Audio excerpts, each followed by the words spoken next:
Ooh, all right, all right. How's it going tonight, everyone? Welcome, welcome, welcome. Happy Monday. Hope your week's off to a good start, and you had some crazy nice weather like we did here today. Got to like, I don't know, 82 or something, which is like 30 Celsius or something, right? 27. Very nice for May here. Very nice. So, all right, we're just gonna jump in. We got a couple things to merge. We still need to figure out how the hell we're gonna handle this one. I don't want to do that tonight. Um, but we're gonna stack on top of this one and start adding some other preferences, so we can start working on the stupid preference page. So yeah.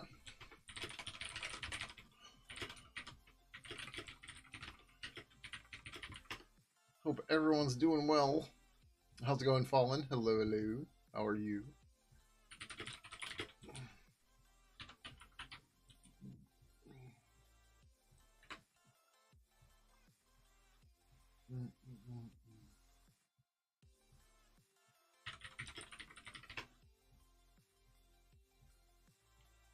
We're still stuck on the SIP stuff too.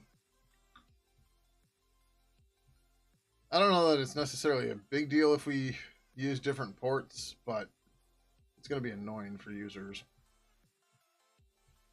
And I don't know how we want to handle that yet. I mean, most users aren't going to have more than one account, but they might.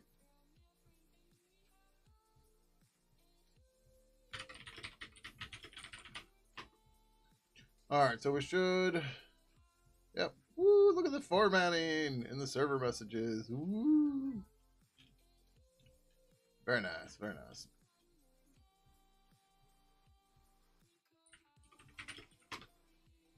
I've also been debating on whether or not we make all IRC messages use a monospace font.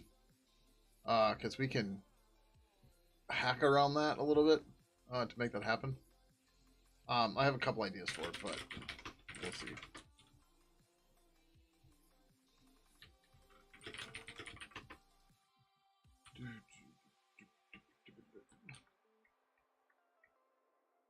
This is...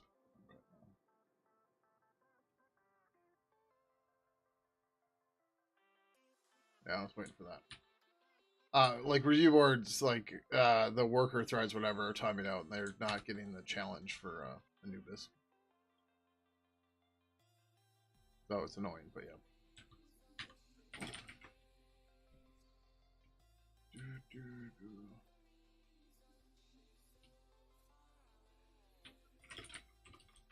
MSR IRCv3 formatted server message.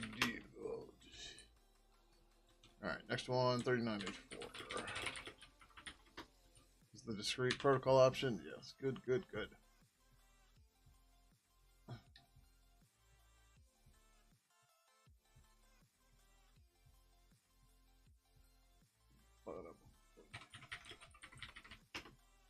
It's gonna require a whole rebuild, that's fine.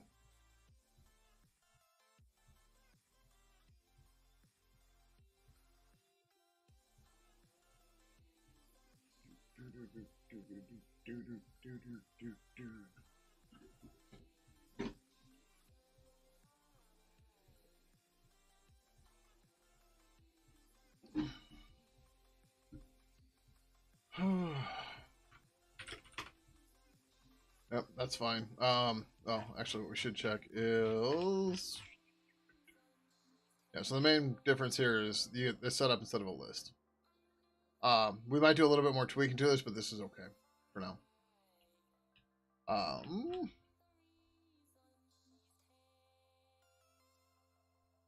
Yeah, actually, it might be nice. Well, whatever. We're going to go with this. This gets us to the first step.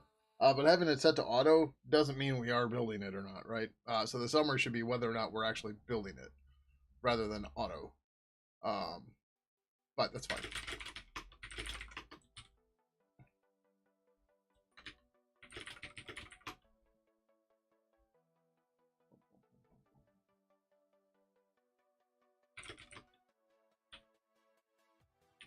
I went too far.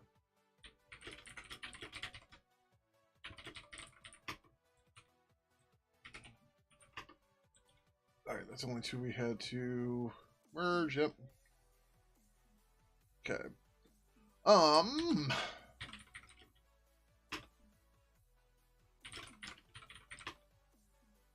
So we need to start knocking off some of the things that are in the thing. Oh, also I set up a default dashboard, so when you go to issues.iamfreedom.org now, even as a not logged in user, you will see a dashboard that gives you a rough idea of what's going on. If it loads, hello, come on, there it goes. So there's our burn down. You see we're a bit behind. Whatever, this usually happens. This burn down idea doesn't work well with dark mode. Whatever, it's not our problem to fix. Then these are the open issues that we have tagged for experimental 3. So it gives you something to look at rather than, you know, ask me all the time, whatever. This dashboard will be there for it. How's it going, Robbie? Welcome, welcome. We're going to move this one right away. I don't really care about this one. This is an interesting idea. Oh, I'm in private mode. This is an interesting idea, not something we need right now. Kick it out to experimental 4. Okay. We don't have the search from that anymore. That's stupid.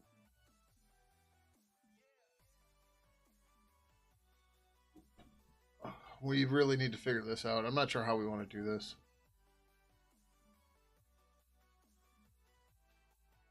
Parts of this is started.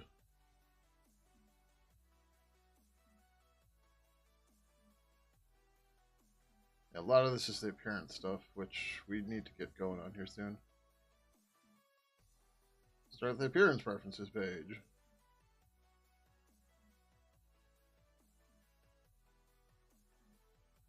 Oh, yeah, this is an easy one.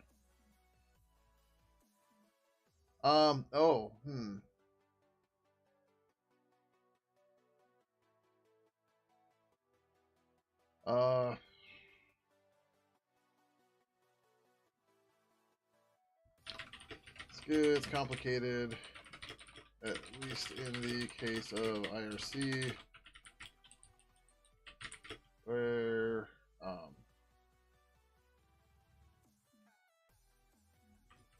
this is complicated because there are multiple properties here. So it's probably best if the protocol creates the event, as it should know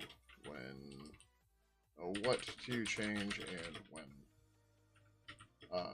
which would help the UIs avoid multiple events or having to do something like adding a timeout to get all the properties set before displaying the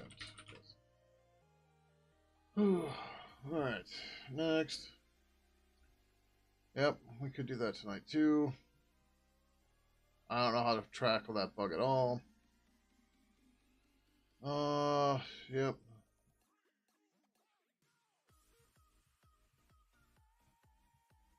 Provide a setting to display aliases in the name for display functions. People give other oh, right.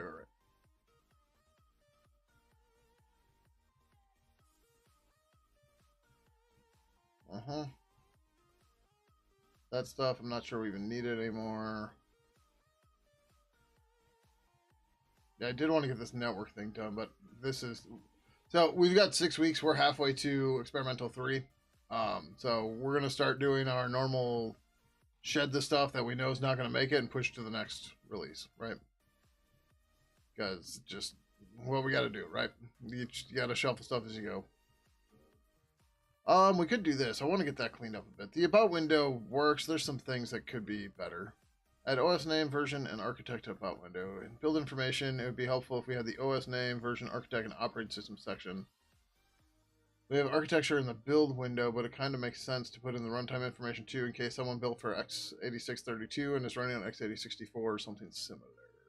It'd also be interesting for like the Windows version and stuff, but I don't know if we necessarily can do all that. But let's look at this about thing. This about thing's been kind of driving me nuts because one of the things about it is watch how long this takes. That's even on my machine, right? There's no spinning discs, no nothing. It's yeah. I don't know if it's the translators or what, but something's causing it to be slow. Um, so the thought is to change some of this around, and by some of this I mean a lot of it around. Um, huh. So we don't. The idea here was to use JSON for it, and we don't have to use JSON for it. Um, what we can do is we can build this file at build time, similar to the way that Glib does this for a couple things. But at build time, we could take the JSON file and process it into something that's more appropriate, like uh, G variant format. And then we can just read that back in and plop it right into values or something. But I don't know if that necessarily is going to make a huge difference performance wise. It's a lot of code to try it out. But what I do want to do in the meantime, what the hell's the name of the file? Credits.json. So, I guess this doesn't really matter. Okay.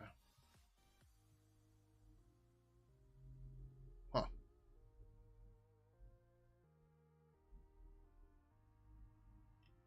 Okay.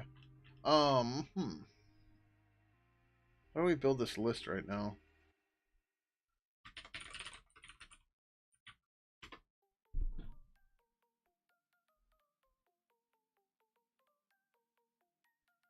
The about window is a bit more than it should probably be, but okay, so we're loading into an add what a preferences page. Why are we putting in a preferences page? All right, maybe let's not get into this right now. Like, there's ideas, but it's gonna. I thought it was using a list widget or something, but that's not the case. Oh, that one's silly. We do still want to do this. This I don't care. Well,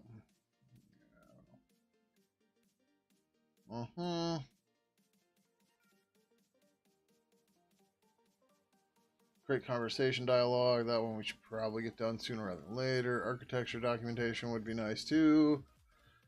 Add contact dialogue would be good. The history stuff is kind of stuck. And the authentication API we really need before we start adding like proprietary protocols because they all need weird authentication.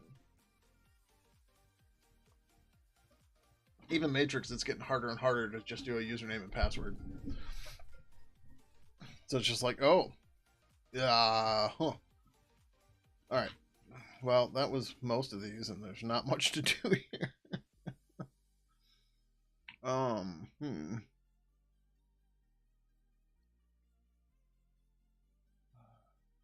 Alright, where are we with the preferences stuff? These all depend on each other.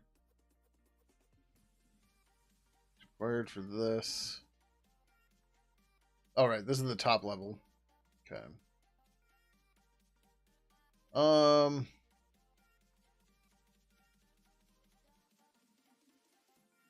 Show formatting. This is in progress. Did I put the thing? Yeah, okay. Alright, and this is required for create the appearance preferences page, start the appearance preferences page. I don't know why we have two of these.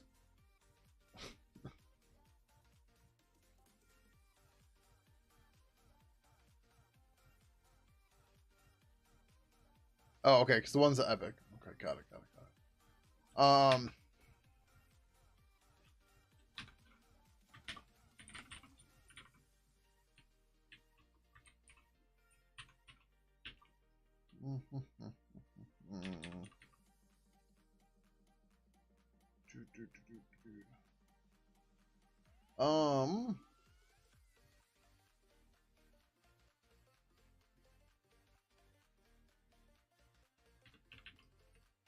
I don't know why we built the factory out separately, but okay, whatever.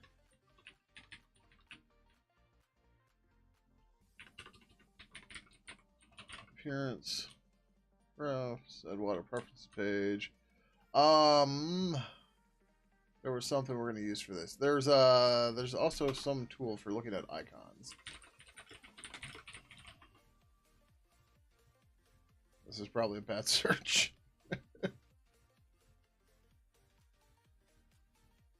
Come on, flat pack. There you go. Let's try icon. Hope this doesn't match everything. Oh. Huh. I have a stream deck, but I've never finished setting it up. So, huh. It's a little 6-port one, but yeah. Icon browse 4. Remember, we had the problem where the GTK 4 icon browse thing got killed. Well, they moved it to a flat pack, or there's a better app for the flat pack.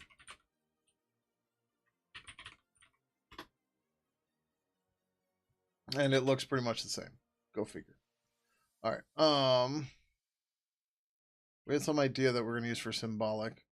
Part of the problem too is I guess like they want you to like you're supposed to distribute your own icons and shit, which is like okay, whatever, but it's annoying.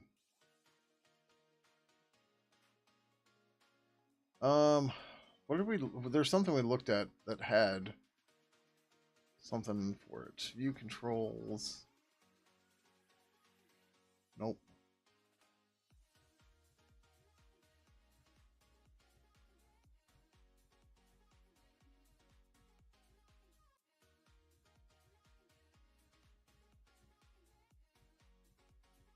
General. I say like I had a hat or something, but I don't remember.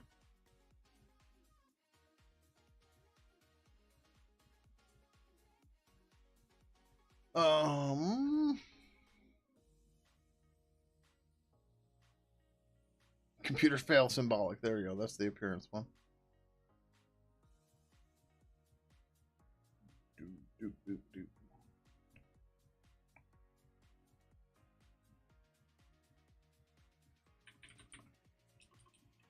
Nope. Where were we looking at for that? I don't remember. I mean, this. I'm assuming this is only going to see the flat pack stuff and not everything else.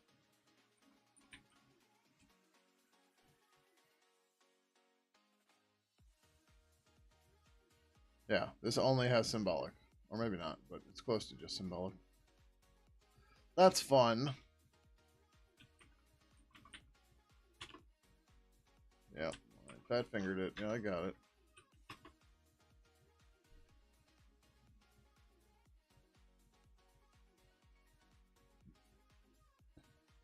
Oh, that layout icon's kind of nice, but...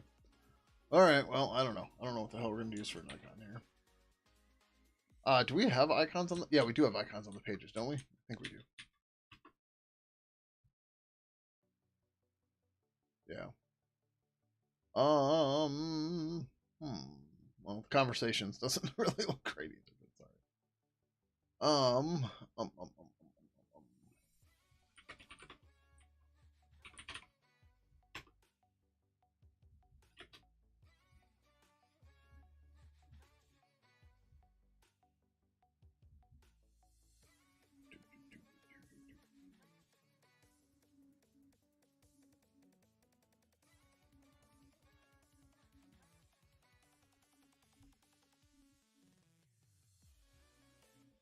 None of these are really jumping out as appearance, huh?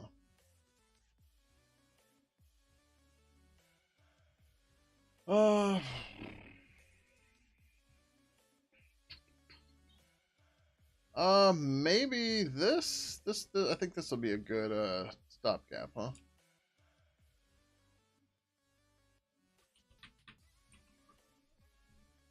Let's go with that for now.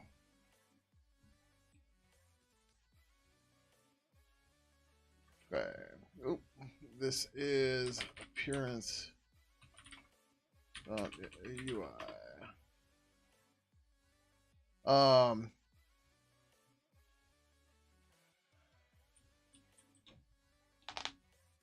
What do we oh, everything needed to pop there.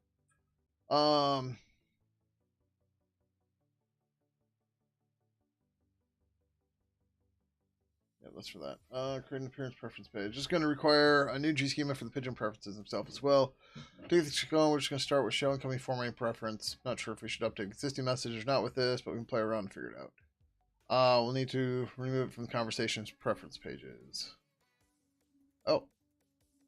Oh, right. All right, we can start with that pull request. Conversation prefs. Let's do that first. Show incoming formatting. Boom.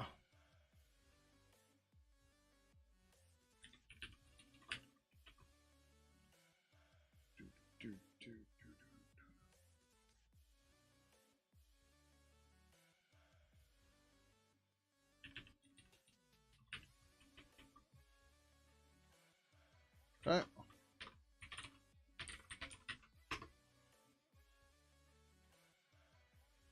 Nothing there. Prefs.conf.ui.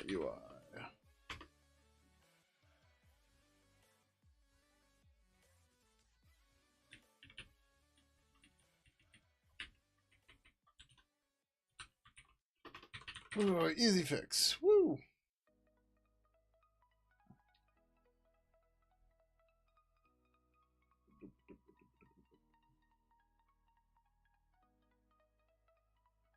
Come on.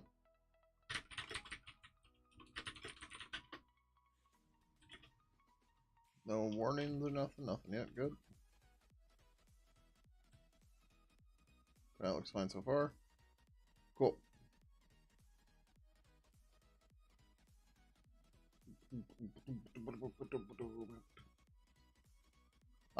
Flash windows when IAMs are received. Is there an urgent hint in Wayland? Does anybody know? Oh, this is, yeah, hold on, that one can get removed too. We're not.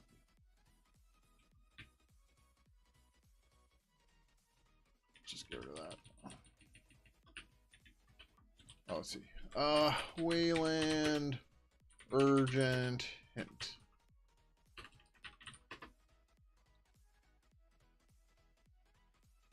Oh, for Delta chat.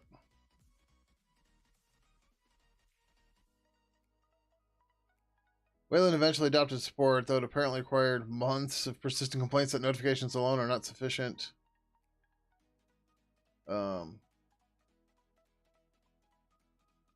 Hey!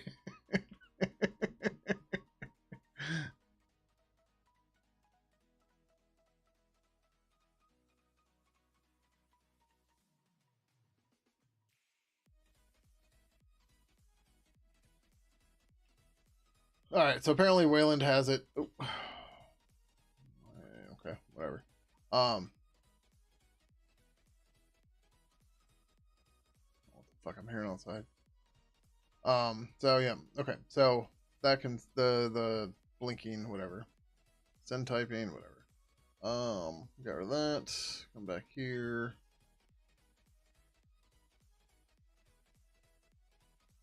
Minimum entry lines. Yeah. I don't know how we do that on Linux, the urgent hint. I don't even know how to test it.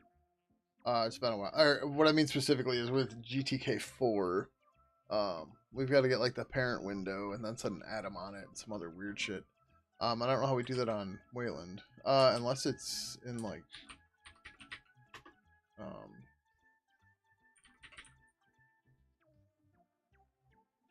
oh, that's just notification.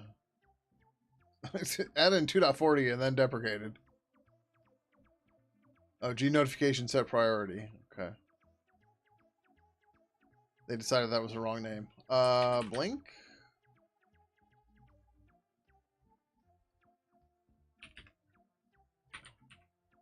We search urgent. Oh.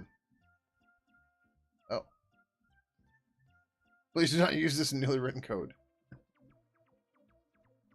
It's a hint on the surface that it needs user attention. See the CCM for details.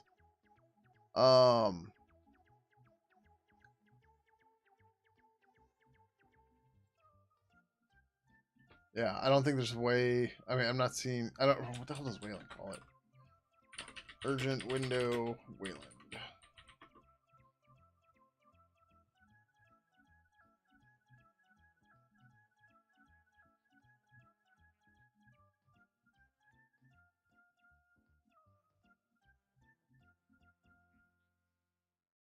XDGV activation V1 is equivalent for whaling compositors. It's a compositor policy where whether this focuses the window or merely shows an urgency indicator. In Sway in particular, this is user configurable.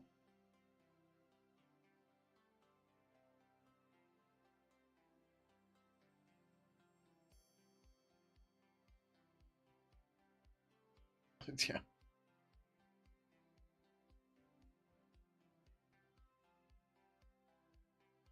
Do do do do.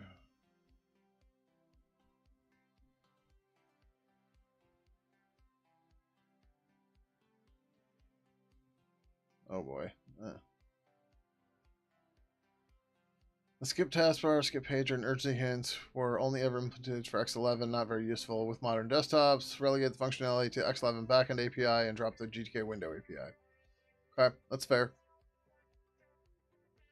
They're gonna blame this all on Matthias because GTK developers don't like users, and it's that's perfectly valid reasoning, right? No problem.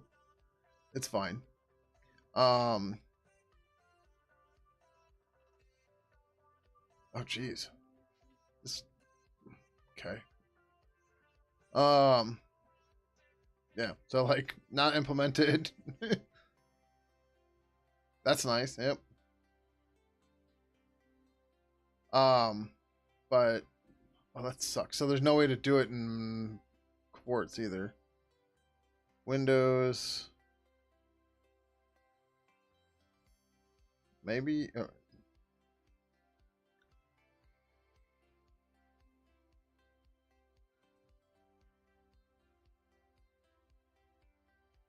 Oh right, because it got moved to the Surface API. It looks like. I'm confused.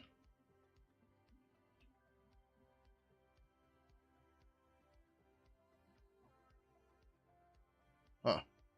All right. Well, either way, that looks like it's gonna be a pain in the butt to do, so we're just gonna skip it for now.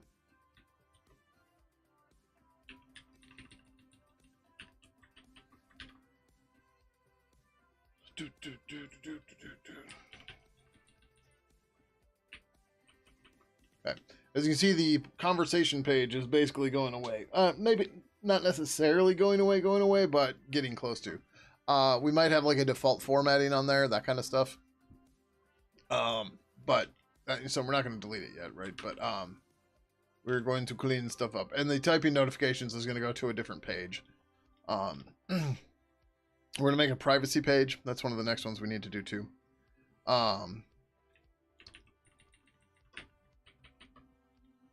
And yeah.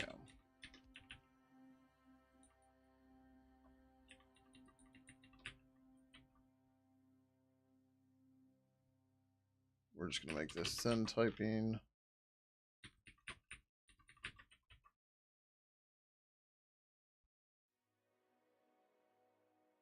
Send typing.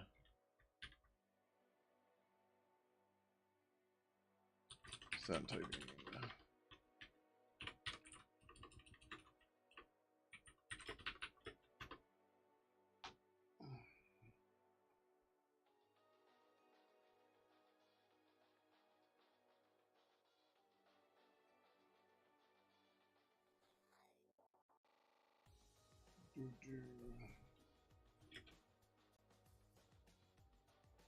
Okay.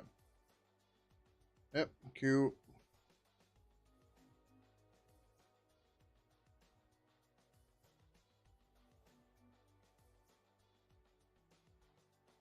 Oh, I do want to. So the other idea is we're going to change the way proxies work in general. So the way this was set up never really made a whole lot of sense. I mean, it kind of does, but it doesn't.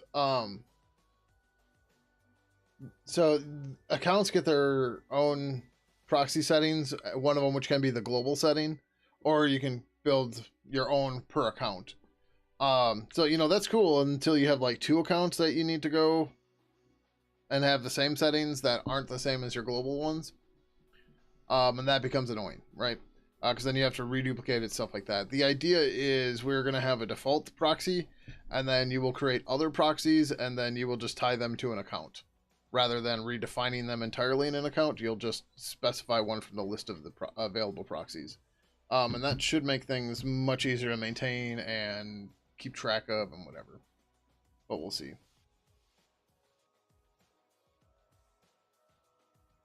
Oh, yeah. All right, so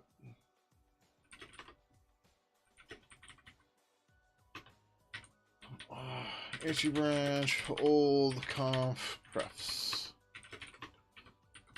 Move old conference, no, conversation preferences that yeah, whatever. Some of these are moving, others I'm not sure we can actually implement.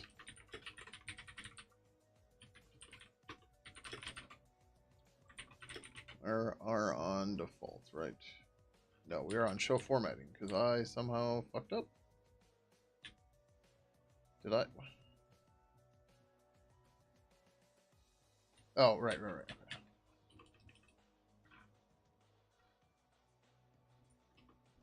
Yeah. Need to move this. Rebase minus S, blah, minus D default, keep branches. That looks better. Okay.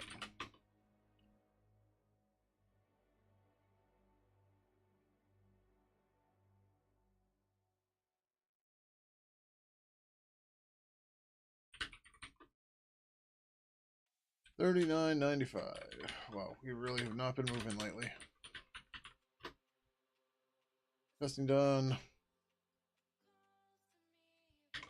Opened the preferences and verified that the conference page only showed the typing option and there were no errors in the console.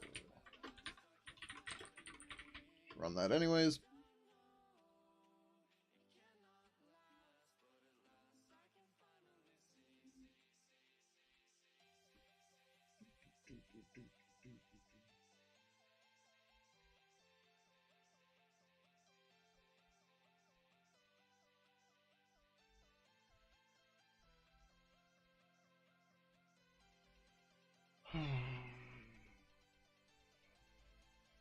Okay.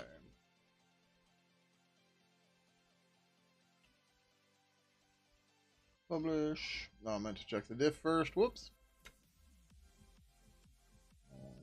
Check it after we publish.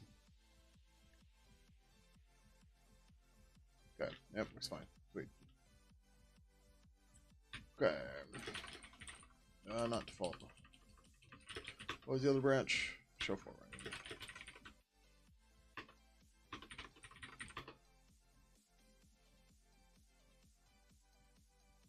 Oh, excuse me. We need to be off of this branch because we need the schema.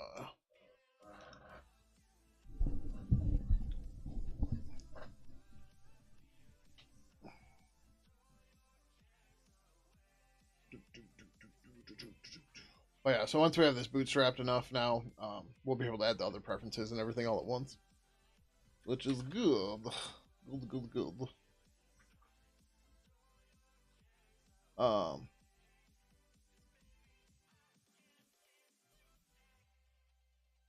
Alright, okay, yeah. Let's just do G settings bind. That's what I thought. Okie doke. Alright.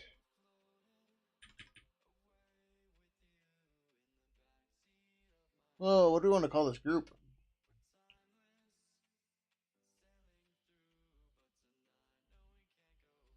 Oh, maybe our formatting goes here too. Let's do this. We're going to name this to formatting.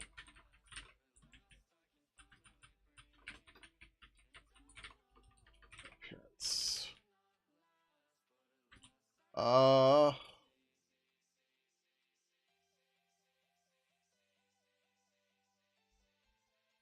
Let's go to this child. Minutes before away. Where's a boolean?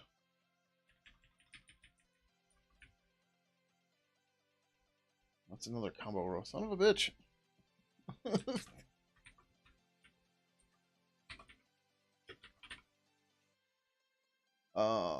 It's like switch row. There we go.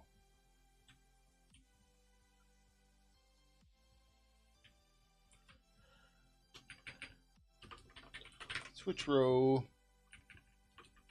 Incoming formatting.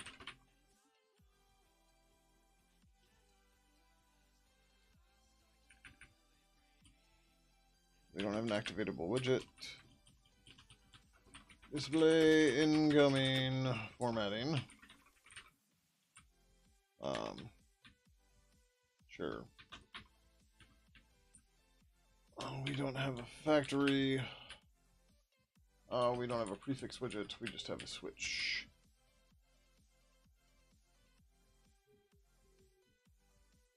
Yep, cool. That should do it.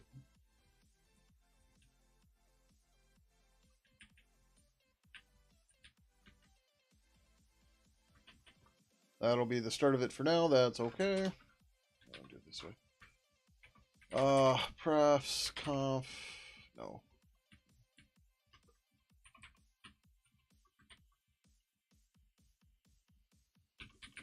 Pidgin appearance prefs.h.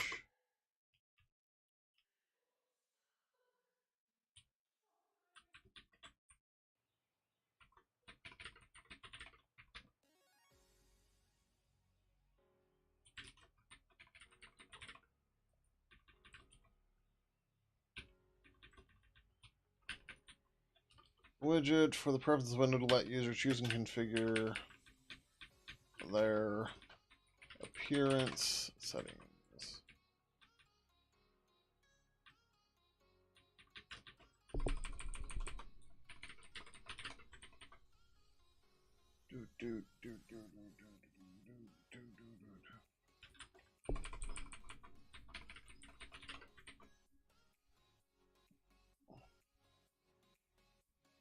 Create a new instance, sure.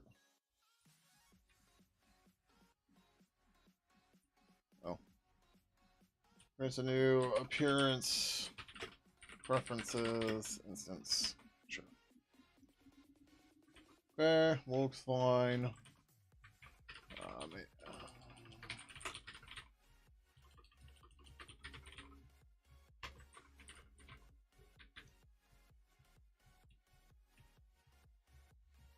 I should probably reorder, but whatever.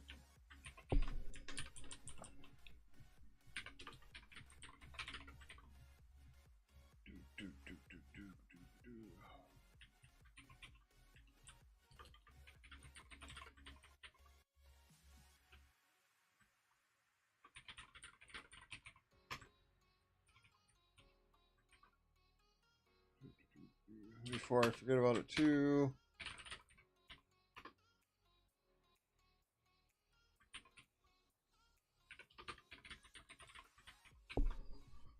That's going to be a problem. Like, I know I'm going to forget it.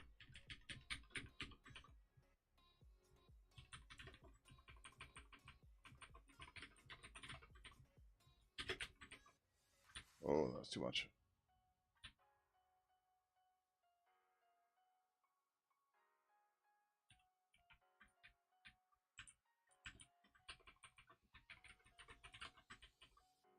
Okay, that part's fine.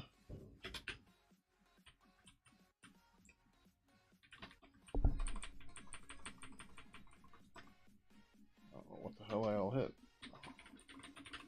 Nothing that I was trying to hit, that's for sure.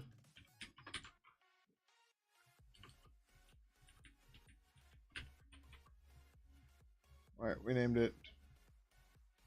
Oh, we just made it incoming formatting. That's fine. Oh, we can get rid of that one. Cover that one.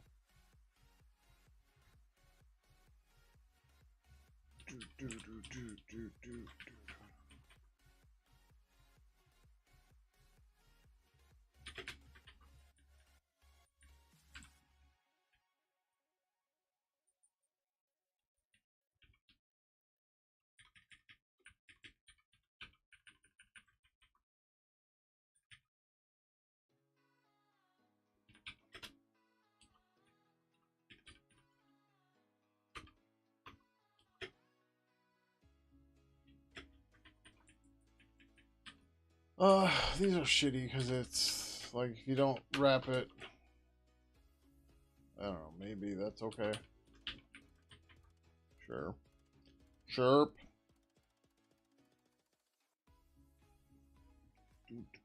I think it's just appearance.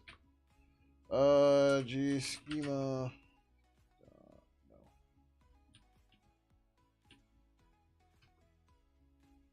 Yeah, it's just appearance. I am Pidgin 3. It's because it was conversations. Oh shit, what was the... We named it show formatting.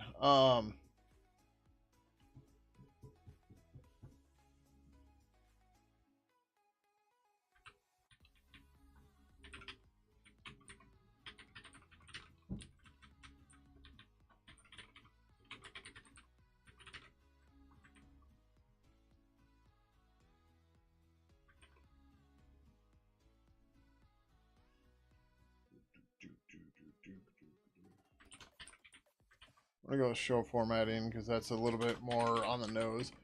Incoming formatting, so like we're not going to do any difference between our messages and incoming messages, right? They're all tied to the same thing. So it's really whether or not to show formatting in messages is what it comes down to. So it's a little weird, but it's okay. But we're going to change this to show message formatting. Show formatting.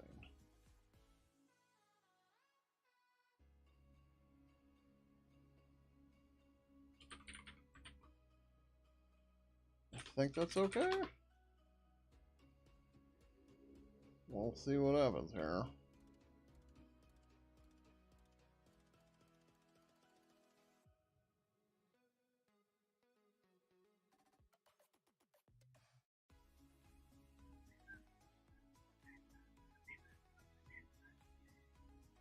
Very quiet tonight.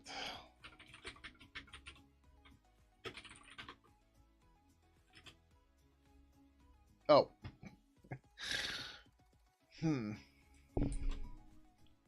I forgot something important.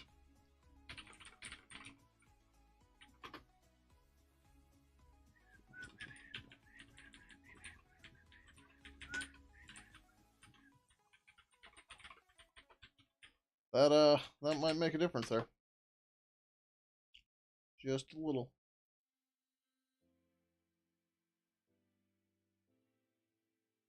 Jeez, 9 o'clock. Someone's still banging on something with a hammer. When I got home, I thought it was my neighbors doing something again. I was like, oh, please, no. They just redid their roof, and it kept me all awake.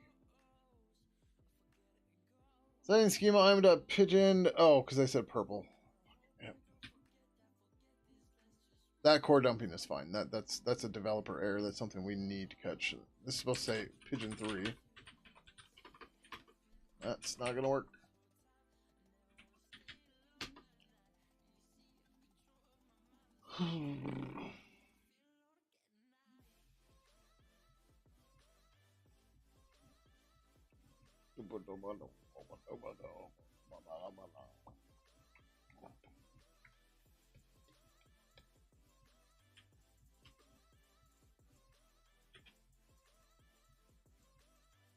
Yay! Yeah, that looks alright for preferences.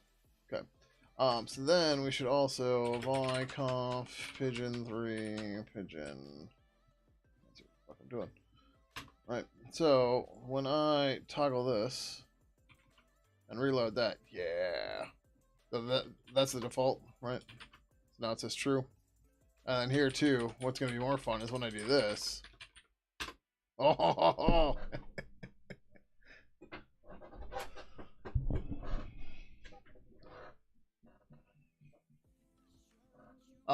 I don't know. Does show message formatting make sense, or should it be more like show formatting in messages?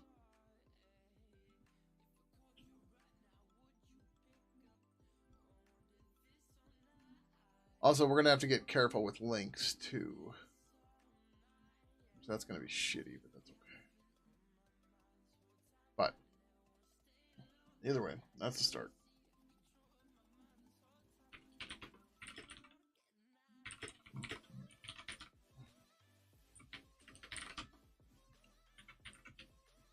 Typically do message formatting. Toggle implies enabled or disabled.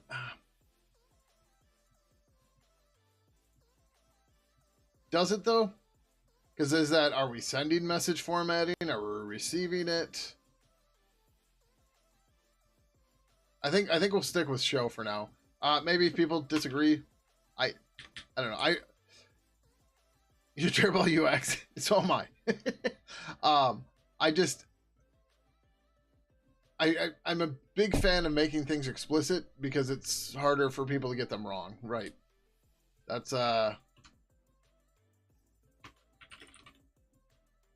thoughts anyways.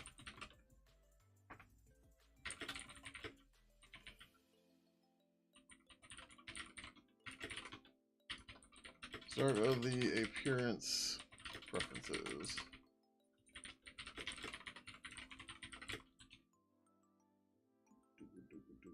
No, way over here.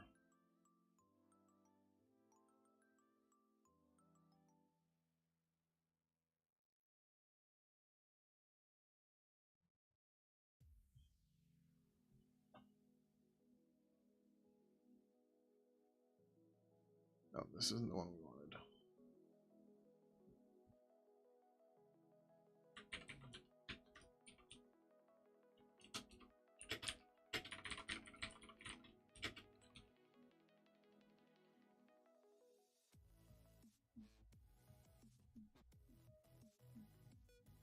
God, why does this keep happening? It's getting annoying. 3970.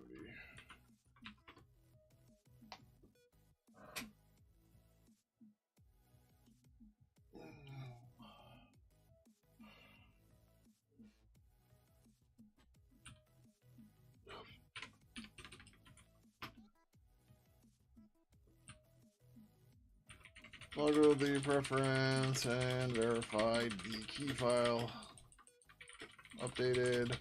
Also edited the key file and verified the widget. Updated.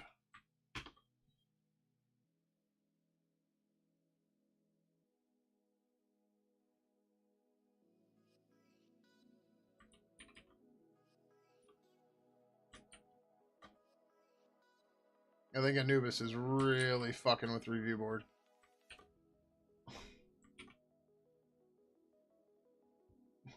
Like, oh, fun.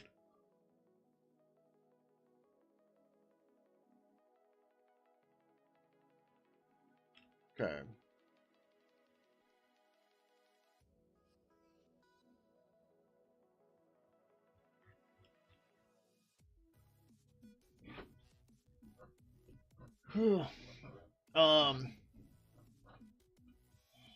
I'm not sure what the preferences are and how they'd even work right for. Oh, I think we have to tap into the Adwada style manager. I'm not sure how we do that across runs either. So we have a ticket in here for doing light mode, dark mode too.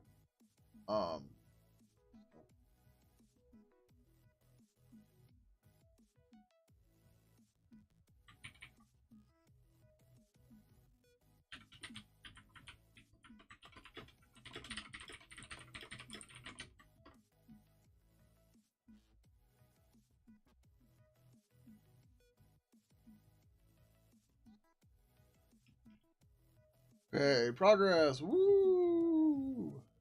So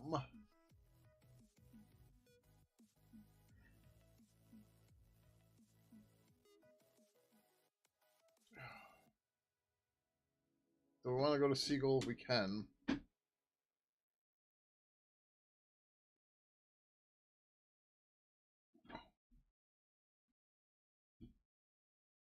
Smells like they're burning something now.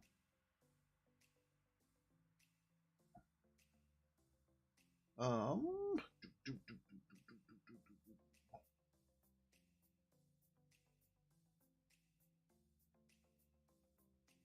the timestamp preference. So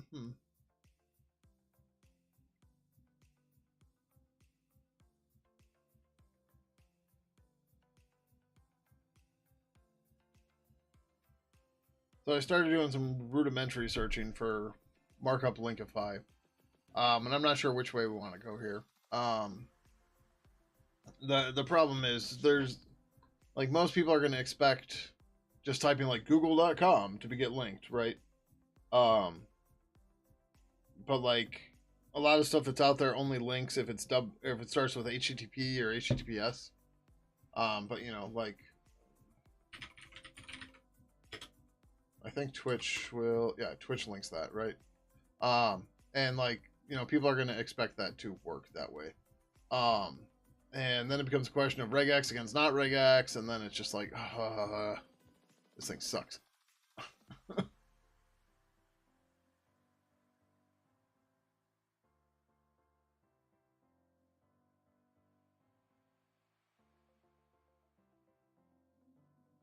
All right, nobody ever had any comments on this. If anybody would like to take a look at this, please do.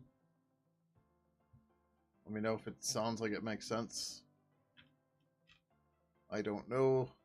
I'm waiting for some level of, yeah, it sounds okay.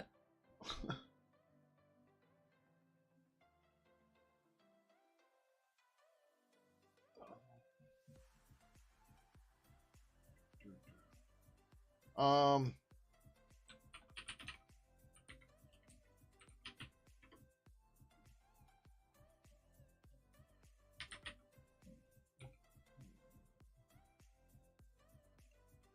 huh.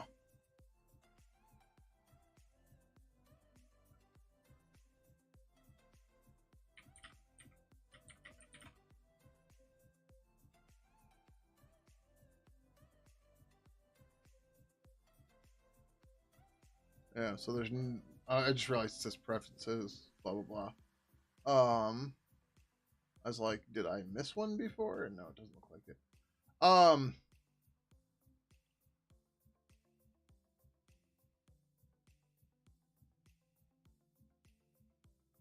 mean, there's no reason why we can't start the preferences page and then kill the conversations one. But if we're going to do that, we should just go ahead and delete the preferences one. The conversation preferences. Yeah, let's just do that now.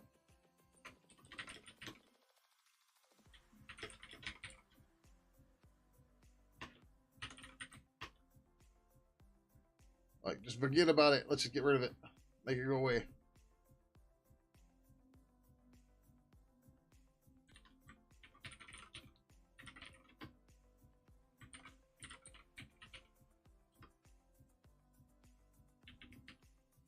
Conversation prefs.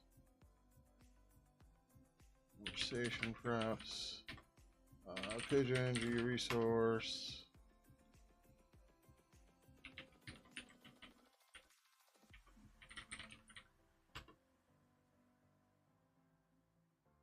This is not the right page.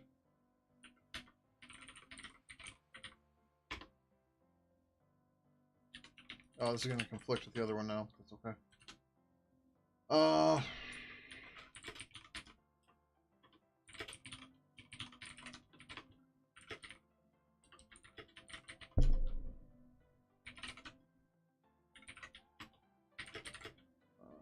Resources.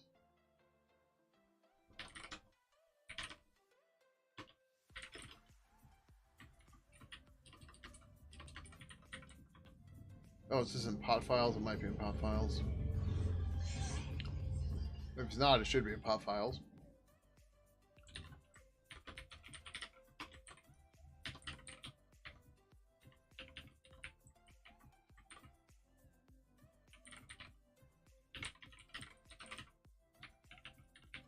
And the appearance one needs to be in pot files too.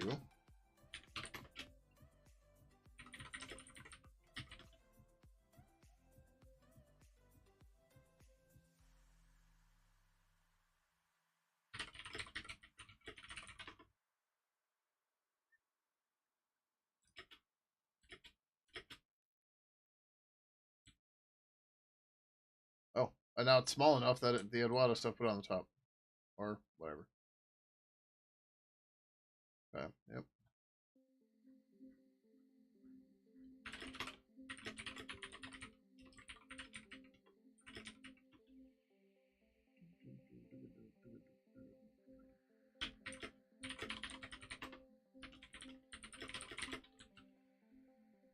What was this? This was $39.95.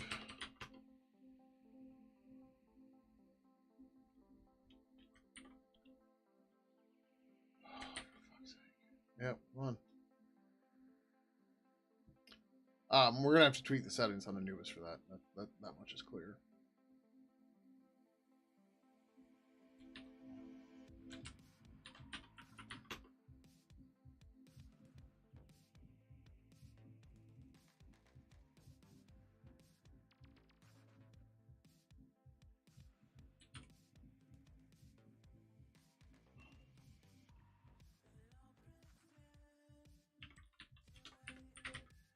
Move the conversation preferences.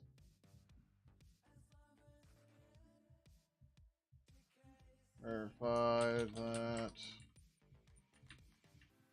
there were no errors in the console.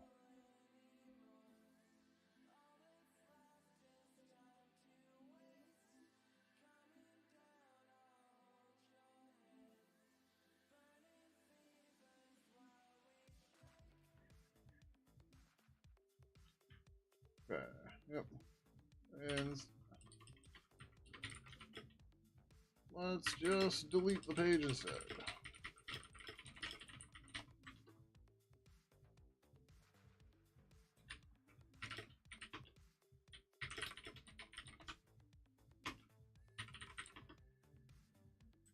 Like I said, these ones are going to conflict, that's okay.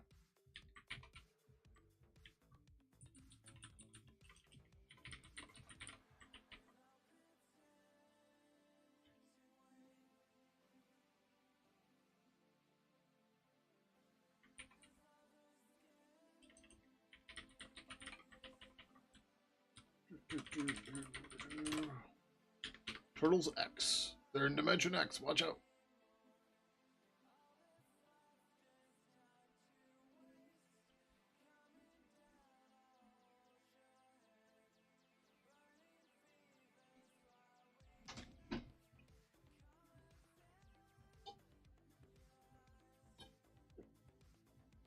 All right, good time. There's evening SWK.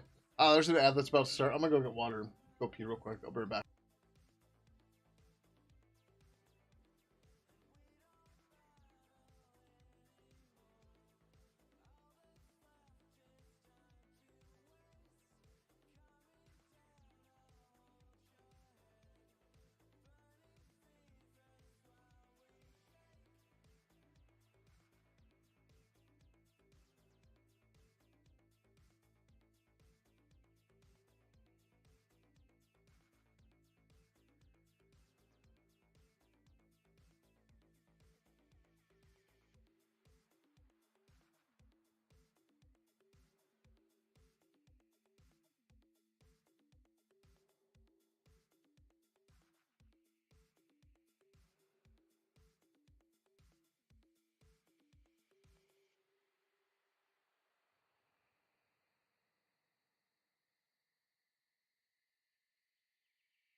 All right.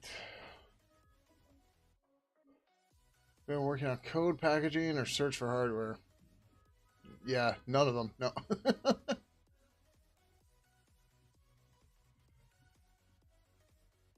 Ooh, all right.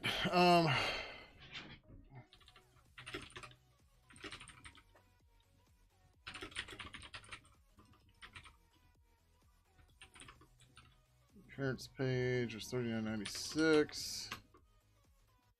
Oh, it's getting annoying already. Yep.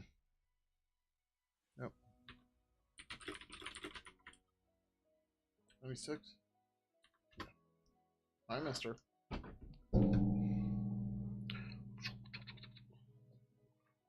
Oh, he has a cat. No, not time for those.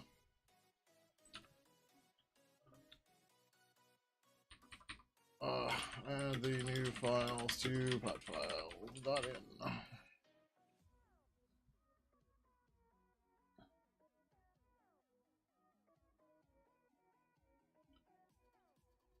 Doop doop doop. They're expensive. 1,600 each. Oh, jeez. Yikes. Yeah, that's. I would definitely call it expensive. How much I paid for my Threadripper for an SFP. And I mean just the chip. What? You think just because you're being cute, you should get some treats? Is that it? Oh, well, that's the wrong camera.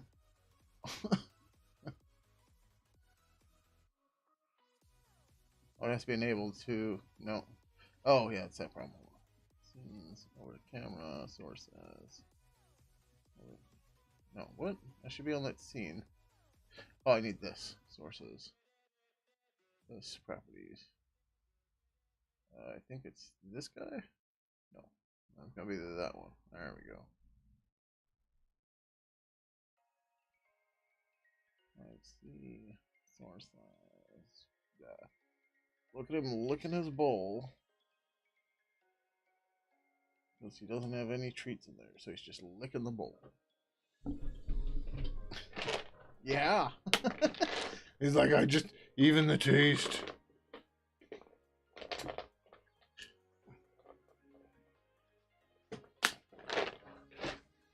So pathetic.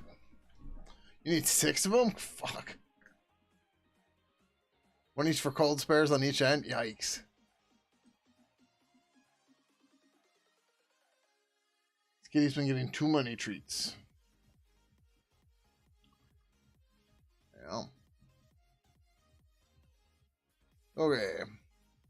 Do you want to start the privacy preferences? We can. The question is, we should consider too where these things go. I like the order of them. Come on. I don't want to have to move the window. Hurry up. I gotta flip scenes though, or turn the camera off. Thank you. So conversations is going away, so I guess it would probably become privacy, and then network. Network needs cleanup. We'll get to that soon. Proxy. I don't know that proxy is going to make sense in preferences. Maybe. I don't know. We'll see. Status and idle should probably be further up. Although some of this moves to...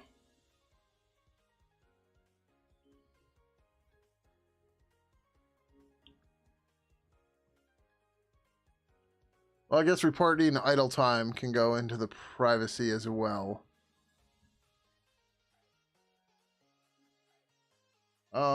What else do we have that would go under security? How's it going, chat sub? He has to get insulin shots twice a day because he likes treats too much. Yikes. Yeah, no, we're not doing that. He already gets an inhaler once a day. And then a rescue inhaler is necessary. Like, it's not super hard to get it to him, but it's just, yeah, I'm not trying to give him shots either. It's a good way for me to get hurt. Oh, okay, so that icon didn't load right. Nice. Huh.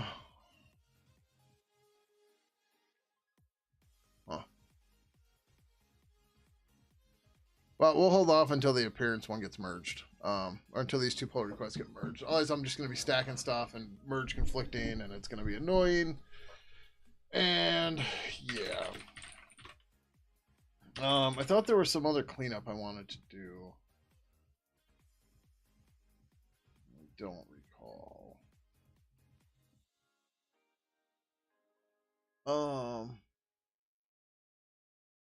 You're enjoying C++?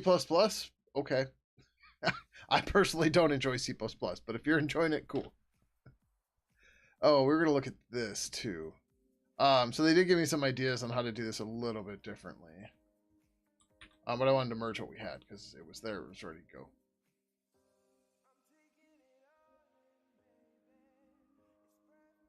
But like, I want the actual value to be what goes into the summary.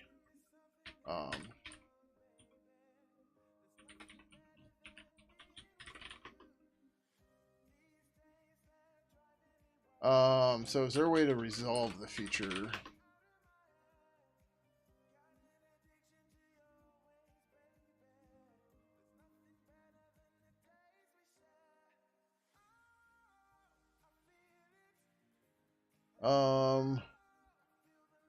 Feature option. What does get option do?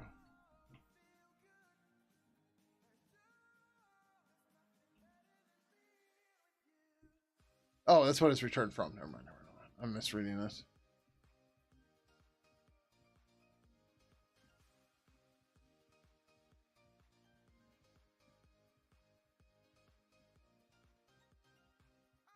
Returns whether the feature was set to disabled.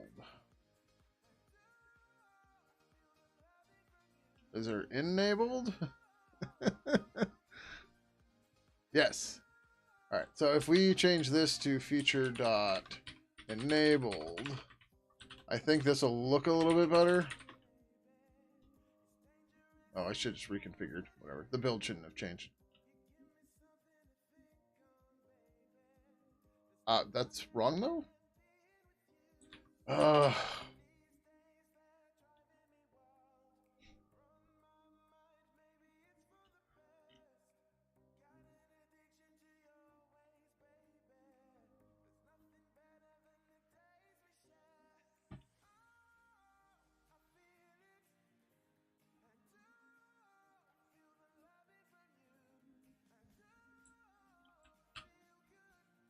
Do we really have to do this?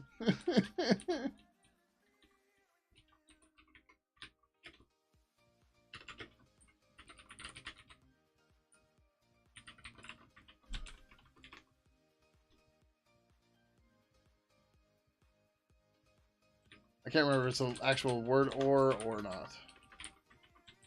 I guess it's a word.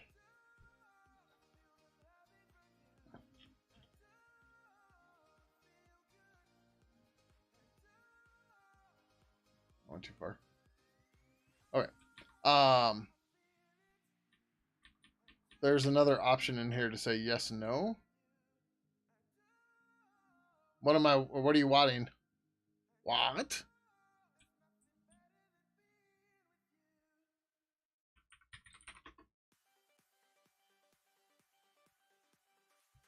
Boolean yes, no.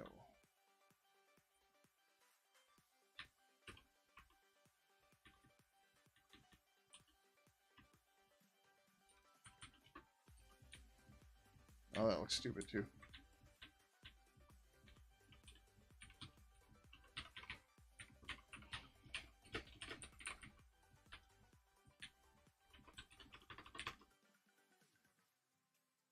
Not sold in the formatting that, but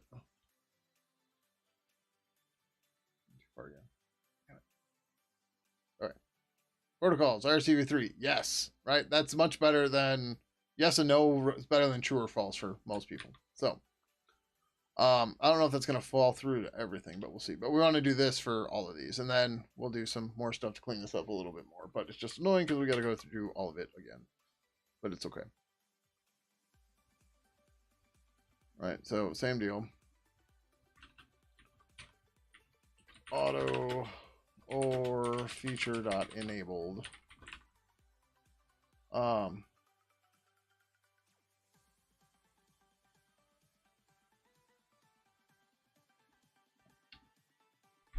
on. Let's just leave this way for now.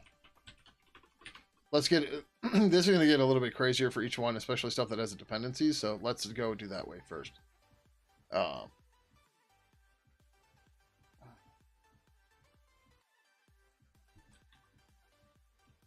So we've got the feature, and then we're going to say, this is dumb, but feature enabled equals feature dot disable.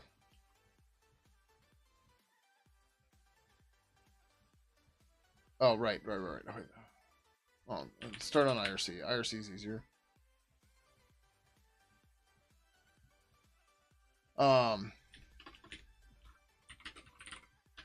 So what we're going to do is we're going to take the ibis dependency here. We're going to bring this up here.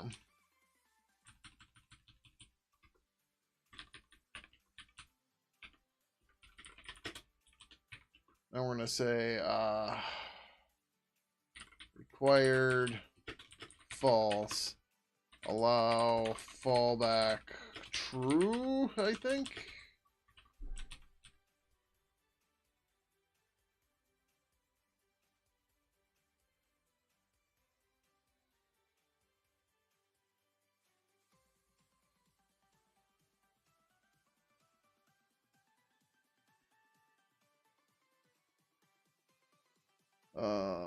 Allow fallback true.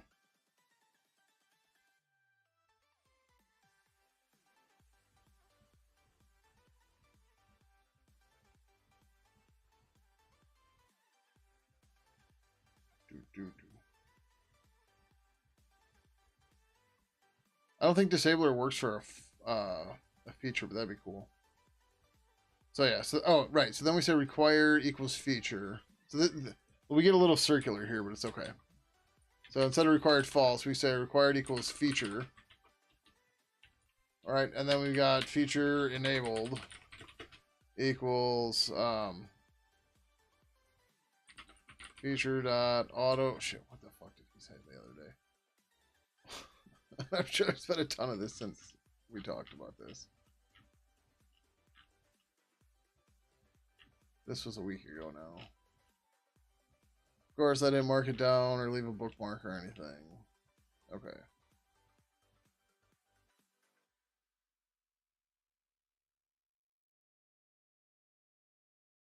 So we said, all right, so. Okay, wait.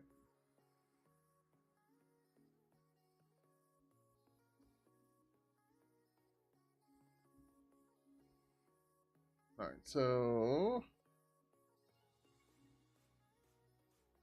That's not quite the same. We need to go back to objects. Return to objects. Feature. Disable auto if returns a feature with auto converted to disabled if value is true.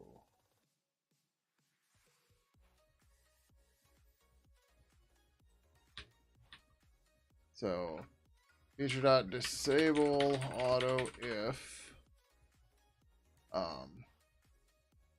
not ibis dep dot found, error message ibis is required to build the IRC v3 protocol plugin.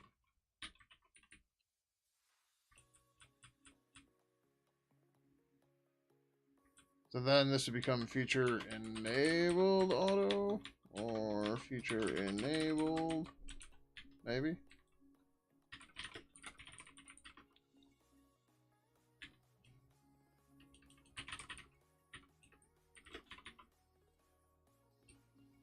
Okay, this is just Ninja configure.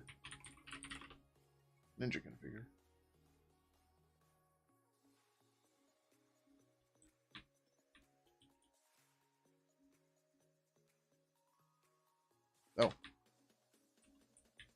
Okay, this one does not. Oh, right. Because it doesn't take the error message. This is where it gets shitty. Ninja reconfigure, which was effectively what I wanted anyways.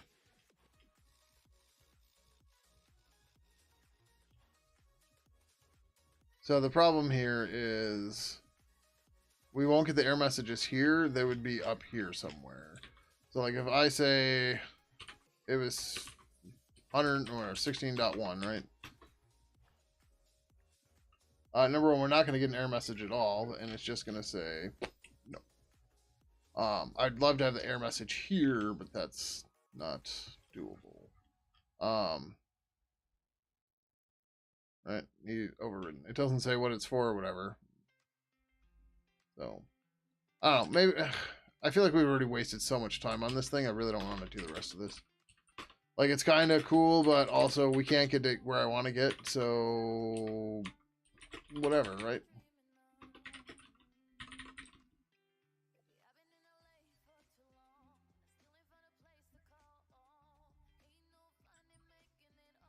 Because it'd be much better if the error messages, we could actually put that in the summary table. Which I suppose we could, but we'd have to do all this ourselves, and that's kind of shitty.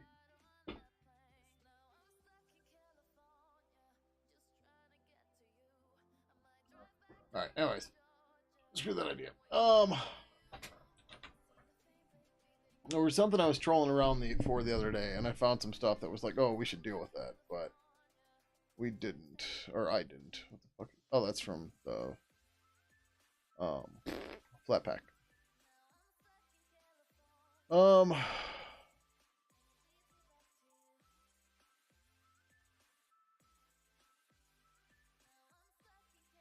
Probably get rid of most of that.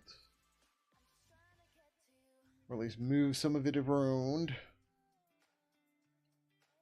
What was I even thinking about looking at the other day?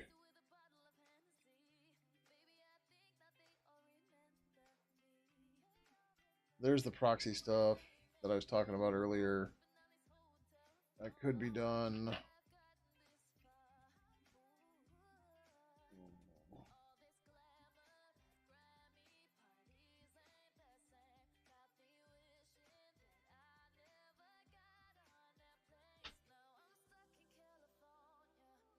Avatars need to be sorted out.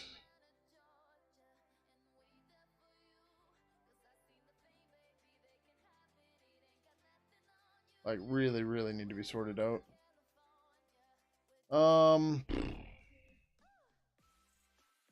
Commands need to be well, no, commands are mostly sorted. We need the UI part of it. I need to learn more about GTK source view. I don't know if anybody has any good examples of GTK source view, GTK source view tutorial. I don't think one of these exists. Language definition tutorial. Fucking great. I don't give a shit about that. Like, how do I tell it to automatically pop up stuff and stuff like that?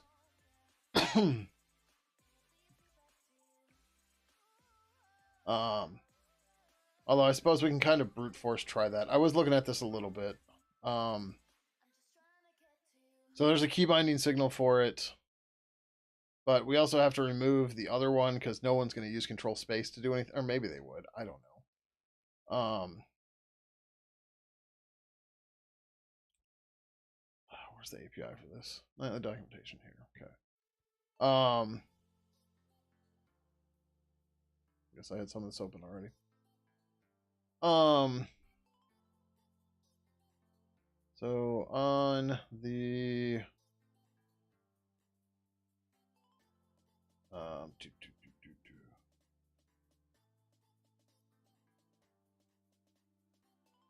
yeah, I'm not even sure what is the right way to get rid of a binding thing.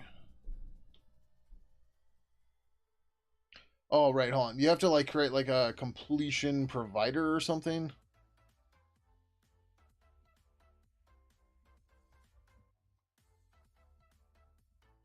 Yeah, so proposals are created by GTK source completion provider. They can be an example for provider complete words.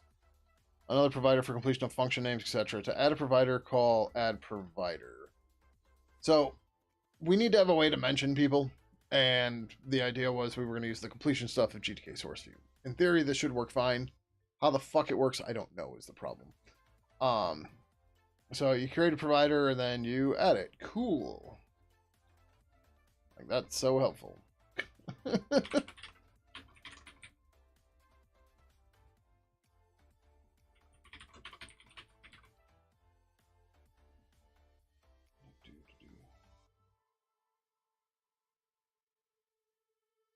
Oh. So there's completion for snippets and a completion for words.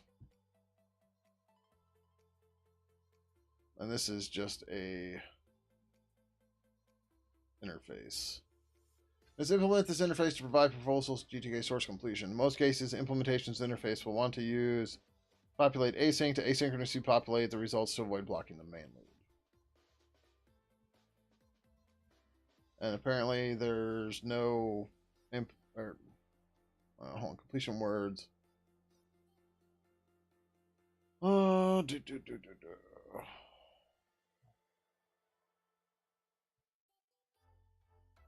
You give it a title.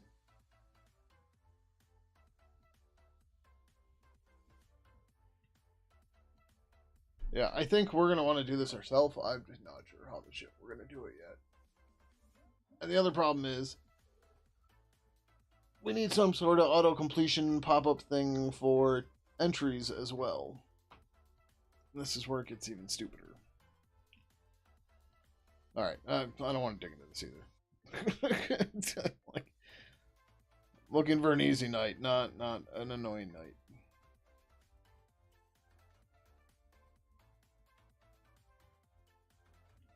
Alright,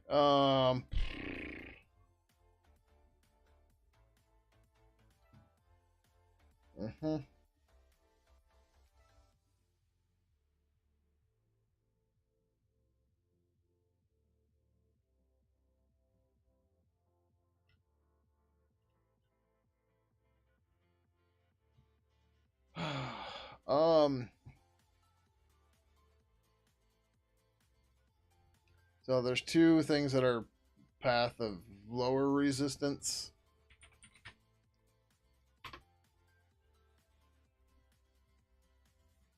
I guess let's start with that.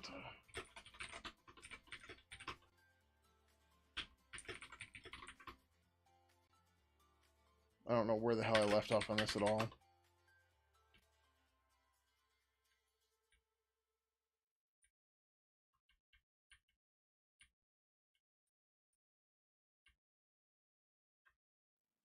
Apparently, pretty far.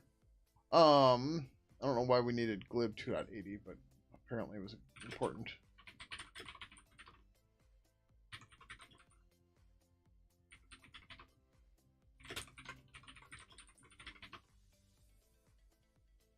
Okay. Oh, so I'm...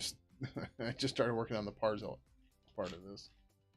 It'd be nice if we had Scram implemented. As you can see, we do not have that yet.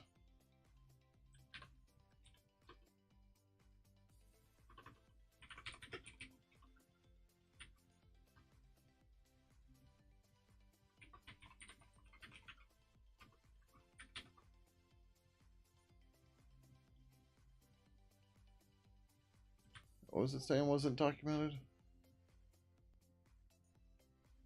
Get iteration count.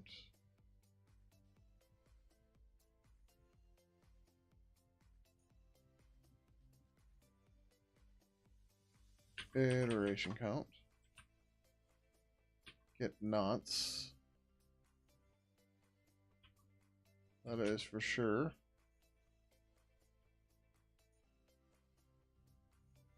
Oh, this doesn't have a return value. Neither is this one. The number of iterations. Return value. Yeah, okay. And this. Okay, yep. Helps if I read. The knots or. I don't think this is nullable. It shouldn't be nullable, but maybe it is.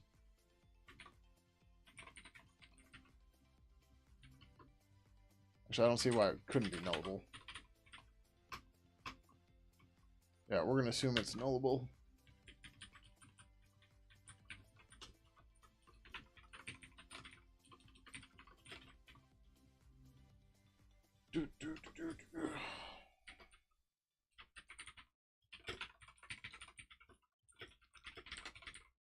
The server salt value.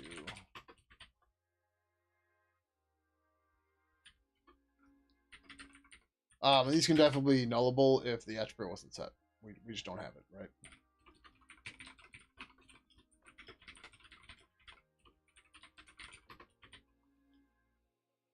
God, what happened here?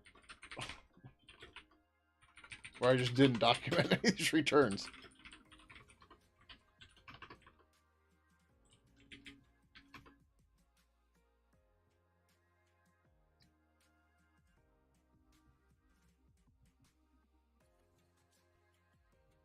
Alright, now we're down to one fail. Because we don't fail the doc test anymore. Yay. You like turtles? Cool.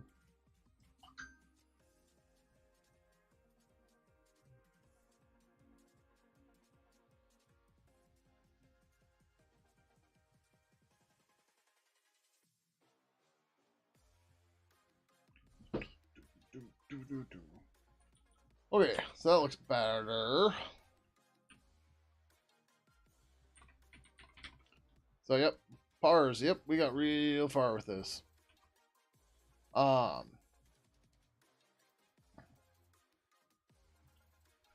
what do our tests look like? Test, amps, units. What does Ninja Turtles do? So Ninja is our build tool, and Turtles is a custom build target that runs everything we require for our build. By doing something like that, instead of just doing like a full build and then manually running test and then manually running whatever else, Ninja Turtles does all that for us. And then it gives us a nice fun thing to do all that. And it's then consistent across all our projects, right? So like you don't have to remember to do the doc test on this thing and to check the pot files on this and this other custom thing over here. You just run Turtles and it'll do whatever it's supposed to do.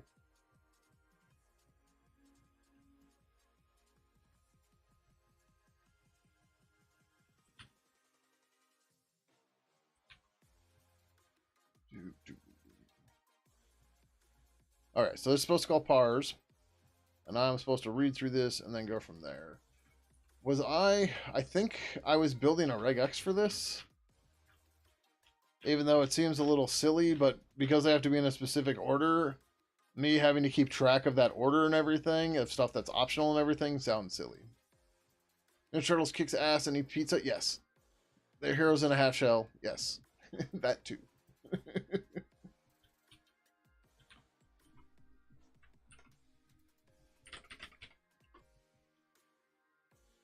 Right, so I don't remember all the attributes here.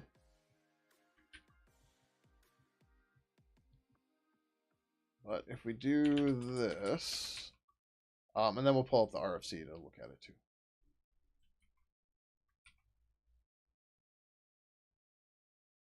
It didn't click in your heavy type. Yes, Ninja Turtles. That's why it's named Turtles. And not like do all the things. It's Ninja Turtles because, yeah. And then we can make puns about the turtles kicking kicking the crap out of dead code and stuff. Yeah, it's fun. All right. Oh, we need to get rid of the strings too.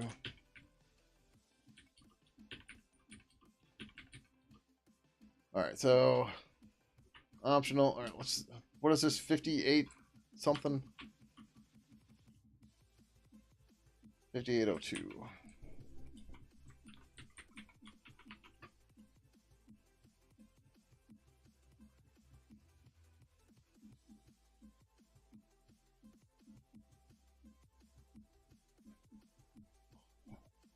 Form of the values. All attribute names are single US ASCII letters and case sensitive. Note, the order of the attributes in the client or server messages is fixed, with the exception of extension attributes described by the extension to APNF production, which can appear in any order in the designated positions. See Section 7 for authoritative reference. A, this is an optional attribute and is part of the GS2 bridge between GSS API and SASL. The attribute specifies an authorization identity. Okay, so authorized. All right. ZID A equal or no. A equals it's comma separated, right? Yeah. Not comma plus, or actually I think it's star in this case. Alright, so nothing matches that yet. Cool.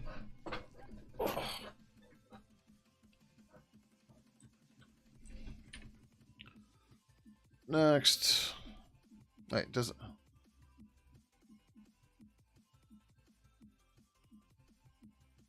They don't specify the format of this at all, but okay. Wait, the syntax field is the same as that of the end field with respect of quoting of equals and comma. Server always, if the attribute specify a different user, where's the escaping, man? All right, well, we're gonna have to find that in a second, but we'll go from there. The name of the user's password is used. So this is, I think we call this username. Yeah. So then it's, oh, this is stupid. Because they're comma separated. I might have to do a lexical parser for this.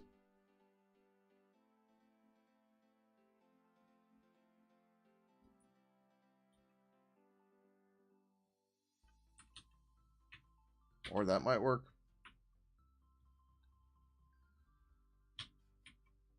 Hold on.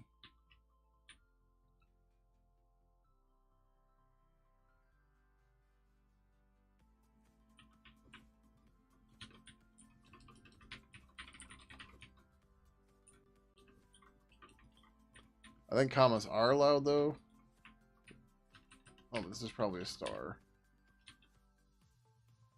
Okay, so username is user. Yay. This comma thing's gonna be a real fucking pain.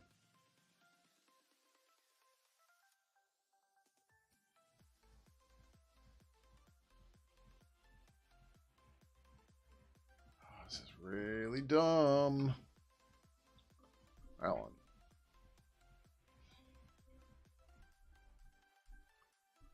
Scram is a SASL mechanism whose client response and server challenge messages are text-based messages containing one or more attribute value pairs separated by commas. Each attribute has a one-letter name.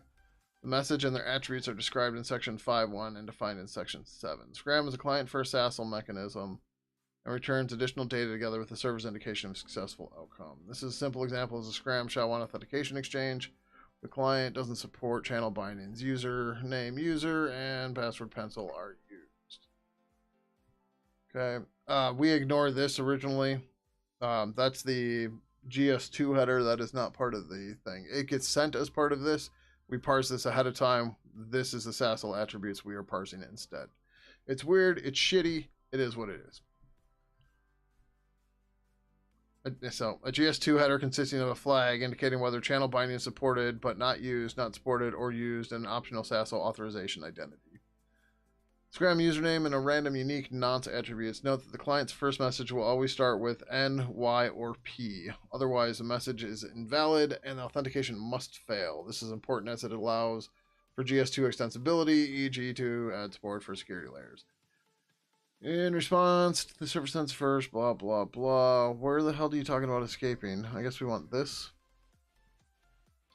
The following syntax specification uses augmented Bacchus-nar form. Notation is specified in RFC, blah, blah, blah. I don't know why my throat's real dry today. I keep coughing.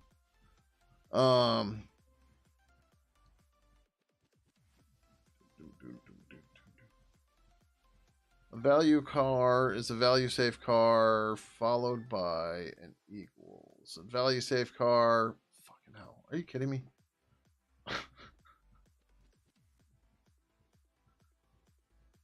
You dicks.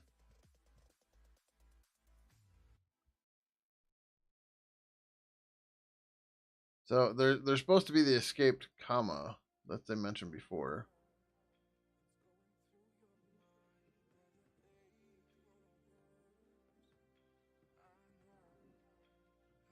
Yeah, this is gonna be too much for regex. That's just yeah. Fuck, I don't want to write a Lexer. Like the Lexer doesn't have to be super complicated, but this is dumb.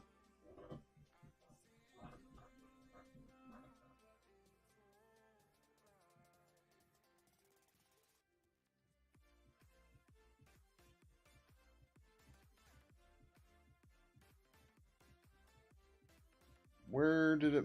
Oh, that was an A in auth Z. Sassel name.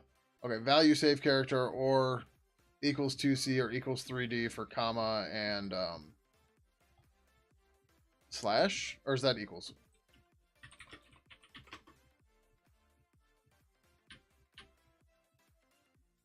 Two C is comma, 3D is equals. Okay.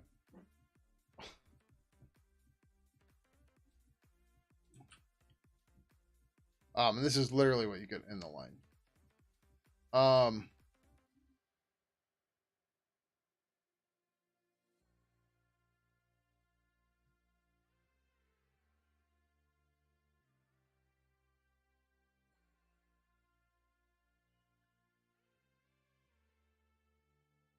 Oh wait, as I'm parsing, it's going to be escaped, or it's supposed to be escaped. Okay.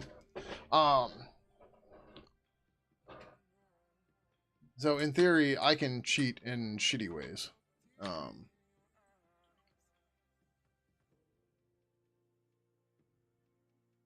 There's no 2C or anything in here. That would be cool, but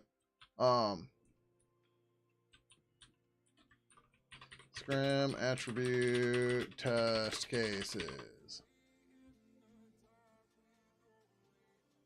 I really wish RFCs and stuff had like known test cases, right? Like, hey, you should be able to parse this into this and this into this, but like they just don't.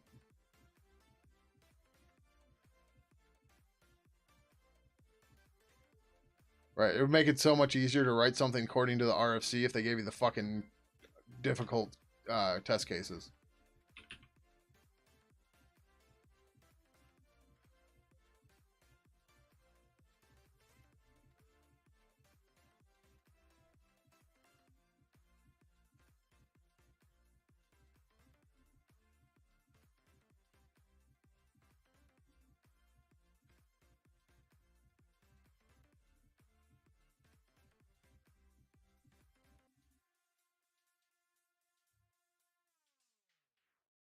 Yeah, I like. You think any IRC clients or like I highly doubt Cyrus or GNU Sassel as test cases. Honestly, I'd be very surprised. I don't want it on GitHub, but will this take me to your group? Yeah, okay. Cyrus Sassel. Oh, look at that. Plugins. I can't remember if it's under plugins or not. It's been a while since I've been here. GS2, GS API. Scram.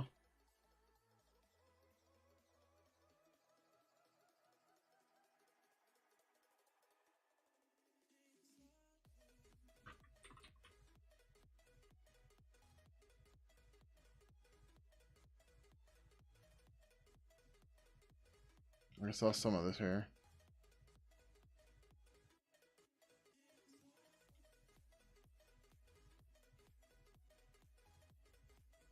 Jesus.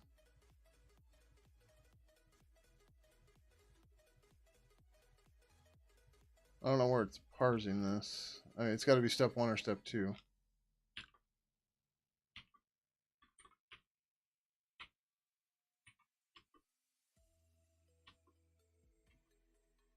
Refer to username to Sassel name. Returns an allocated copy. Freeme contains. Okay.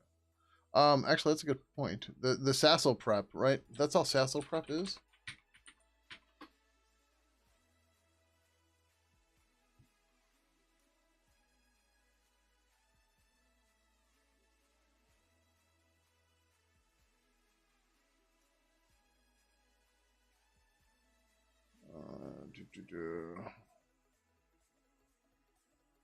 Non-ASCII space characters that can be mapped to space. The commonly mapped to nothing character string prep B1 can be mapped to nothing. Okay.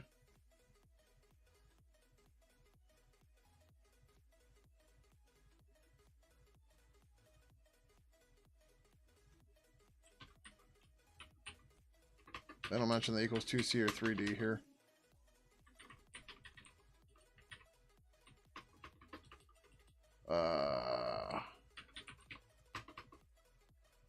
What the fuck?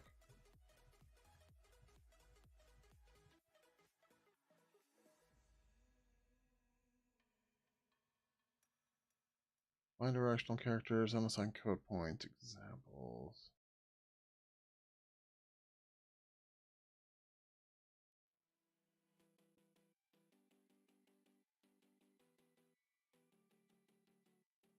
Okay. I thought that was covered in string prep, but I guess not.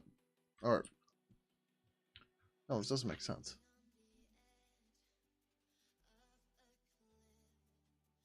Non-ASCII space characters that can be mapped to space, and the commonly mapped to nothing characters can be mapped to nothing. This profile specifies using Unicode normalization form KC as described in Section 4 string prep.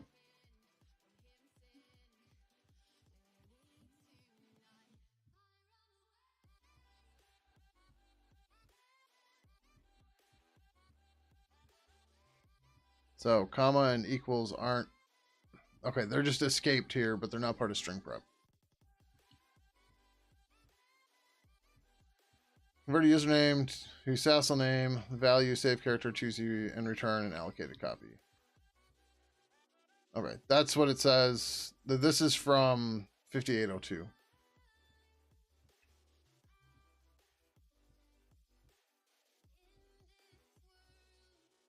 Okay, that's stupid, but it's fine. I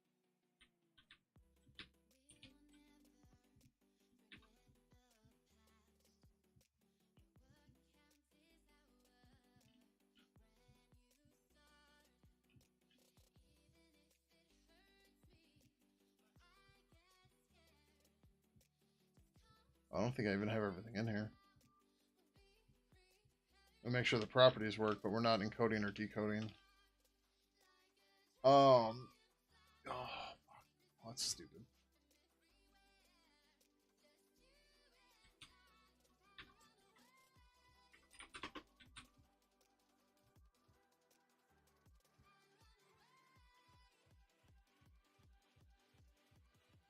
Oh, I suppose that works.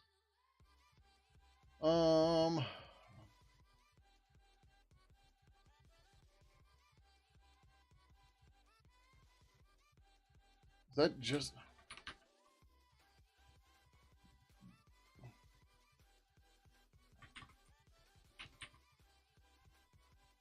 Are sent as 2C and 3D respectively. If the server receives a username that contains equals not followed by either 2C or 3D, then the server must fail authentication.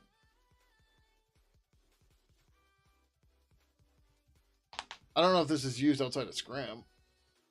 I've seen it in other places, but I don't remember if it was here or not.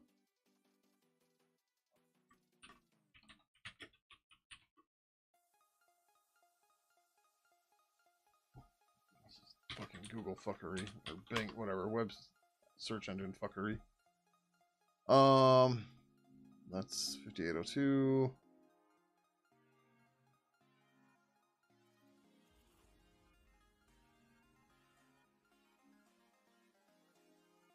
Wow. This is all we get for this.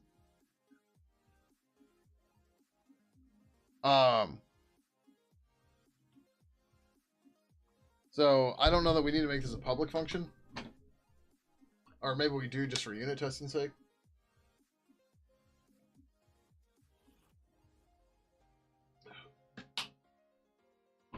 Although it should be in pars and serialize or two string. Oh, we didn't do a two string yet, did we? We did not. All right. So let's do that. Did we even start that part yet, or we just start the pars? Scram attributes H. Get client proof. Pars. Oh, we do have a two string. Are we not calling? Do we not implement this? What the fuck? Oh, we do.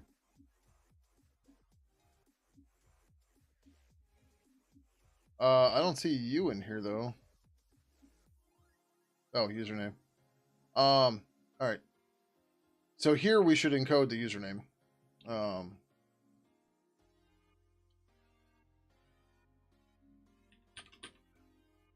Tar star encoded equals null.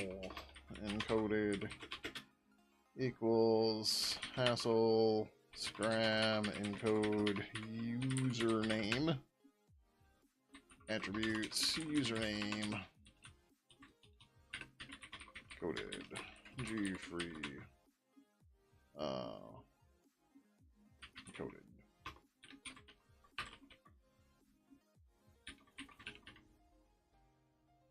Do.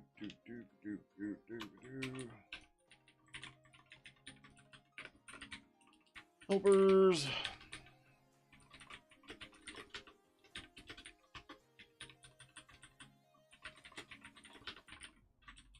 Supposed to be const. But we don't have any tests for this yet anyways, which we'll need to do, but it's fine.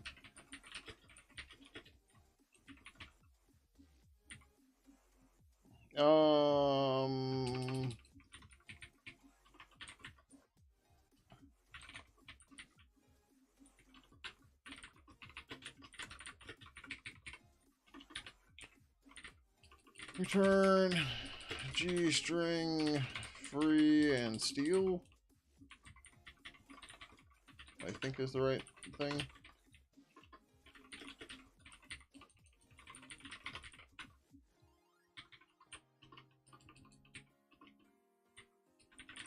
Wow. For car. You want to do it that way? Yeah. No, we need the pointer. Fuck. Yeah. God damn it. P equals username. RP is not equal to null terminator. P plus plus star P plus plus. Fuck, I hate doing this. This is shit, but it's fine.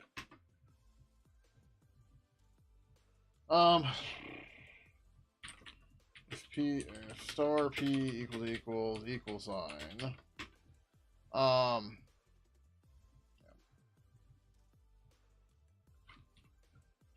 Else G string append C star P.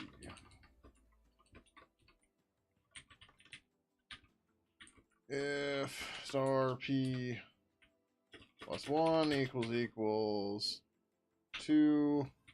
Shit, does it say it's supposed to go lowercase or uppercase or what? Okay, they all show uppercase.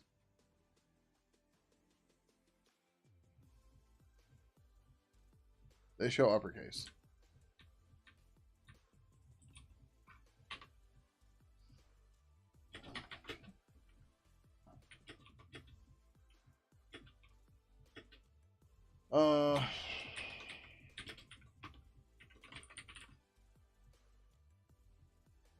Oh, fuck, this is wrong.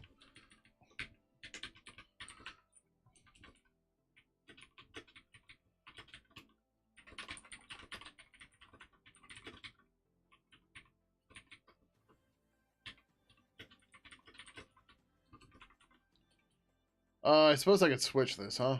I don't know if that gains us much, but it's we could do it that way.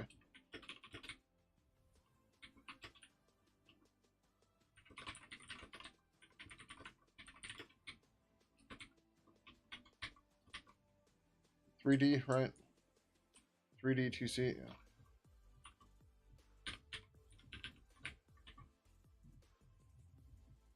Yep. Does that compile? I hope so.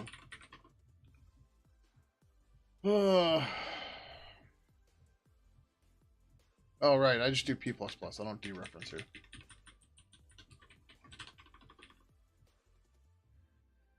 Oh, yeah, this should be const.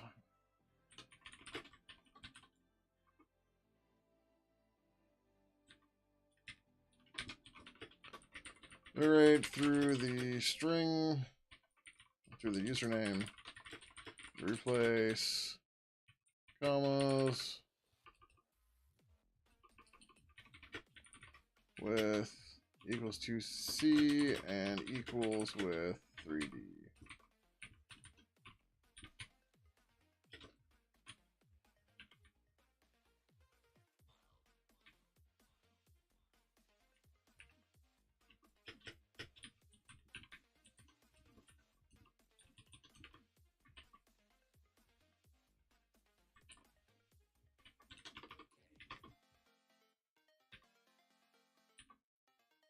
Oh, right. Wait, were we supposed to use... Hold on, I think that's the problem.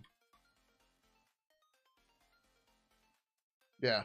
So this is supposed to parse what we put in, and then it calls toString, and then we're supposed to verify that the output equals the input. That's why I need both of them. Okay, that's fine.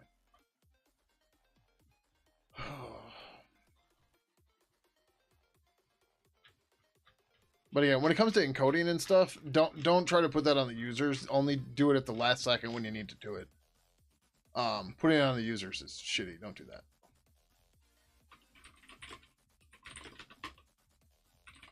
Hassle, scram, decode username.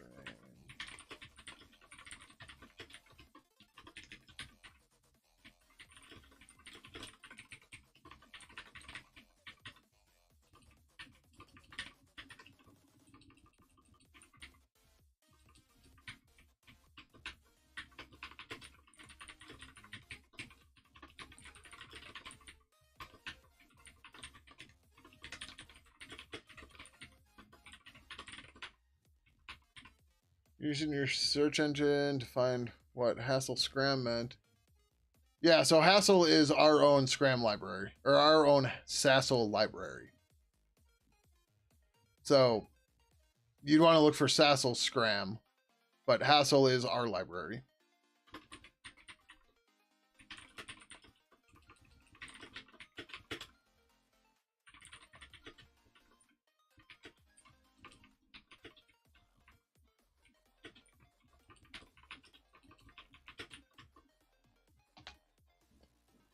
Okay.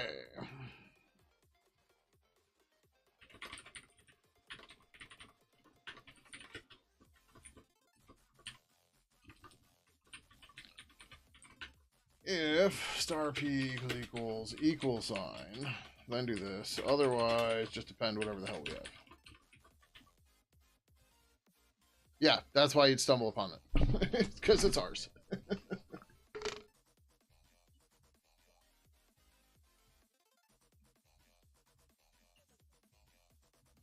Yeah, we're not finishing that. We're close. You might also be interested. There's more information, a little blurb about everything. So we restarted the state of the bird. That's not the right link. I clicked on the wrong thing. And there's a little blurb about what each part is here.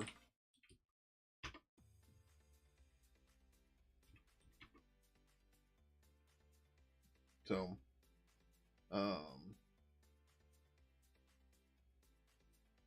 right. So, Hassle is the hassle-free authentication and security layer library. It implements Hassle in a modern and easy-to-use ways compared to existing libraries. Releases, we release 0.4. We're in the process of implementing the scram mechanisms, which will be included in the next release.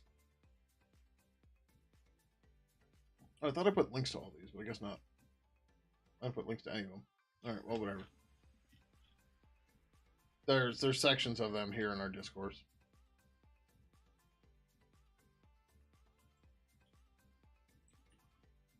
Okay, so if it's equals, then if star p, oh, this right, p,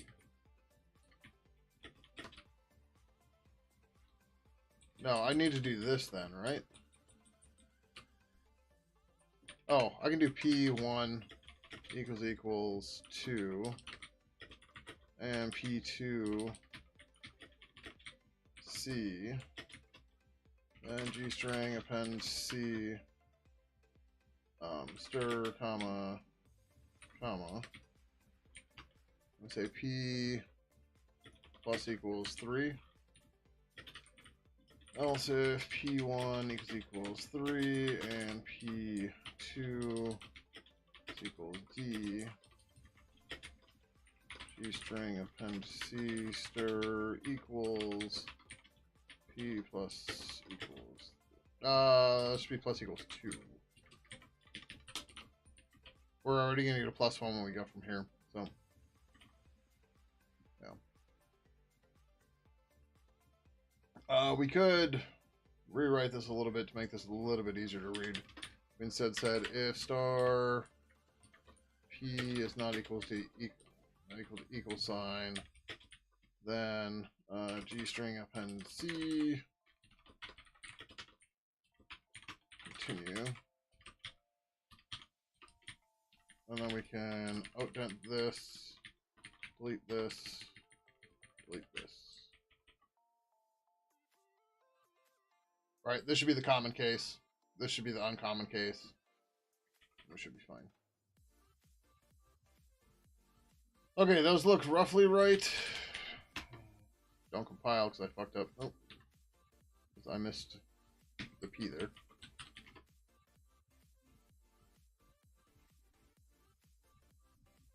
Decode username, define but not used. Yep, that's fine.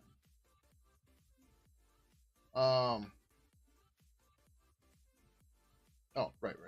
Okay, so we're gonna cheat with pars, and we're gonna cheat real hard, but it's fine.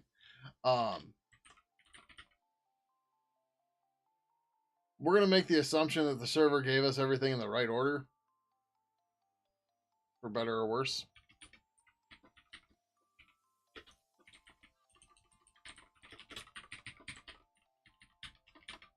Parts equals G stir split, something like that.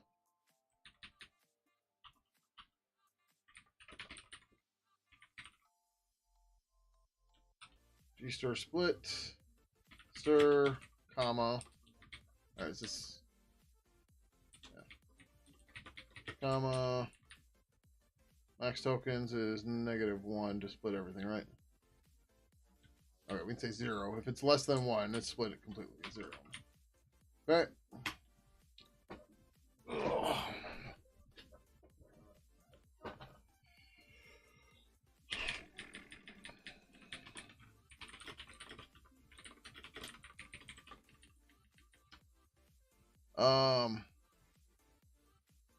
I will do it that way. For GU into I equals 0, parts I is not equal to null, I plus plus. Right? Commas can't appear anywhere except they have to be escaped. They can't be anywhere else. I think. It seems like that's the way because it's comma delimited. So when we're parsing, we should be able to split on commas, get everything to their separate parts, and then go from there. And then we can cheat. We can make this much easier. So first we're going to say const car star part equals parts I, just to get rid of the indexing, right? Then we're going to say car attribute. Actually, no, we don't need to do that. We can switch on part 0. Or, I want to rename this to attribute.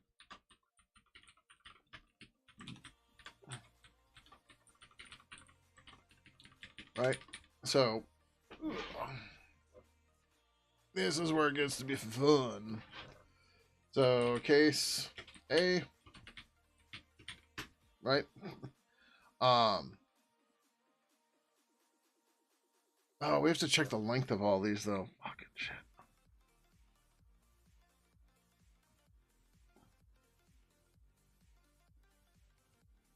Because we're not really validating this per se. What the hell does...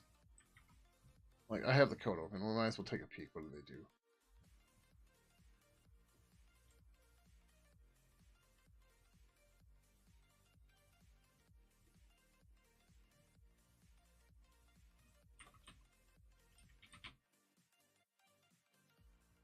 Oh, okay.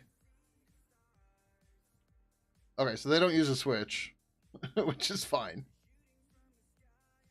Um, they're just checking both values each time. Or no, wait, what? Unless this is extensions? No, it shouldn't be extensions, yeah. So they're checking if the first part. What do they do to get to P?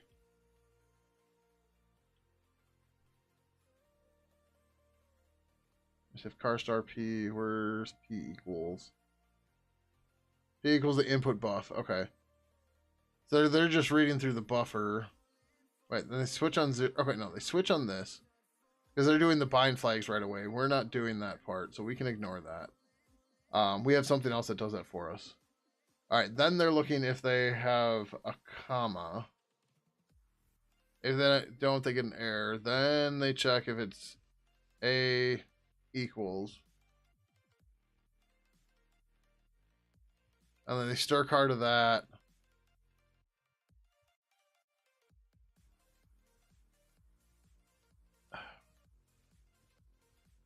Wait, no, that's still the GS2 header? This is why we have the GS. Okay, end of the GS2 header. Okay, cool. Blah. Good. All right, then they check if their first character is an equal sign. And then they go through and check what attribute they have in the right order.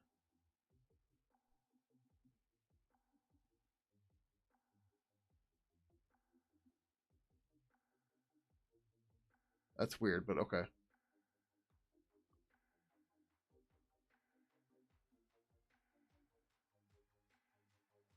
Then they start and compare. Okay, that's actually not a bad idea, but um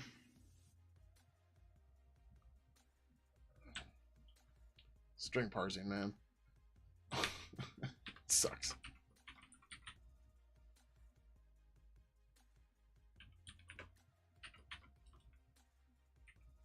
G stir prefix has prefix.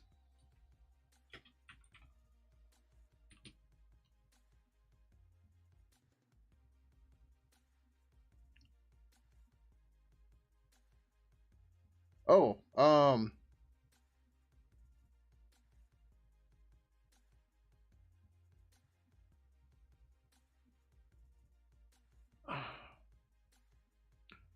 I guess this is probably fine. We don't want to do this in a loop because then we're increasing the chances of getting wrong data, right? Because these have to appear in order. This isn't unordered. These have to be in order. Um, so let's get rid of this idea. This idea is bad. Get rid of it. All right, back to the RFC. Give me this. So we're on 5, 5. This does not say the order though, does it? Oh, okay. So client first message, GS2 header, client first message bear, client first message bear is reserved M extension, which M equals reserved for signaling mandatory extensions. Exact syntax will be defined in the future.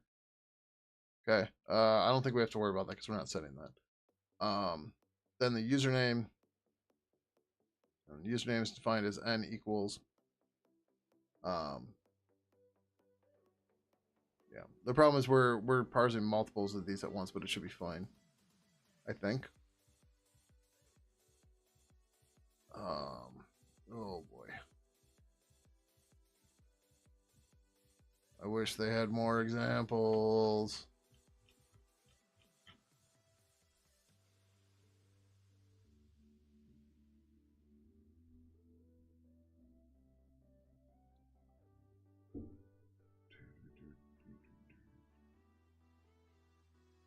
Oh, right. This goes 2B because 2C is comma. And then 3D, because that's equals. Okay, yeah, whatever, it's fine. And then the rest is just fucking any values for those.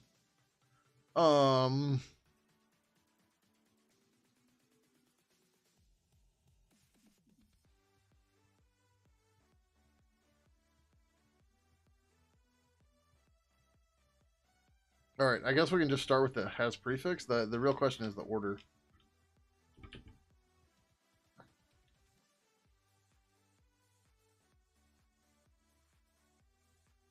The order of the attributes and client server messages is fixed with the exception of the extension attributes described by the extensions AB and F production, which compare in any order in the designated positions.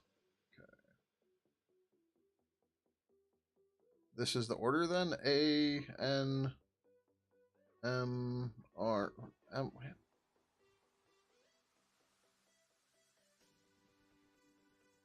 This seems wrong, at least according to what Cyrus is doing. Unless I'm looking at the wrong code in Cyrus, which is very possible. This is Scram server mech step 1. Okay, so client mech 1. Where's client?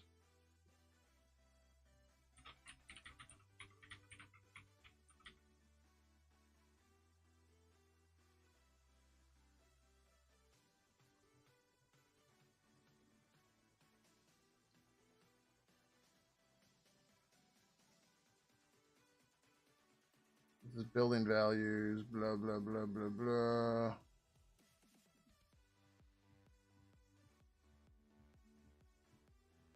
Channel binding stuff, don't care about that yet. Channel binding, channel binding. Allocate nonce if there is a nonce, create nonce.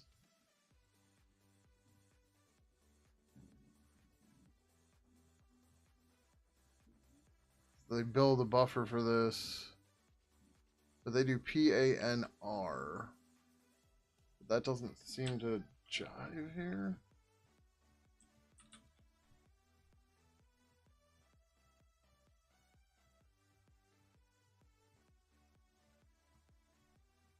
Oh, maybe the client proof is specific in another order? What the fuck, man? Why is it not clear?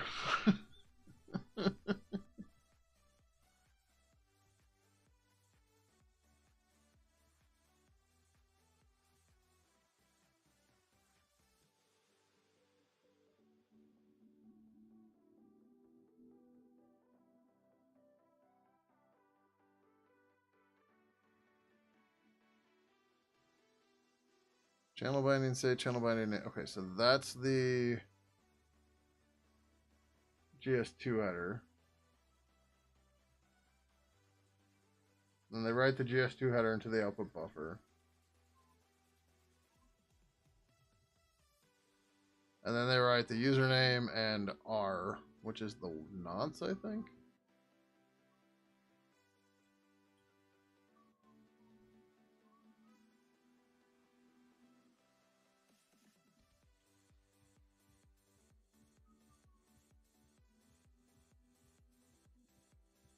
Sequence of random printable ASCII characters excluding comma, which forms the nonce used as input to the hash function. No quoting is applied to the string. Described earlier, the client supplies an initial value in its own first message, and the server augments that value with its own nonce in its first response. It's important for that this value be different for each authentication. For more details on how to achieve this, client must verify that the initial part of the nonce used in subsequent messages is the same as the nonce initially specified. This is a great question too.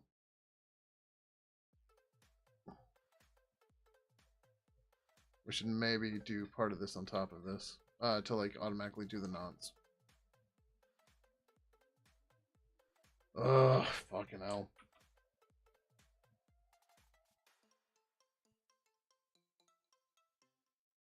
Where does their nonce come from? They just make one, or does somebody pass it in?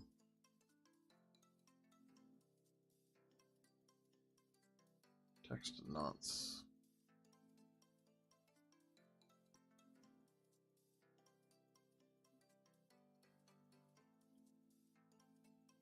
Okay, if it's null, then they go do this.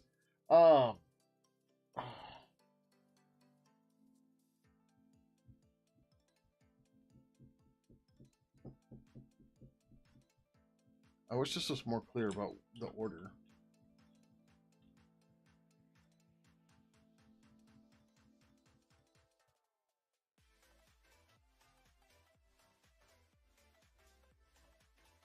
Okay, so N and R are right, but okay. We're going to assume that these go in this order. What made me passionate about Pidgin? With my talent, go work for big tech. Money doesn't mean shit to me. As long as I can live comfortably, I don't give a fuck about money. I have no interest in becoming a millionaire or anything. If I did, I'd just give all my money away. I don't care about it. It's not something that interests me. To quote Elliot from Mr. Robot, I don't give a shit about money. So like Pidgin's one of those things that it enables people to talk to each other and for people to find friends and stuff like that. And the way it's built and put together is what interests me the most. And it's doing the good work of making people find each other and allowing them to communicate and stuff like that, right? So, like, I've got friends that I talk to, like a single friend that I talk to on one protocol, other friends I talk to on another, and others that I talk to on another, right? The thing is, when those people are stubborn or they're only on one protocol because of whatever reason, right? If you don't have a way to easily communicate with them, you don't communicate with them, right? And that happens to me all the time. There's lots of people I don't talk to anymore because I don't want to use the shit they're using. Pidgin at least gives us the option to make that easier, right? Because it's not like, imagine if you, like, I don't know if you've used Microsoft Teams, but it's a fucking steaming pile of shit. And, like, I absolutely despise using it. So does almost everybody else I've ran into. But if you could use it in Pidgin, which makes it a lot more usable, a lot less crappy, and there's a plugin for Pidgin 2 for it, then you're more likely to use it, right? And this goes for other protocols and stuff like that too, right? Like the Snapchat UI is really weird and doesn't make a whole lot of sense to me, but whatever, right? I don't use it that much, but I've got one or two people I talk to on it, very rarely, because it's weird and awkward to use. But again, if it's in Pidgin, it's much easier to use. But the thing that makes it more interesting to me personally is I like the problem space of abstracting out all of the different protocols into one interface. That's the part that really gets me going and that I really enjoy about it. But then there's the whole social aspect of it, helping other people talk to each other and communicate and stuff, and that's the like bigger thing. But like the nitty gritty technical part of it is what really drives me.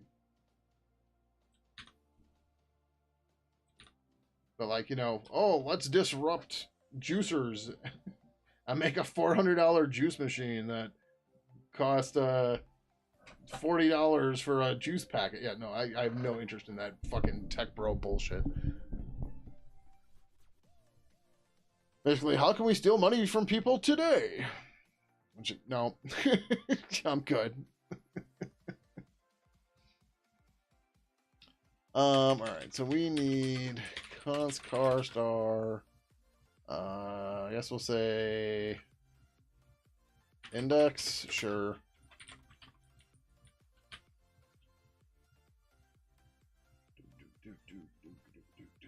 If gstir has prefix index comma a equals, then we have to go through until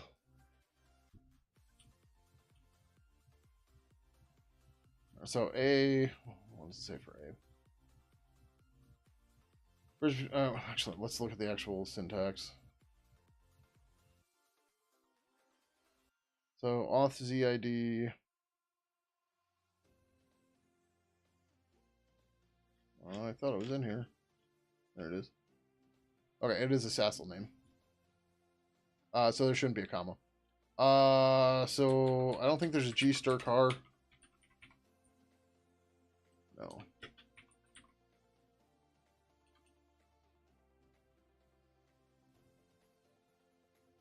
Nope. We could use this, but that seems shitty.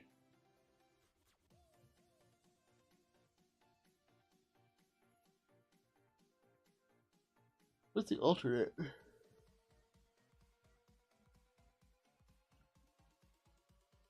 the fuck is an ASCII alternate? Oh,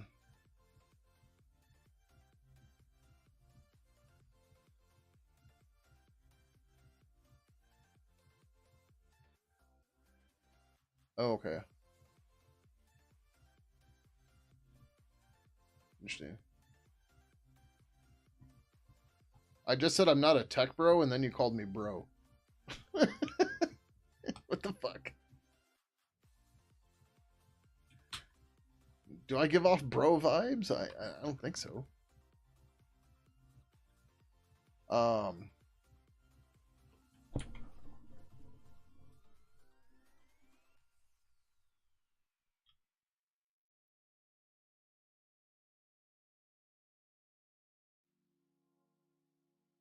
Wait, what?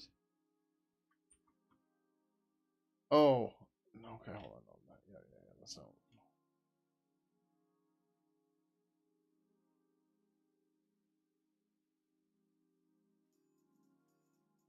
This is prompting for these if they don't have it. This is not parsing. I need server Mac. Or it's gonna parse this. Yeah, the whole bro culture thing is something that just seems really stupid to me. So I get, we'll say I take offense when people call me a bro. It's just no. No.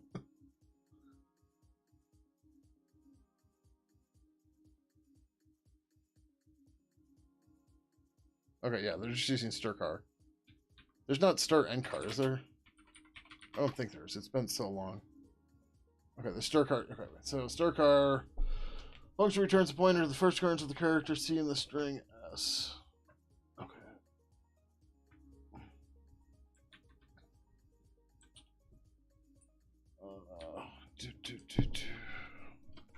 All right.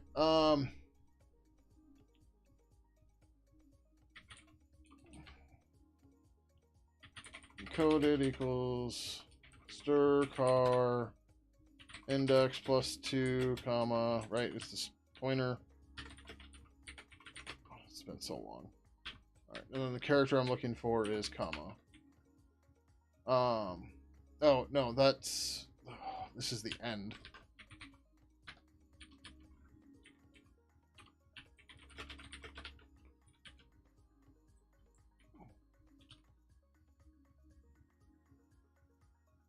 P is null, go to cleanup. Well, I say null terminate it.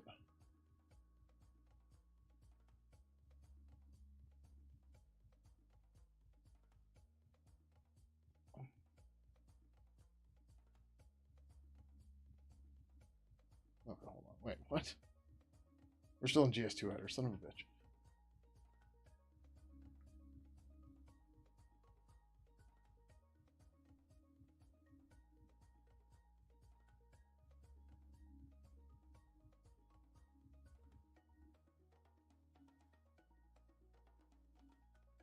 What?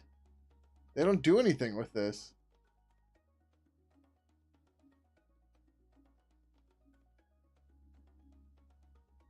Oh, I see. They set the value to that plus 2, then they do a stir car on it, and then they put the null terminator in. Okay, got it. I don't want to do it that way, but that's fine.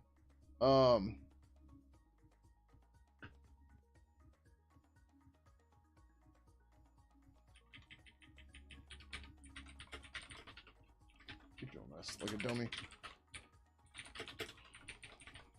So what we'll do is we will say alright,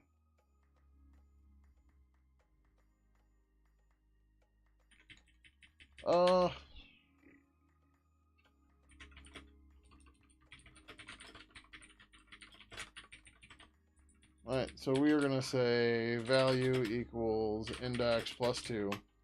Delimiter equals stir car value, comma. This seems like we're going to do this a lot, but whatever.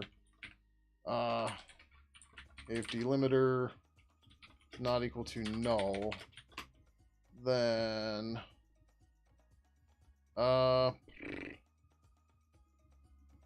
like I don't want to mess with the string because it got passed in. Did they dupe the string? If they dupe the string, it might be, then it explains what they're doing. But if they don't dupe the string, then they're just dealing with whatever they passed in. So here's P. Where's P equal? Where is P assigned? Oh, it's just in buff. In buff.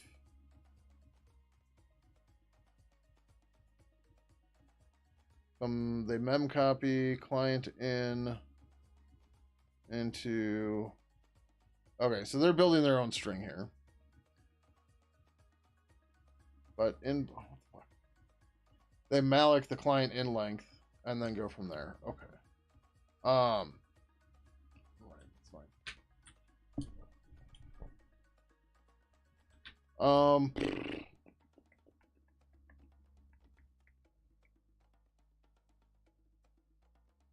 Is there a G-stir end dupe? Yeah, there is. Okay, so I can say, oh, this gets a little much, but yeah. No, because I fucking hate C++. Why does everyone seem to love C++? I don't need 37 pointer types. I have 2. It's fine. And first of all, Pidgin was started in 1998, before ANSI C was even a thing. Oh no, sorry. ANSI C was C89. C99 was the next major version. But Pidgin was started in 1998. What is that again? I don't remember what that is. But I don't know. Like, if I wanted to do fucking meta generic programming with templates, C++ would not be what I use. If I wanted to create weird, stupid syntax shit, I'd probably learn Rust. Like, virtual destructors in C++ are just, like, the worst fucking eyesore and weirdest syntax in the world. And it's dumb. I don't need multiple inheritance, because that's also dumb. Resource acquisition is initialization, basically automatic cleanup. Yeah, who gives a shit? We have auto pointers in C now, and I still don't like them. Because just keep track of what you're doing and don't be dumb. Yeah. All right. This can get ridiculous if I keep doing this way. Especially if I'm allocating everything.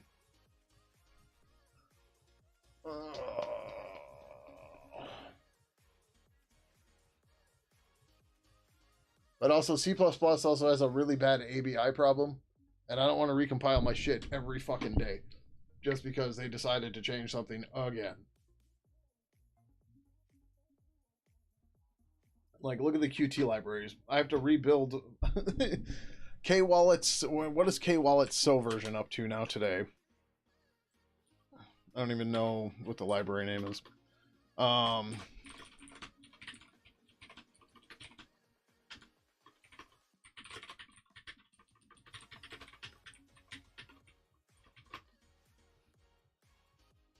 Oh, somehow it's still oh, that's libsvn. What the hell do we actually link against for that plugin? Live purple plugins.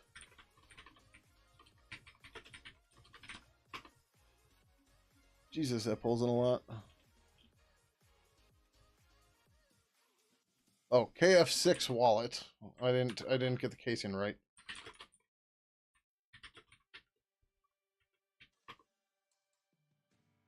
So I don't know. Every time KDE updates, I have to refine the version of this because I have to recompile because the ABI is not a thing in C++, apparently.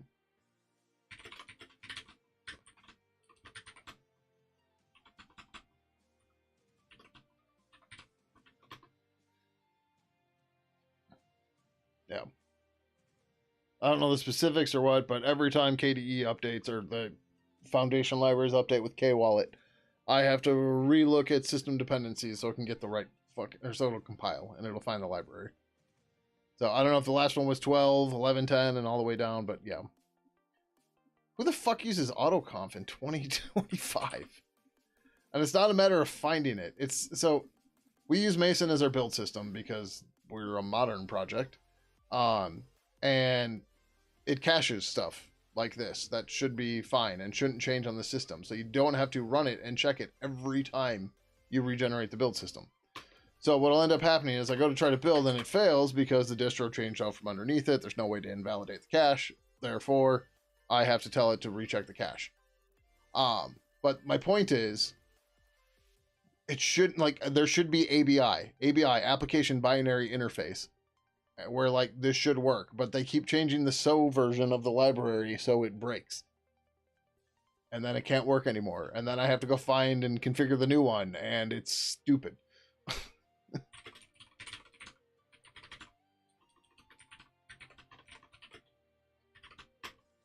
So we depend on, yeah, I don't know. It's whatever this part is of their mock stuff. That's the part where this keeps changing. Right? Or maybe it's a QT6 dep. I don't know. Where's the QT6 dep come from, though?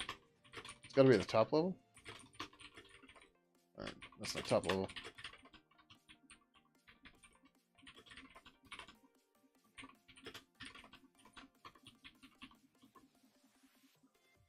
Yeah, so we import the Qt6 module from Mason, then we say we depend on core, and it's required depending on K-Wallet or not, and then we also look for the K-Wallet dependency.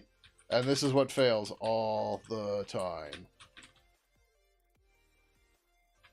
Whenever KDE updates, that'll fail, and I have to regenerate the whole build system because of that. Which, it doesn't take long, but the point is they keep breaking ABI.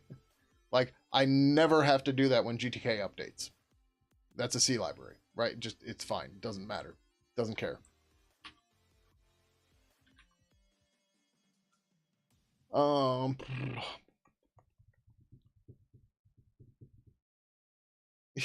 You're saying that autocomp is fast for regen your build system?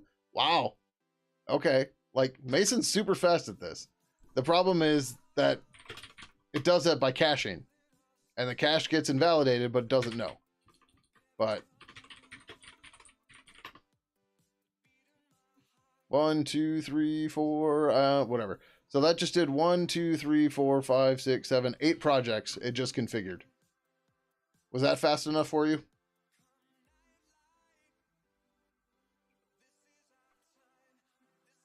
Seems fine. All right, let's even clear the cache.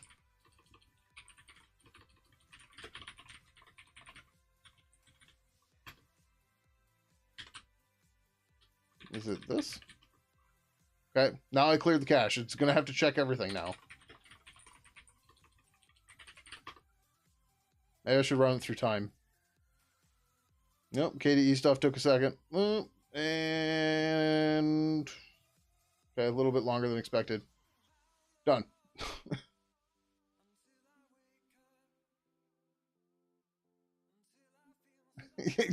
I'm glad we agree that it's dumb curiosity. Here's the thing. People are going to use whatever programming languages they want to use, right? Don't make it about, oh, well, there's this and that and blah, blah, blah.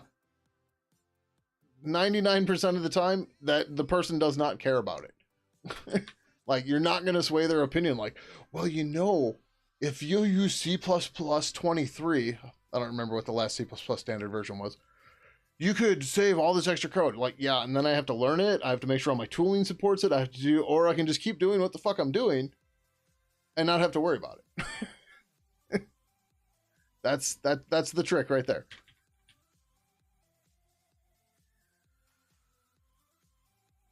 All right, I don't want to dupe this all the time because this is just going to allocate the hell out of everything because it's going to get duped again anyways.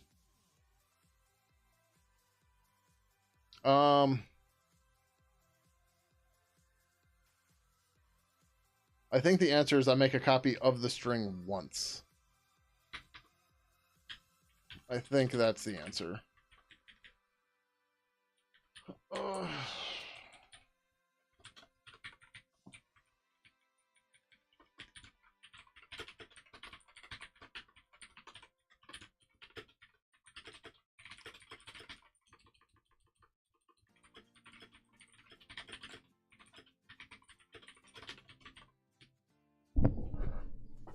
Like, even if somebody wants to write QBasic today, go let them, right? They want to write basic, let them write basic. Oh, I'm curious. Why are you using basic? Because I fucking want to. Christ.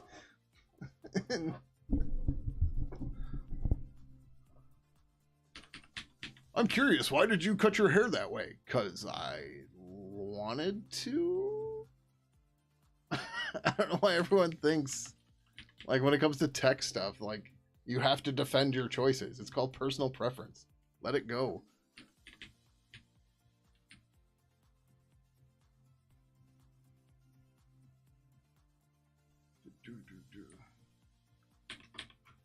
If delimiter is not equal to null,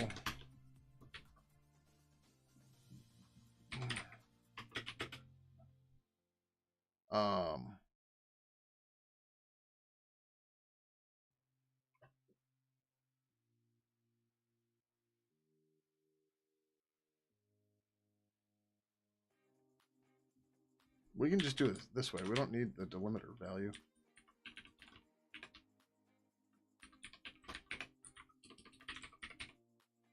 Oh, we want to move past it. Okay, hold on. We'll put this back just to make this a little bit clearer to read.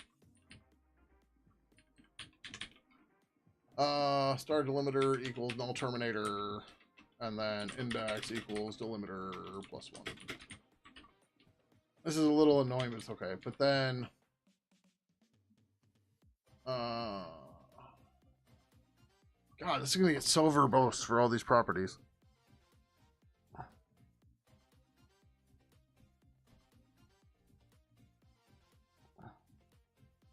I could do some sort of table or something, but that seems weird and shitty.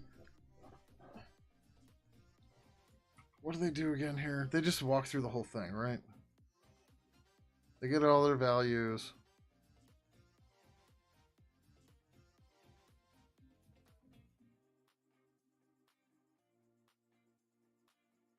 Oh, right. They know exactly what they're going to use for each step, so they only have to check a couple values. And that's not what I'm doing here.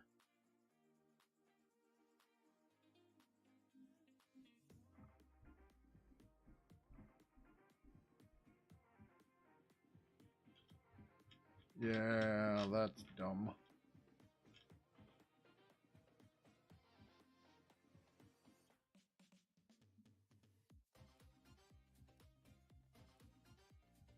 Okay.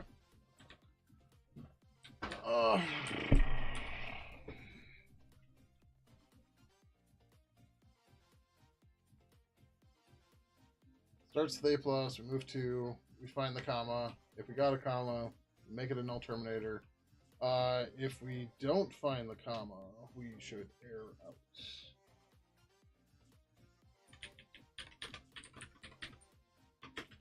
Vimlet equals null. G set error.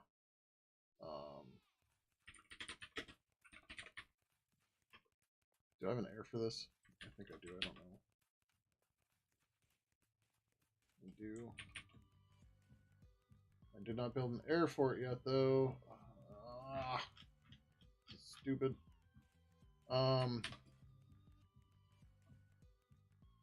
Did we put this anywhere? We might have.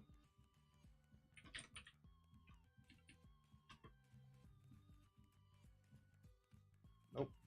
We have an error domain. We didn't put any of these things in here, did we?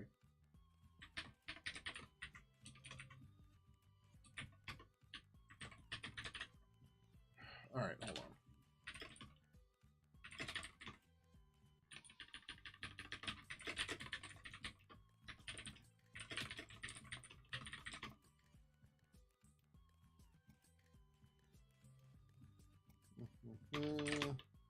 Okay. Let's fix all the error stuff here, because we didn't do it. So the problem I'm talking about here in particular, so you see there's no, we have air domains, but, oh, okay, apparently we only did it for this one. Right, so this has airs, but we don't have the plane air or any of that stuff. So we need to go through and make this work for the rest of it, which we don't have right now. So GS2 header, that's, I want a .h.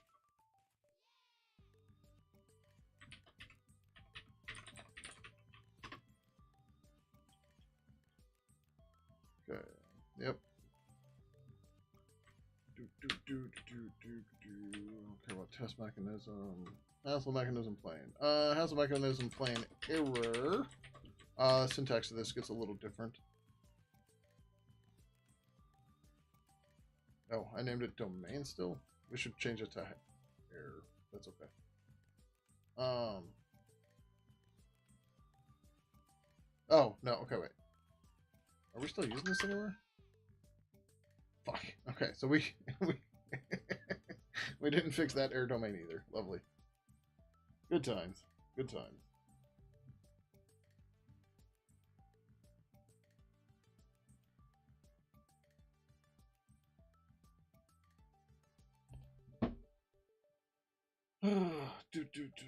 Okay. So let's start with that one first because that'll be easier because we're in the same file. We're gonna probably do all of them in one pull request because they're really kind of tiny, but it's okay. But so it's gonna become GS2. Well, let's see. What are the actual errors we have for this right now? They should only be used in the GS2 header.c and in the test. Okay. So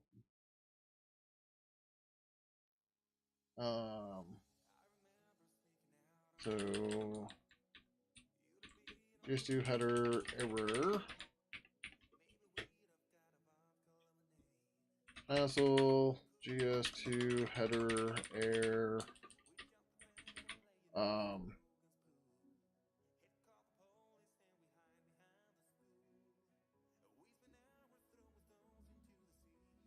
We should rename these. Fuck. Do those go out in a release like this?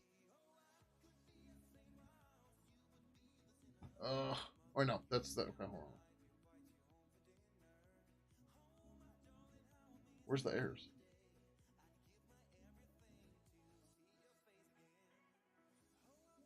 Oh. Because these don't need to be, okay, these are since 0.5. This has not been released yet. Okay, good. Because we're in the 0.5 release cycle right now. Yep. 5.0 dev. Okay, good. So we're gonna rename these and we're just gonna reuse them. Because they don't need to be parse errors, they can just be GS2 header errors.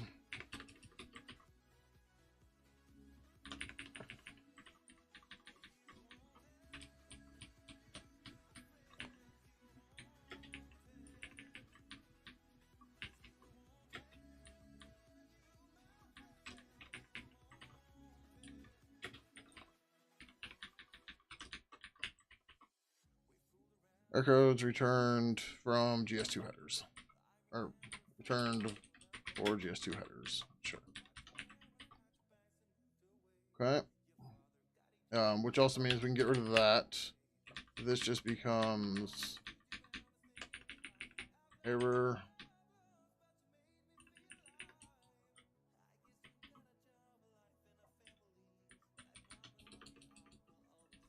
Errors with GS2 headers. Error domain.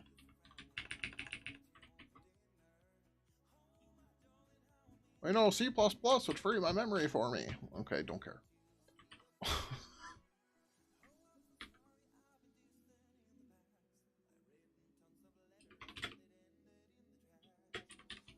What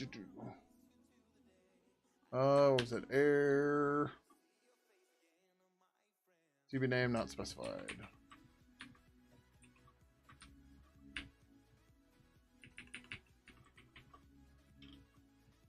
Okay, how bad does the rest of the build go?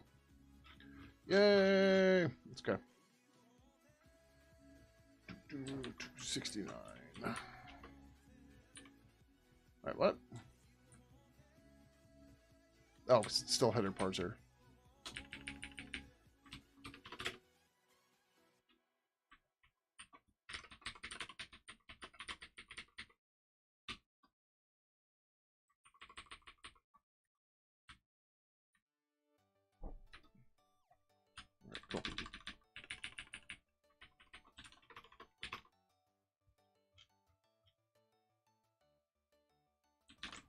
349.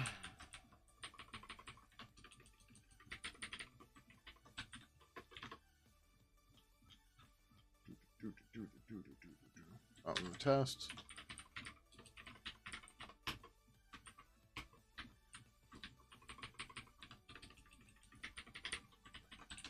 Those are all going to fail because I don't have the right error message in there. That's okay. We'll get there in a second. Header error quark follow.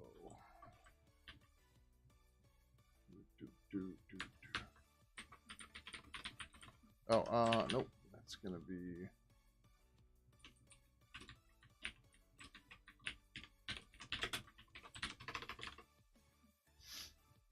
Okay. 393 in the test.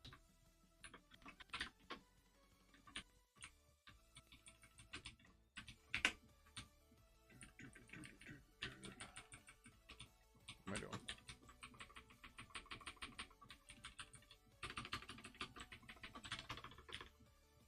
Why multi-cursor when you could use regex? Just curious.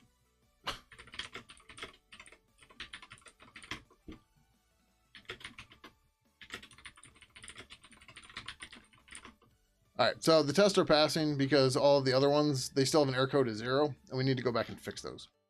But this should fix all this problem.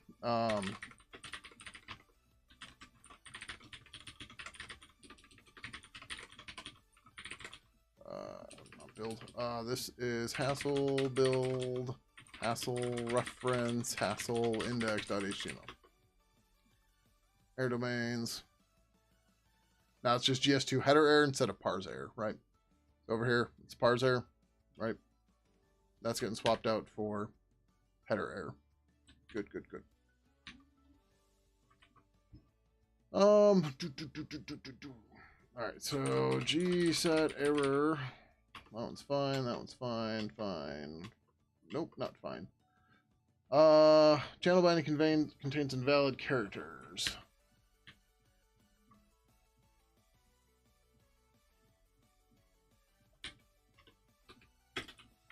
Hassle GS2 header error CB name invalid. Channel binding name is invalid.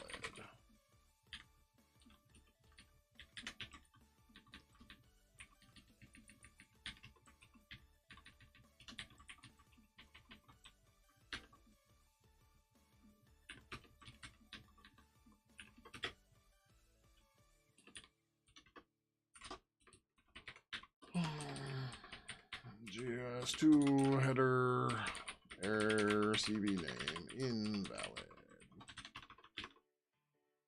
Tests are going to fail now. That's okay. We're going to do them one at a time. Make sure we get the right ones. Boom. Look at that. See? Test 196. Yeah. So we put a tombstone in there.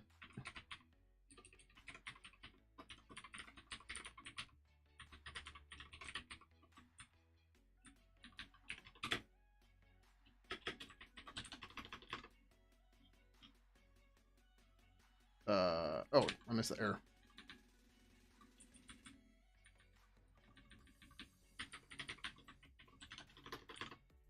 Now, if you use VS Code, it would tell you. Yeah, don't care. Okay, one down.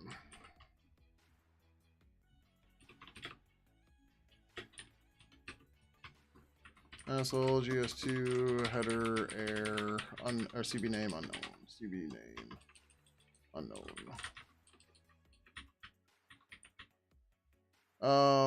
That's not CB name.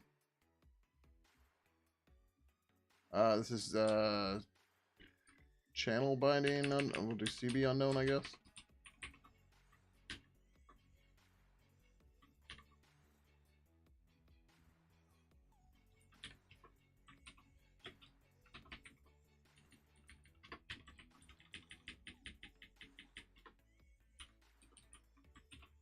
Could be CB value.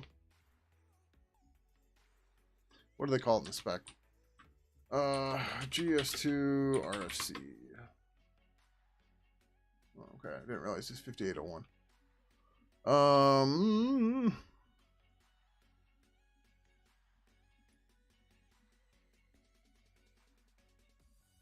Oh, they do use Cecil name there though. Okay, maybe we should break that out. That makes sense.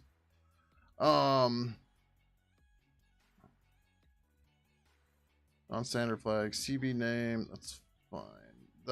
Where's the first parameter? GS2 non-standard flag, a CB flag. Right, so P equals CB name, N or Y. Okay, so we'll call it CB flag unknown.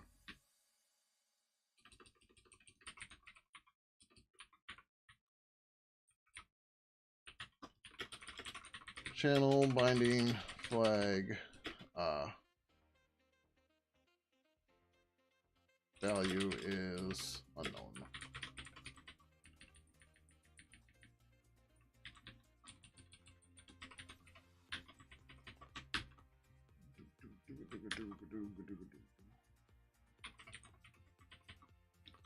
Channel binding flag value %T. I didn't want to run all the turtles, but it's okay. 139. What do we give this?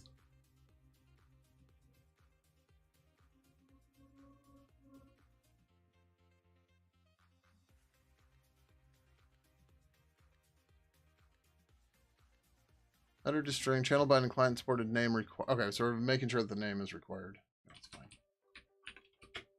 Oh, but that's not quite the same.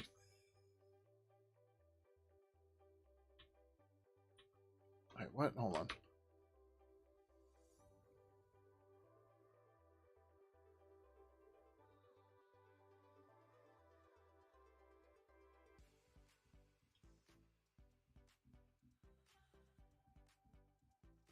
Yeah, that should have died here.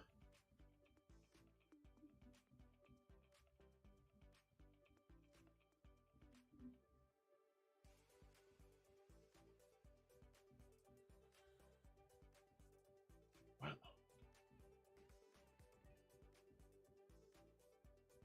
So we set channel binding client supported. We should have ended up with P? What the hell?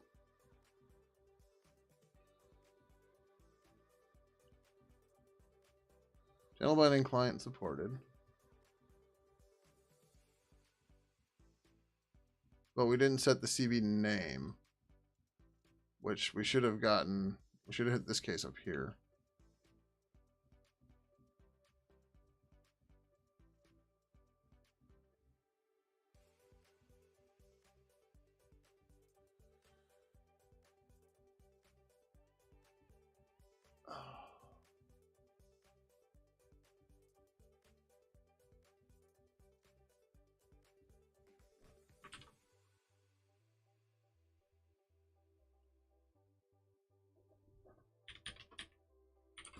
If hassle stir is empty, invalid.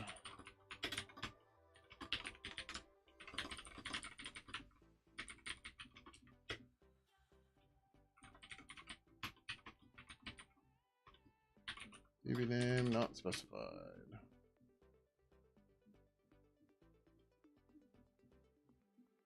Oh, we already have that.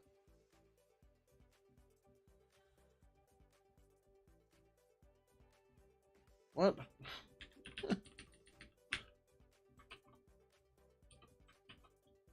Are we not hitting this? So we set client supported. We don't set the name. We're getting... Oh, actually, hold on. What error did we get? I wasn't paying attention to what error you got. Channel binding was set to supported, but no name was given. Okay, right. We're not checking the right error here. This is supposed to be... Yeah, okay. I'm thinking it's the one we just added, thinking it passed before, but it didn't. It's looking for this. This is why we use the error codes. Yay! And I ran the whole fucking turtles again. Okay, much better. This is what we should be running. So we don't have to run everything. We run the turtles at the end when we think we're good. That way we can build faster. Okay. That looks okay. But that means we don't have a test for this case, which is okay. Do we have an unknown value for this? Because we should probably put that in here. We don't. So I don't know. Let's just put it to like 100, right?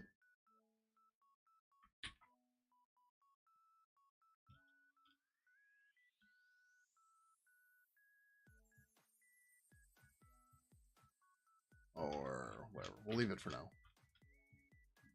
But we're not hitting that test case, or we're not hitting that code path right now.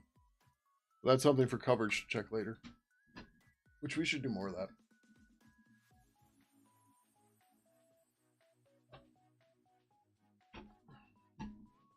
But it's fine.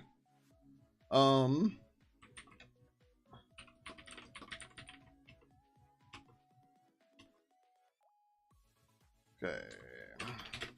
String prep failed. Lovely.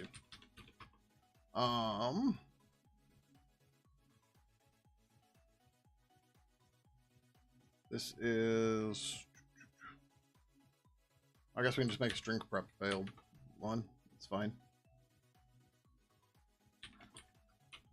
Asshole GS2 header error string prep failed.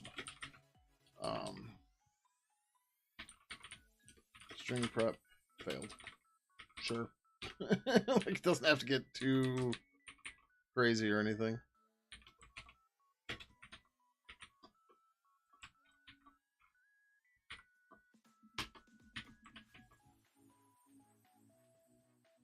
I don't know that we have a test for this either. Let's see. Nope.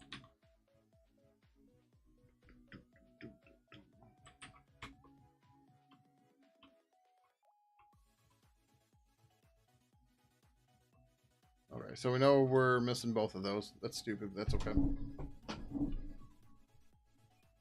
it. I need to get water.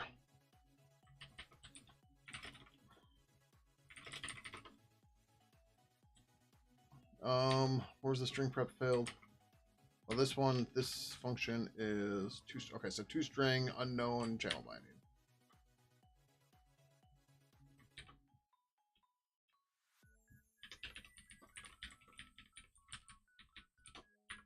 Unknown channel binding.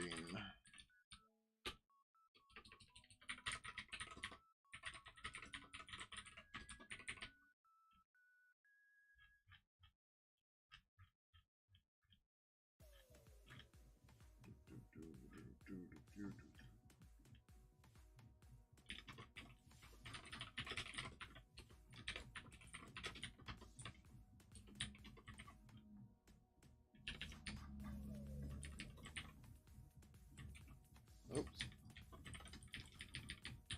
Oh, was it just set channel binding? Yeah, set channel binding.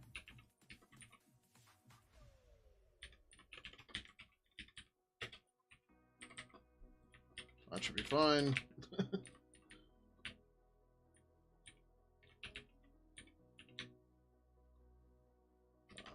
No.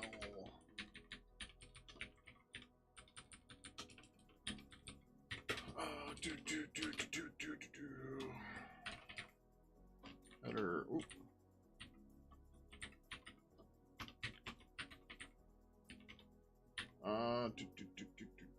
This was CB flag unknown. That's what it was.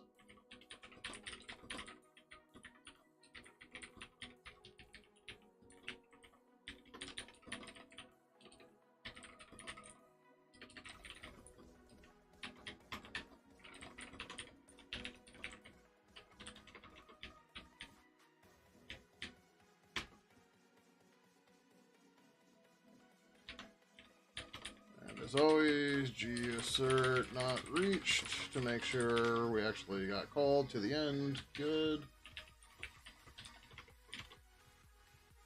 Cool. Oh, there's a bunch of these.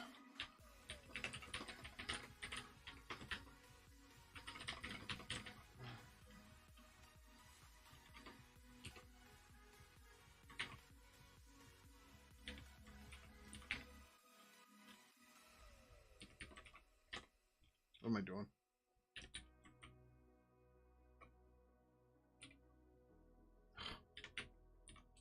It's like, oh, hold on.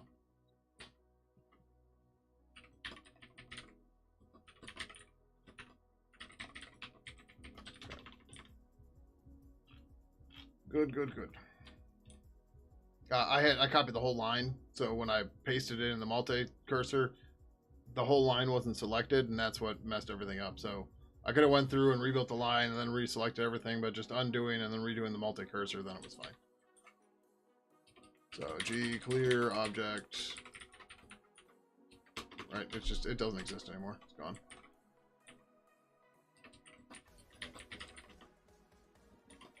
Alright, no more room. Yeah, yeah, yeah. Okay. What was the other one we need? We need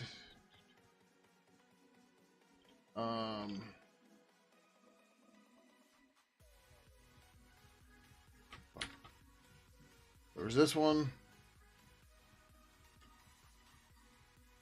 And then oh, string prep failed. I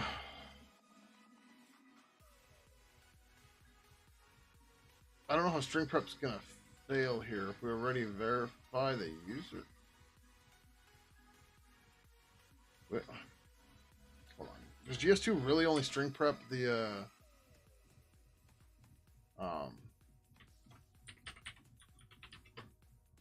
Aussie ID and not the username? That seems wrong. Salsa name. GS2 has to transfer to Aussie ID since J. Alright, Salsa name is that escape. That's not Salsa prep though.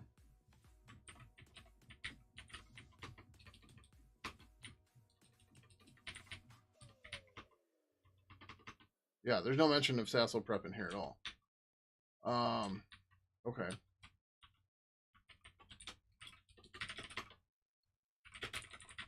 Branch GS2 air cleanups.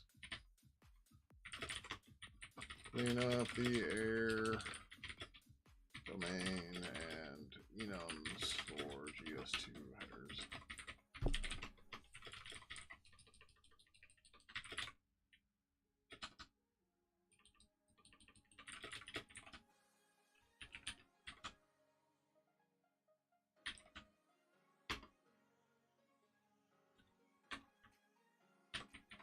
Scram attributes.c.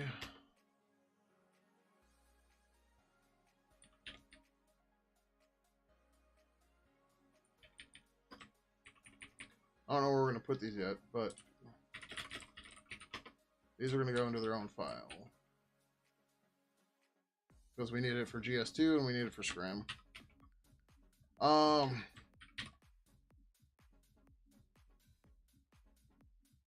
We do have hassle string. We could do hassle string encode username or something.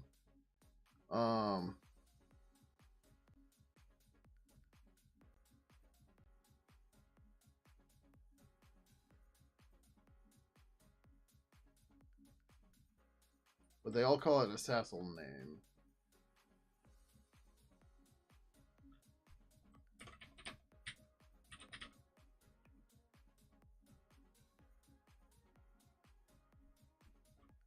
Sassel mech name, Sassel name for this mech name.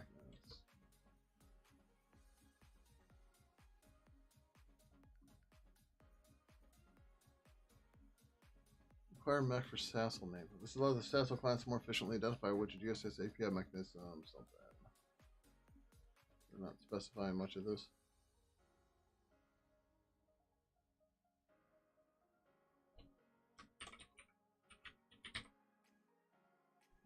What was I searching for before this? Was it not Sassel name, or was there just that many hits? Oh, there's 19 hits. Okay, that's why.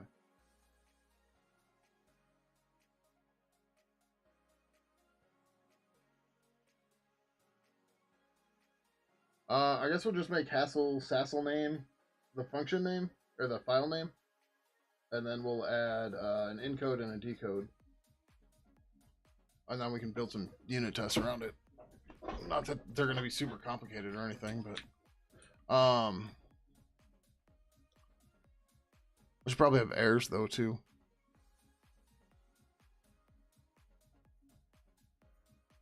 Like if it doesn't have, if it's equals 2, that's an error. Right,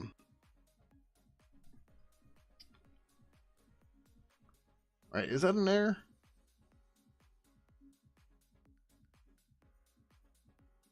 $58.02 was saying something about.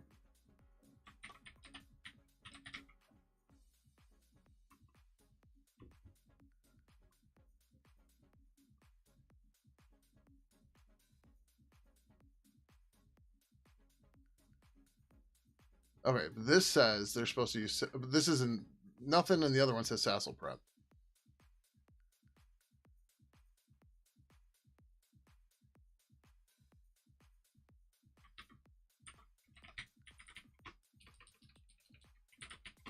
They have no match for prep aside from that.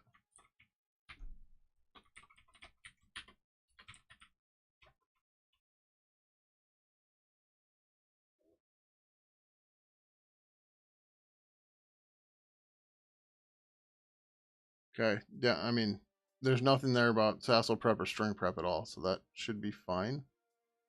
Yeah. Okay, that's fine.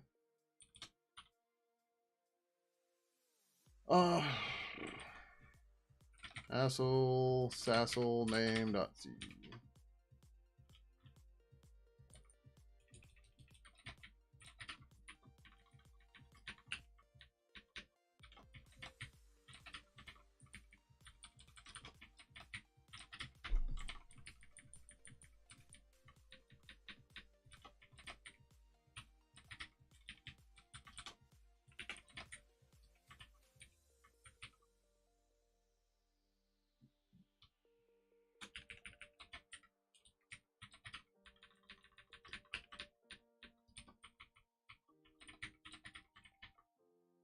Okay.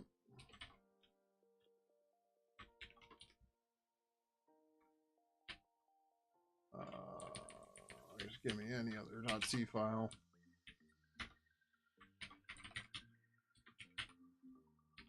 Sure.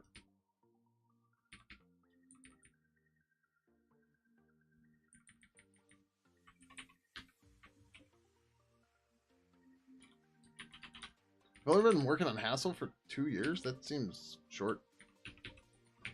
Oh, that's right. We have to put errors in here though too. Or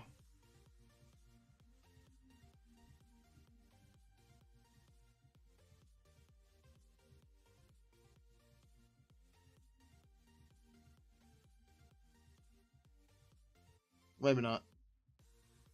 No, because that should be valid. Okay, yeah. I think. Yeah, because it's any character is valid. So I don't think we need errors in here, but I could be wrong. We don't need context, but we're gonna need Hassel name.h and Hassel string.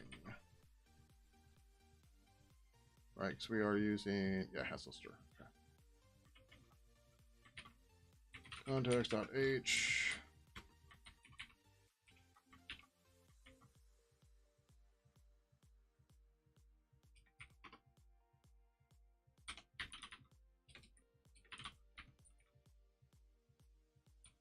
I shouldn't have grabbed context. There's too much here. Okay, maybe not, but there's a bit. Don't need this. Don't need that. We don't need any of this.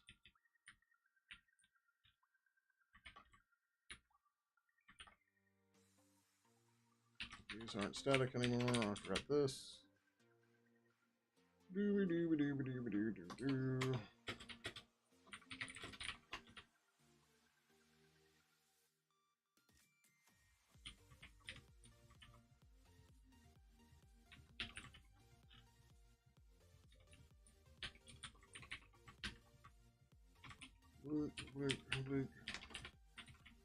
Hassel available in 05. We have to do the rest of it yet, or the doc comment, but we'll get to that in a second.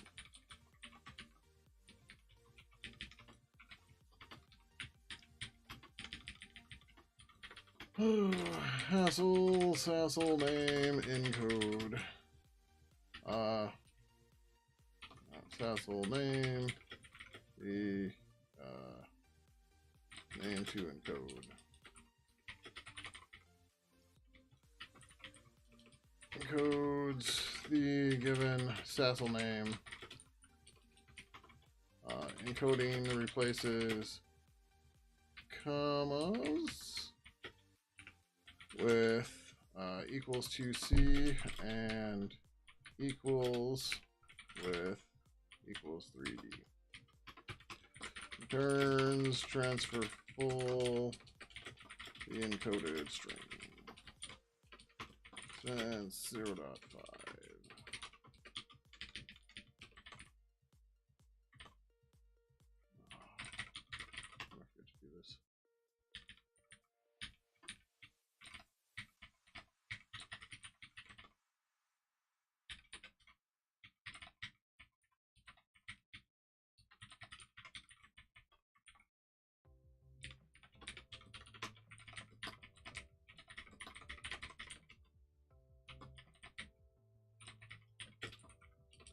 Name to decode. Decodes the given Sassel name. Decoding replaces equals to C with comma and equals 3D with equals. Turns transfer full the decoded string. Why would Twitch need a universal chat client? Twitch has one chat network. Pidgin itself is a universal chat client that connects to other chat networks like Twitch, Discord, Slack, IRC, XMPP. There's a WhatsApp plugin. There's even a Docker plugin.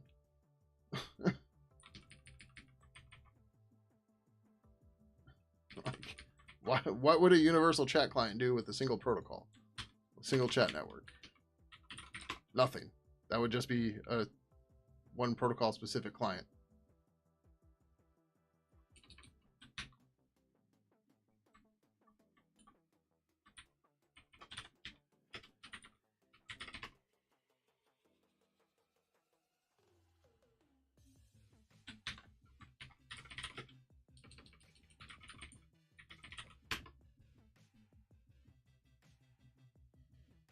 Well, I mean, think about your question before you ask. Yeah, there's a Docker plugin, Danny Collin.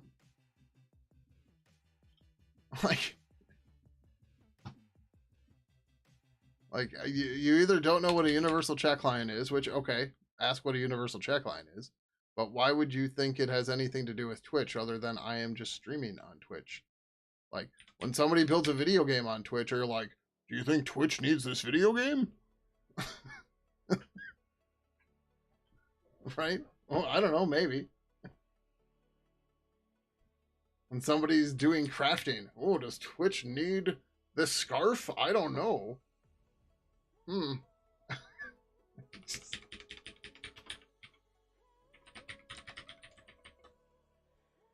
Like, if you think I'm being an ass, it's because you're asking stupid questions. And yeah, all questions are welcome, but like, if you ask me, why are you on Twitch and not Mixer? Well, I don't know. Mixer's dead, right? Why are you asking that question? That's a stupid question. Yeah, all right, bye. Don't care. I'm not here to become some popular partnered streamer, which is something you don't seem to comprehend, but that's okay. You don't need to. It's fine. Test. What the hell is test full?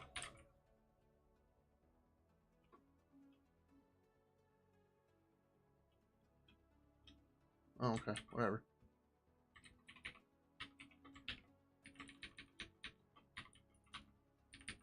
Like, I know it's weird for somebody to be on Twitch and not trying to become a partner and become the most popular streamer, but that's not why I'm here. And I've been meaning to put this in the chat, rules and whatever stuff at the startup, but like, I'm here to share Pidgin's development with people. If you like it, cool. If you don't like it, I don't care. If you're gonna ask me stupid questions like out of curiosity, I'm probably gonna give you shit for it. Because again, I'm here to work on stuff, not answer your curiosities. I mean, if your curiosities are good, sure, but they never are. Why do you use Sublime Text over VS Code? Everybody uses VS Code. It's the best editor. I don't care, right? It's that level of question where it's just like, oh my god, what the fuck? What is this thing? Set non-fatal assertions.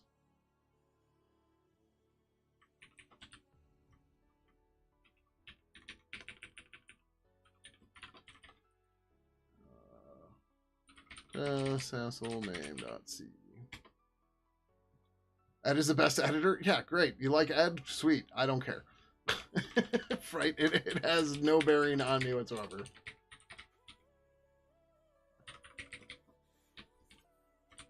But Streamer said I was dumb, blah, blah, blah. I never said anybody was dumb. I said they were asking dumb questions. It's very different things.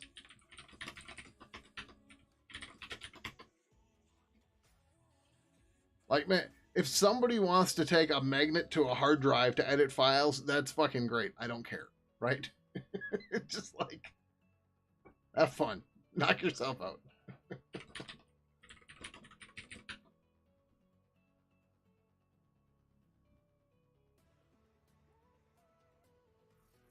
Danny, did you read the channel rules? Because there's no Holy Wars here.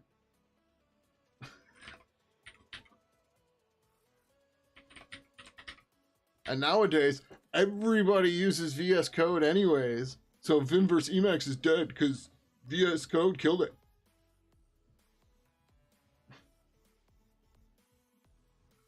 Oh, this should be in code.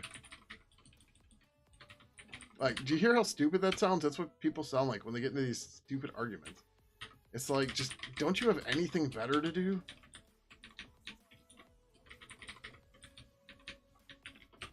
Why do you use C instead of C++? Why do you use C instead of Rust? Why do you blah, blah, blah? Because I fucking like the language.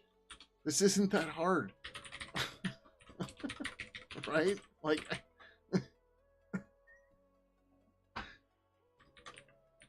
We're gonna make this easier.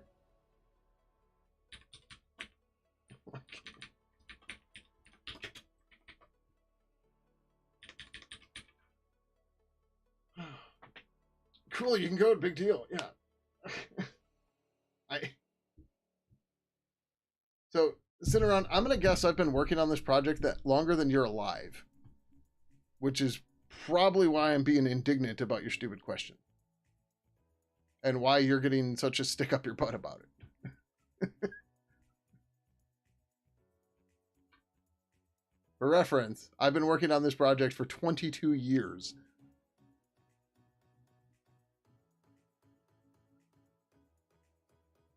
I don't know that I have, but okay. I mean, I thought you were leaving. Why are you still talking? I thought you said bye, and here you are. You're still here. I gotta do this as a list. If I'm gonna do it this way, I have to do it as a list. No, well, let's not do it as a list. This is dumb. We'll put it back this way. It's a little... Yep, alright, here. You know what? We'll just save some time. Boop. Alright, you can decide if you want to stay or go. But you've got to wait 10 minutes to decide. I mean, you can leave now, but you can't talk for 10 minutes because you're just being stupid.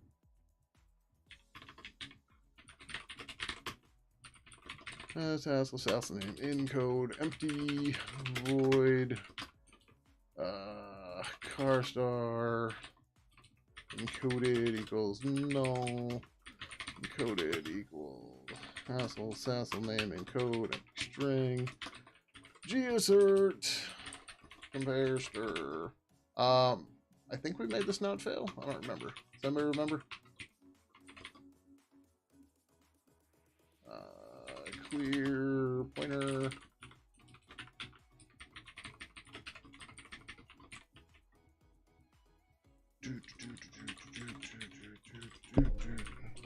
Empty. Why the hell did that rebuild? Oh, because I ran turtles, but still, it shouldn't have rebuilt.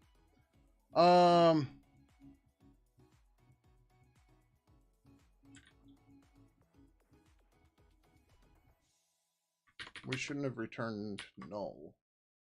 Oh, because we did if it's empty. Okay. If Sassel name equals null. Oh, we're still running full turtles. We don't want to run full turtles. It's okay. This shouldn't be null.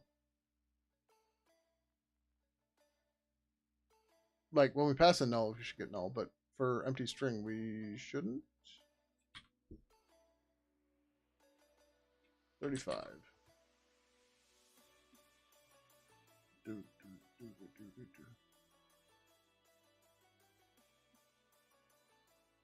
Did I just modified the wrong function, didn't I? Yep. That'll do it.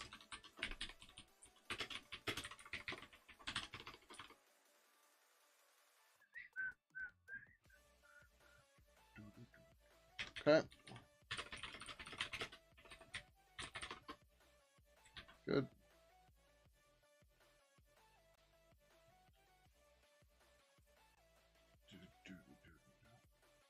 That's fine. I gotta go back to tests because I don't care about the other stuff right now. So real talk. Does anybody think I was out of line with any of that? Those questions aren't bad even if they get old. It's where there's follow-up that gets arguments when it's a matter of preference. Yeah, Fat Kid for Life. I mean, the whole thing, that whole line of questioning stems from people thinking that there's objectively a best thing for everybody. And that is just unequivocally incorrect. Right? Like, for example, somebody who's blind is going to have a much harder time with one editor than one, or with any editor that doesn't have accessibility support and isn't built with accessibility, right? And that's the problem, is that's where that mindset comes from, and people just don't seem to understand that, and they then, you know, put their identity behind their editors because they spend 30,000 hours configuring it and getting it just right, so it has all of the ligatures and all the custom font and whatever stuff.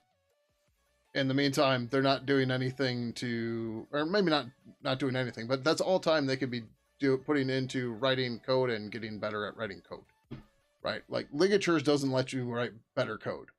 Maybe it lets you read better code, but it doesn't make you write better code, because when you have a ligature, you still have to type the same multiple characters, right? And it's just it's that kind of stuff, that kind of mindset, where all that comes from, and it's just, yeah.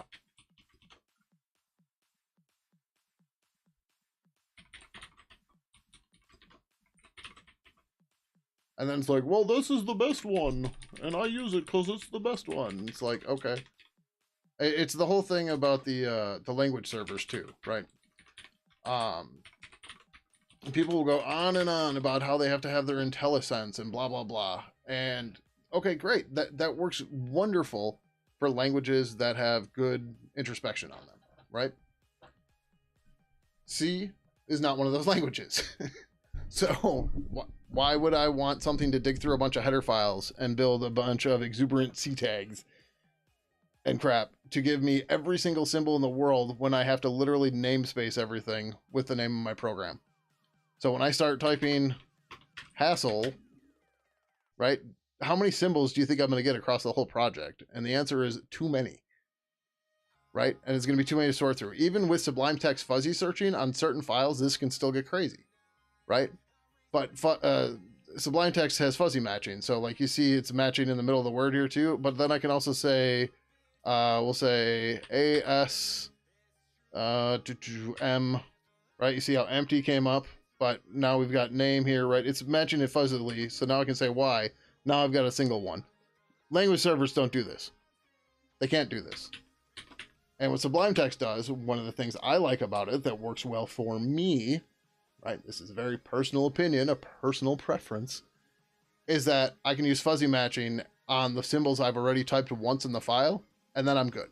I don't need all 1,000+ symbols we have in our libraries, because that's just wasted effort, because I know roughly what I'm going to use, and if I'm using it often, I've already used it in the file, then I can fuzzy match it. If not, oh no, I have to type it once, right? That's perfectly fine for me. I know some people aren't going to like that, and that's fine. But that's not a reason for me to change an editor.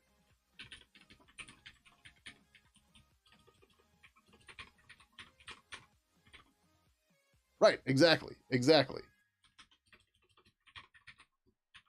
That's why there's precisely no editor work. Like, I don't give a shit what editor you use, right? I've got better things to do than worry about what random people on the internet say or do, right?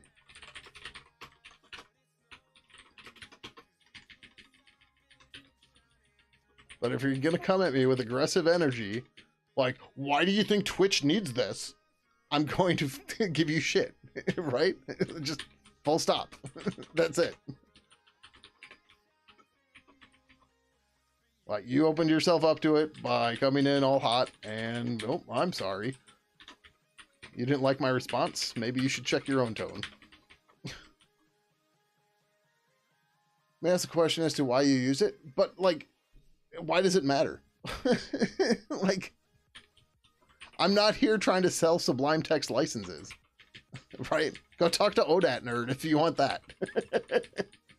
I mean, no disrespect to ODAT Nerd, but he does everything in Sublime Text. So he would be the person trying to convince you on what editor to use. I would say try them all. Find one that works for you. That is what I would say.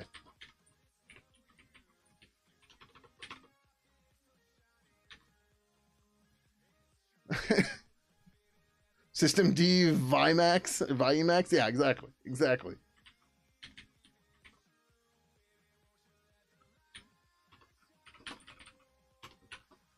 It's just there's so much better stuff to do. Like the other problem with this is people seem to just like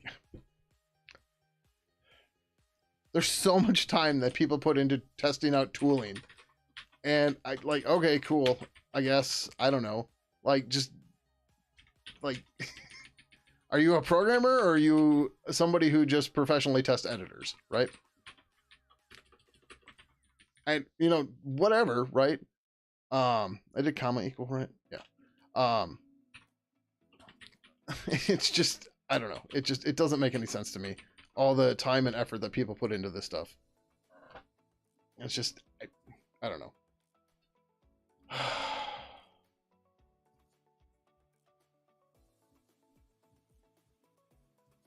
This is really getting ridiculous. I should really just do a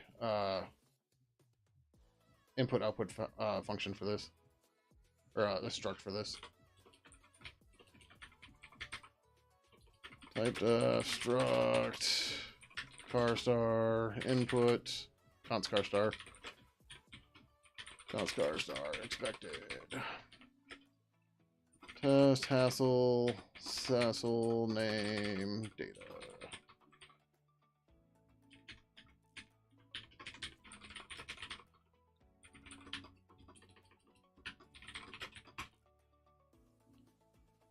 Oh, test hassle name data star data goals.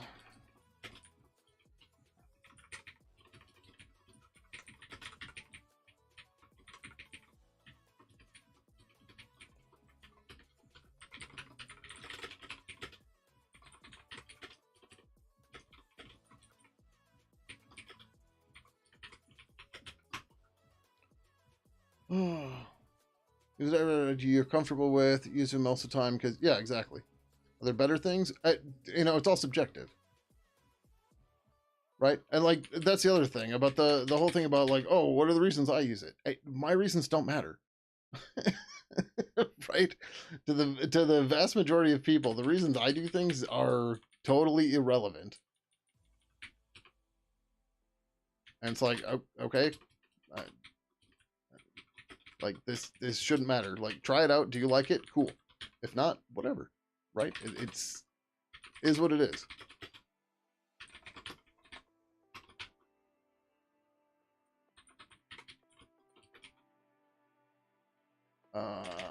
This should be this.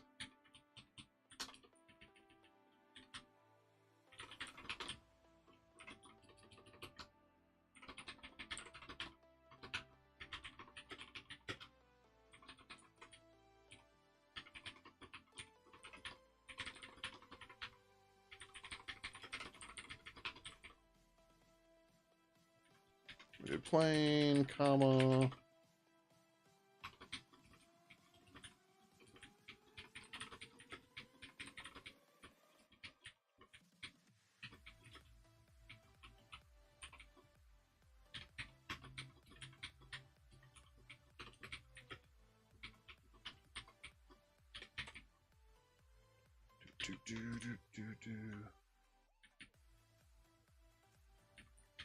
I got comma equals.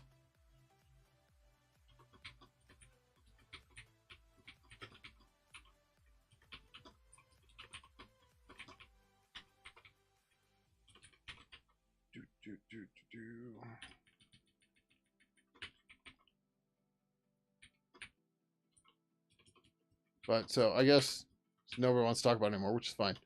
Just to close, if you come at me questioning why I'm doing something that I've been doing on Twitch for 8 years, which whether or not you know is a whole nother difference, but you just shouldn't be walking into that scenario. You're still here? Why are you still here?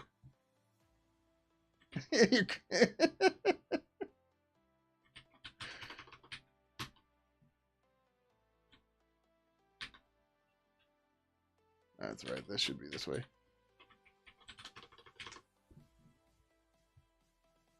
No, it's not that you asked a question about the stream title. It's how you phrased the question. You didn't ask a question about what is a universal chat client. Any of that. You said, why does Twitch need a universal chat client? You're asking me to prove, discuss why I should exist, and that's just fucked. But it's not just a Twitch thing. Like, you didn't ask any of the questions. You asked, why does Twitch need this? Twitch doesn't need it. Twitch doesn't give a shit. That's why I'm also streaming on YouTube. Does YouTube need it? Right? Okay, I understand that, but you've got to look at it from my point of view. And we're in an ad now. I don't know if you can hear me, but yeah. Like, I won't bother saying anything till the ad's over. Yep.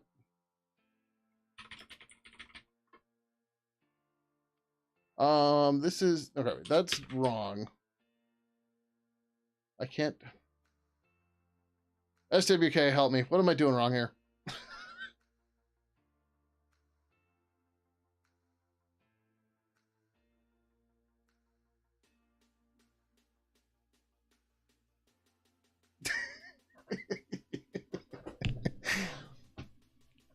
Nice.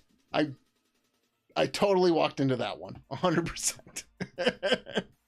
I'm just trying to loop through a list, an array of structs, and it's being dumb, and I'm not remembering how to do this. Missing braces around initializer, right? So I'm just trying to do a static initialization of this. If I make this a pointer, I get past that part, and then it fails because I can't do a null check. Oh, wait, no. Or is it? Wait, no. Why I can't I remember how to do. We've got this in a bunch of places.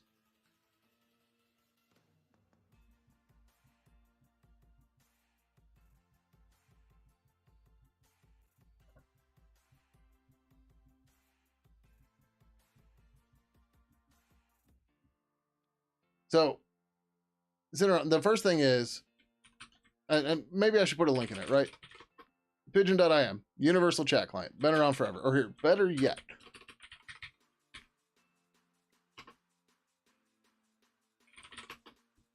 maybe I should link to the Wikipedia page.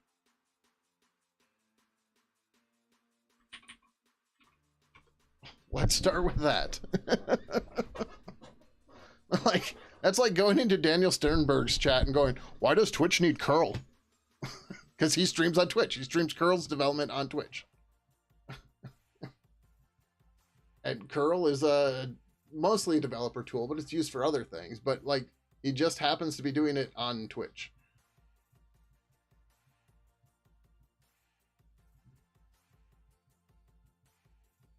Okay, don't worry about SWK. I'll figure it out. But yeah, so like, we don't even have a Twitch protocol plugin right now. We don't have Twitch support. So that's the next part. Like, I should probably start working on the new stuff that uses pub sub, but I haven't looked at it at all yet. Where are some of our tests that do this? There's got to be something in Hassle for this. I guess we'll just go through the test because I'm being dumb and I don't want to think right now. GS2 header. No. No, there's probably nothing in here that does this actually.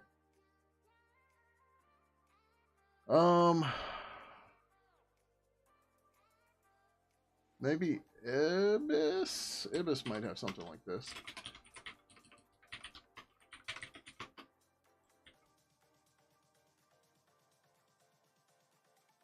Chan modes. Nope. Batch client. TTCP mat. No, it's not going to do it either. Features, formatting, message. No, we did this all by hand too. God, why can't...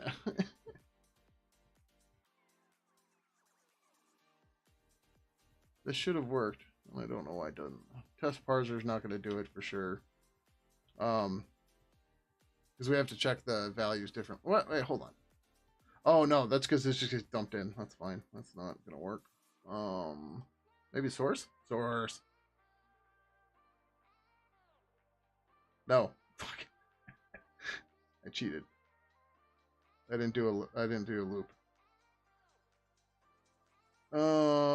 Standard reply, nope. Tags. Nope. So, does Twitch use IRC? Kind of.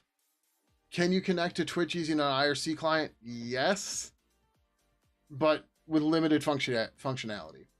So, Twitch uses a very small subset of the IRC protocol, but they're also very slowly pushing people away from using that.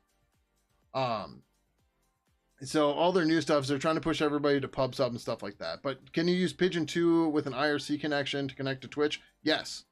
You have to generate an OAuth token off of a website that'll just generate one for you. Use that as a server password. It'll work. Except you're not going to be able to direct message people or whisper on Twitch. You can't do that because they don't implement that via IRC and they never have, as far as I know. Then there's a whole bunch of other weird things about it and stuff like that. So does it work? Yes. Is it good experience? No. Not unless you start implementing Twitch extensions. And the Twitch IRC extensions, they're done in the way that they're supposed to be done for IRC v3, and that's fine. But they're still Twitch extensions that you need to have stuff work. Like, you won't see people join and leave a channel unless you negotiate a capability. Same deal for I can't remember what else now. It's been a while, but yeah, that's the idea. So Pidgin used to be such a requirement for active internet use. Oh, well, you're welcome, Fat Kid for Life, and we're trying to get back. You may be interested if you're a longtime Pidgineer. Pidginista? I don't know. So for a while ago, I was doing these things called the State of the Bird. You can find a link to the whole playlist here. We're starting them back up. We used to do them as interactive streams here on Twitch, but then Twitch chat decided they wanted to be goofy and stupid, and that was the last straw. And I was like, well, we're not doing these on Twitch anymore, because they were not asking serious questions. They weren't paying attention. They were doing Twitch chat things, right? Anyways, the blog post makes it easier. I don't have to edit video. I don't have to upload it to YouTube. I don't have to do any of that stuff, blah, blah, blah. And it makes it easy to do edits, and people can add comments and stuff, but nobody's commented on this. But anyways, these are going to be going monthly, or going forward. Going forward, they're going to be monthly. So they're not going to be they're still going to show 6 months worth of history. But this post in particular, I did 6 months back. But so the next month is going to be, this one's going to be cut off and the new one's going to be over here. Right. So that kind of stuff. No one's smart enough to realize that void functions don't return a value. Everyone's got to start somewhere, Cineron. That's it. Not testing the scaler there. Anybody who wants to connect to multiple chat networks in a single program would use Pidgin. If you've ever heard of Beeper, Trillion, technically Rambox, Franz, Miranda, Adium, if you've heard of any of those, all those do the same thing.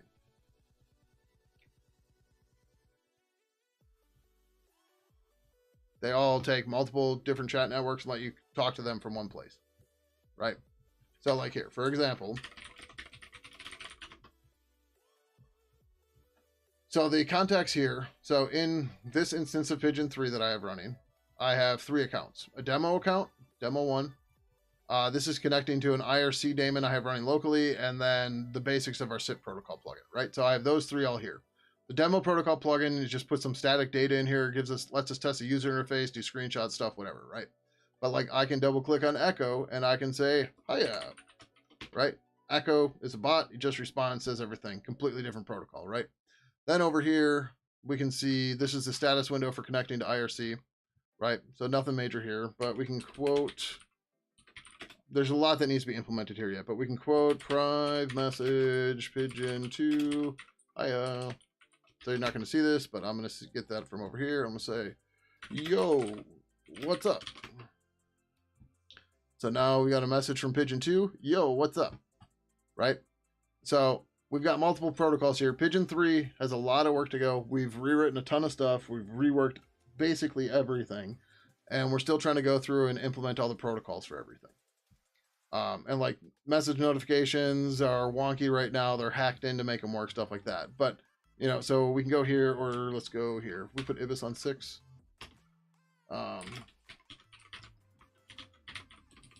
CD build./ibis cli 192.168.1.220 minus n cli minus c join hash yeah, we can join Pidgin. Let me do that here first. Right, so then that's the private messages and all that stuff. Then we can also join a channel, hash Pidgin. All right, so now we've got a test channel here. You'll see, no, I guess Pidgin 2 is not in here.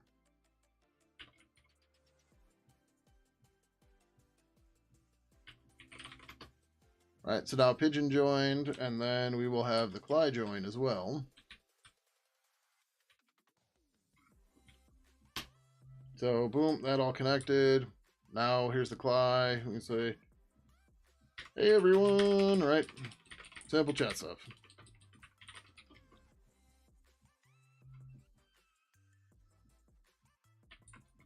I can't do it from the Cli again. Here, we can make the Cli a little bit smarter. The Cli is very dumb on purpose. I'm a Cli. So, boom. Oh, what the hell? Huh. Well, that's a memory error.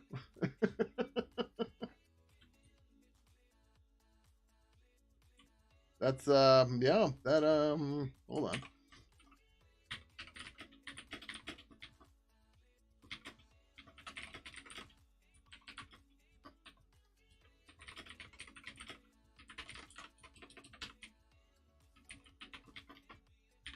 Is it double ampersands? I can never remember. Or is it IP host? Oh.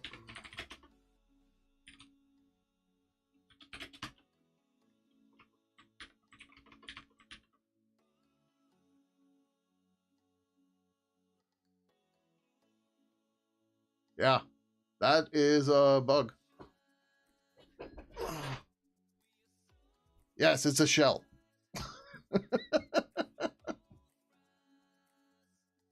Man, a lib purple Cli extension for Emacs. Dude, there's already Elm or Elim. Stop talking about stuff that already exists. It's been around forever. I spelled Emacs wrong.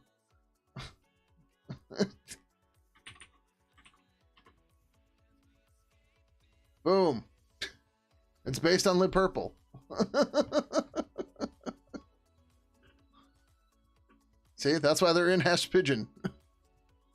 And I'm guessing that's our devil room too.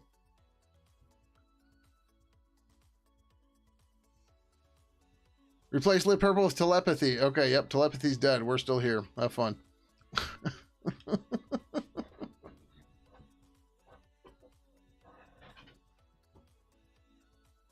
All right.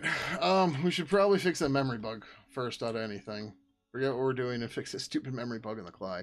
I don't know what's happening because it shouldn't have happened like that, but yeah, that's fun.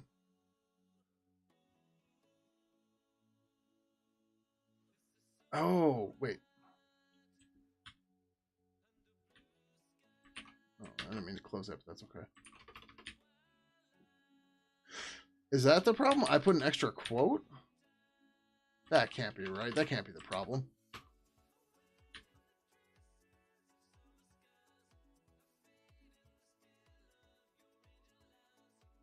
Yeah, it's not. I don't know how we looped around with arguments, too. That's fucking weird.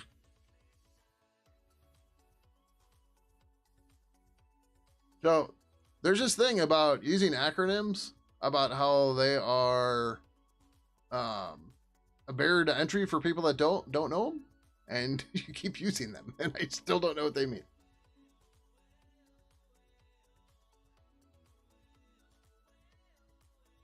So G option string array.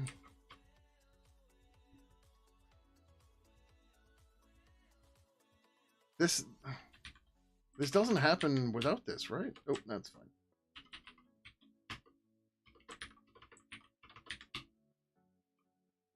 Wait.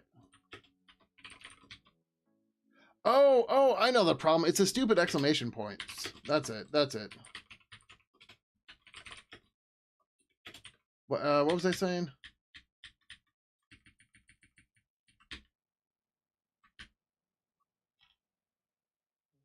I don't know the actual message I was typing.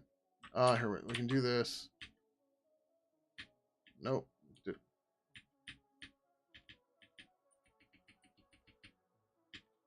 I don't know what the fuck it was.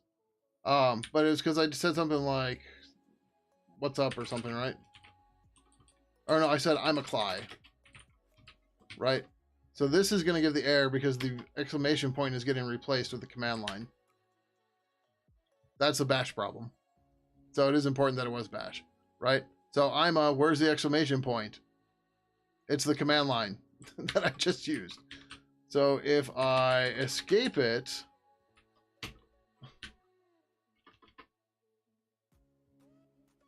okay, that still didn't escape it, right? But this is bash. This is 100% bash.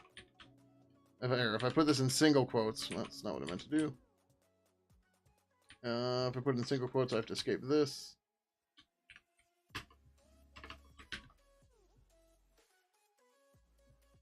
Why is it still doing that? That shouldn't happen. I don't know what Geeks for Geeks is. How's it going, Ivanhoe? Welcome, welcome. My knowledgeable. Oh, Geek for Geeks, the stupid website that complains that I have an ad blocker on. Yeah, I don't use it. And I'm not great in SQL.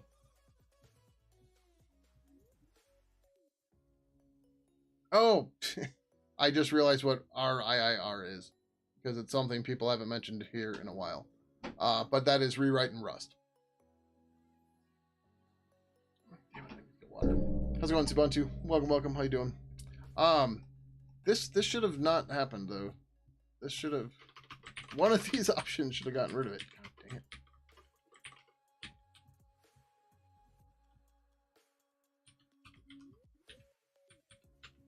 That's not going to do it, right? I don't think that's going to do it. Nope. All right, but whatever. That is 1,000% a bash problem. Because if I get rid of that, the problem goes away. Or did it? Wait, did it actually still do it?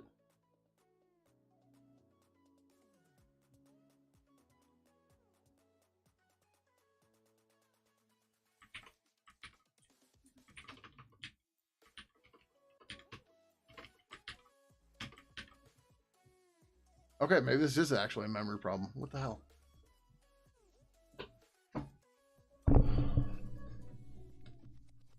I mean, the big thing is you just gotta practice, right? Like people ask me all the time how to get started and see how to get to where I am. I don't know. I've been doing this too long, right? I don't know what's out there because it's not even a matter of having a bias anymore to like the learning and teaching stuff. It's a matter of all of this is just secondhand to me now, or second nature to me. So like I'm not even sure what the important parts are when people are starting, right? It's just I got nothing, right? So yeah. Replit was okay, I don't know what replit is either. But whatever. All right, so what the hell? This just should not be here. But apparently we're sending it.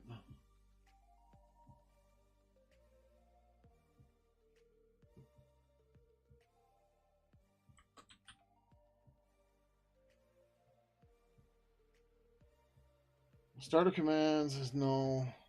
This is supposed to give me a null terminated list.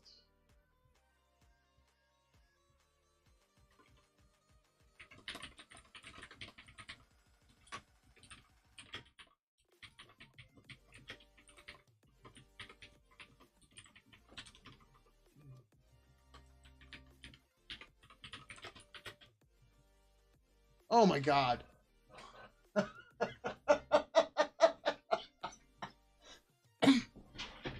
I'm gonna go get water and leave the screen up. You guys tell me what the problem is, because I just found it.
All right, everybody got it?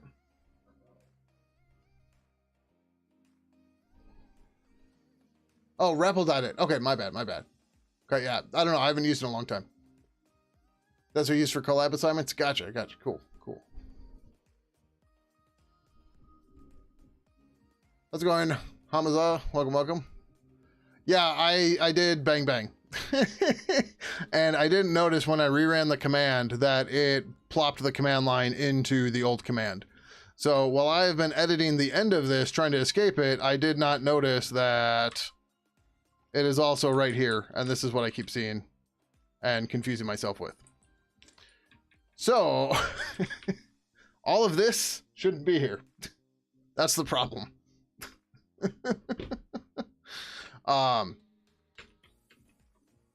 But this should work as expected.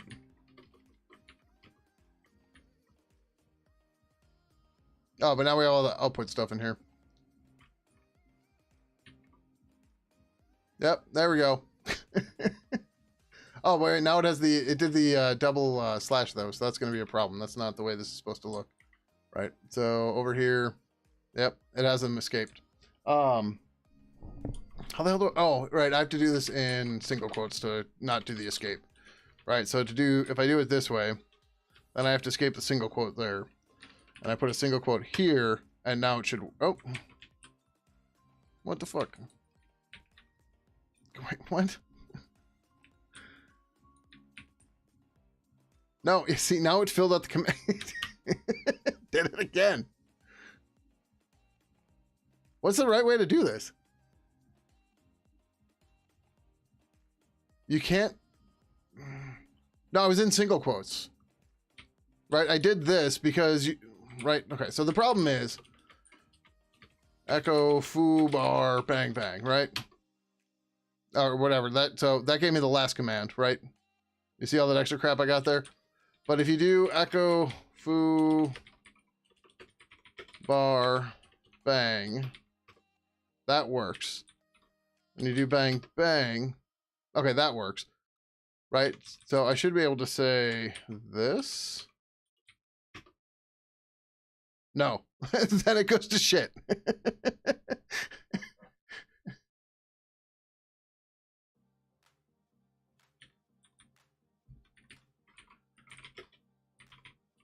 You say echo foo's bar. Awesome. Okay, there. We learned something new about Bash today.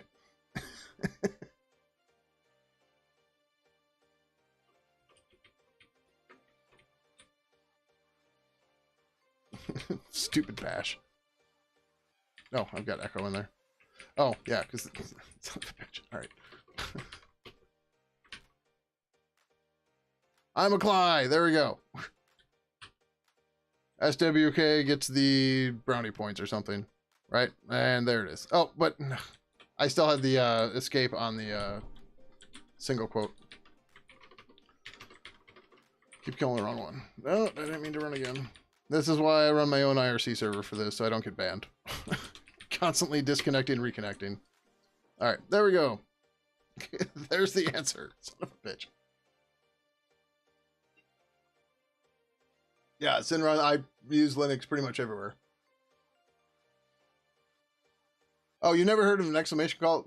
So, like exclamation points are called bangs. Asterisks are called splats.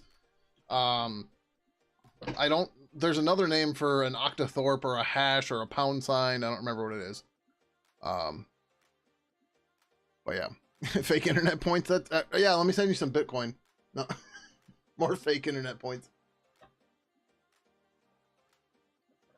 Oh, I don't think I've heard of it as tic-tac-toe, but yeah. But yeah, like someone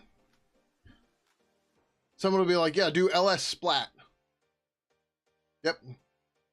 Hash bang. Oh, hash. Hash is what they normally call it. Hash. Hash bang is a shebang. It's not hash is she. But hash bang, right? So, like if you do ls star, someone will say, yeah, ls splat is one way people refer to it. Yeah, no worries, Sinron. No worries. It's cool. Just there's so much that's lost in communication, and did I handle it the best? Probably not, right? But there's I was gonna say there's record, but I'm not keeping track of anything. There's been many times where people come in just to be shitheads, and you've got to be firm against that immediately, right? And admit when you're wrong, right?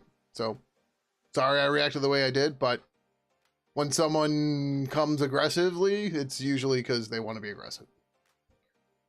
Yeah, no worries, no worries. We're cool now. We're cool. No worries. But yeah, so I thought there was, I think they just call percent. Ampersands, maybe amp. Ugh. Caret. The @ sign is one that people rename and give weird names to all the time too. So, all right. So there's no memory error. This is just Bash fucking with us. Which is fine. That is, I did something stupid. That is the best debugging solution because I don't have to do anything to fix it. I just need to not do that anymore. Right? I'm like, oh, I fucked up. It's cool. All right. Right. We were over here. Right. Okay. We were looking for. Right. Okay.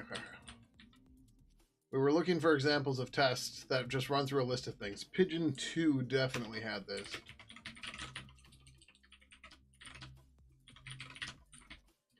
In util. Or not. Yeah. Or not.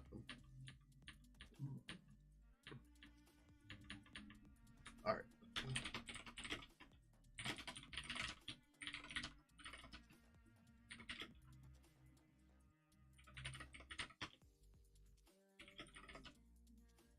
Test markup is a good candidate.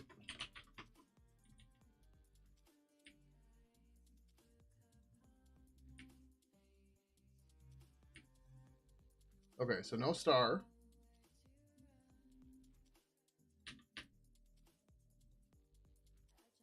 Shit. But then I can't do the null test. That's fine. That's 20. Yeah, I suppose. No, I would have had to echo it or something. But I was like, could I use Control Z? And no, that wouldn't have worked because it's Bash being stupid. All right, so they work this way, and then they use a null thing at the end, which is not what I wanted to do, but it's fine. If we have to write 2 tests for it, who cares? It's silly. Right. So the thing is, I can't do this because I need that to be the terminator.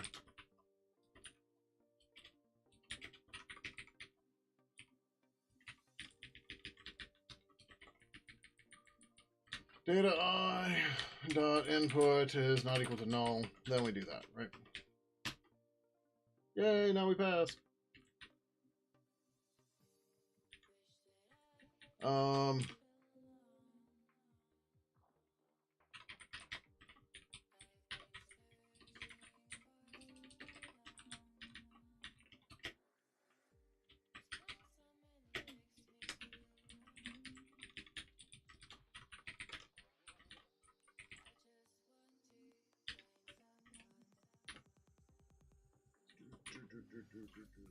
Normal.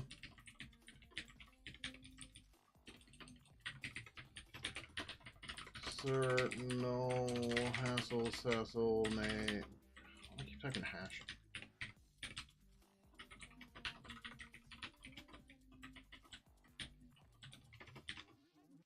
Good, good. Oh. Does what even work?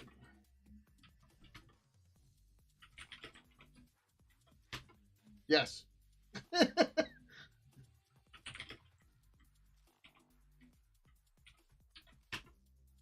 Oh. Nope, the double bang still gives it issues. So, like, single bang is for, like, job control or something. And I don't remember how that works.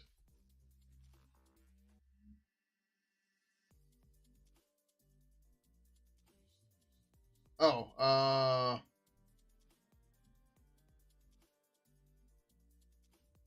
yeah, I never use job control in shell. The most I use is background and foreground. Or Control Z and then background and foreground. But you're saying does echo %21, %20? This isn't going to work. It's just going to output it right back out. Even if we eval it, it still doesn't know what the fuck to do. But if instead we said,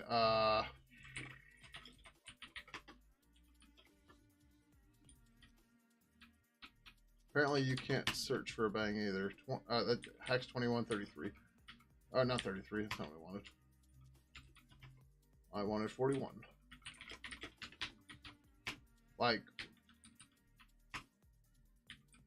there we go. I'm like, that should have worked. So yeah, this should have worked. But I wasn't using echo. So it wouldn't have worked without echo because you needed to eval it, right? Like if I printf this, it's not going to work. Oh, okay, printf does it too. But whatever, I was in the normal command line. Right, so echo, well, echo's a built-in, well, whatever. It's not going to work without the eval, right? So.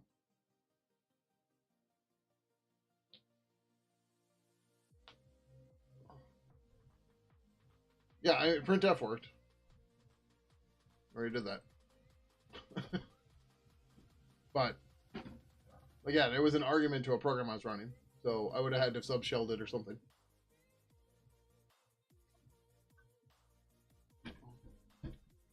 All right. Anyways,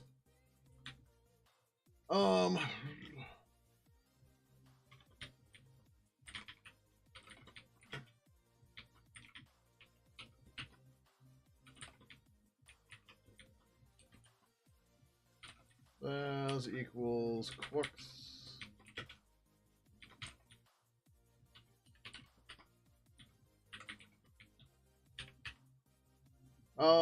We're probably good with this at this point.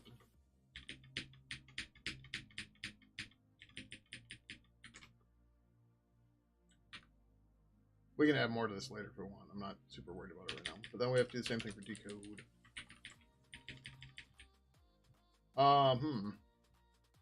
I'm realizing I could just use the same list.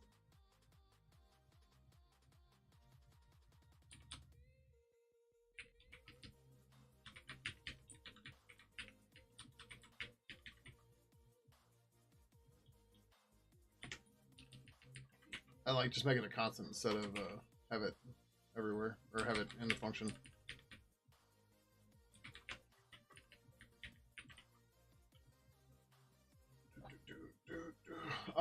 What is the way this works again? I think I do it this way, and then we say test, or we can leave it that way. Test data equals, I think this is right. It's been a long time since I've created an anonymous struct and defined the, or put the data in it right away.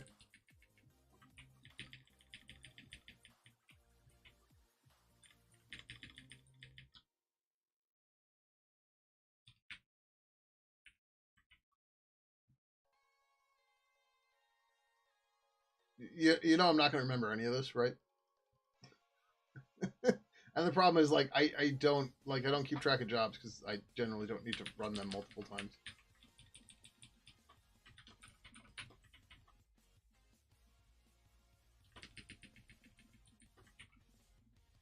So, am I going to be an asshole if I do this? So, we're going to decode the expected and then compare it to the inputs.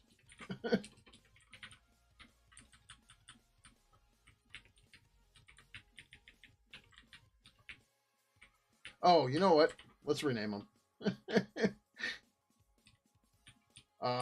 Decoded, encoded. That just fixes the problem. This is decoded. Let me pass in decoded. We want encoded. There we go. That makes much more sense.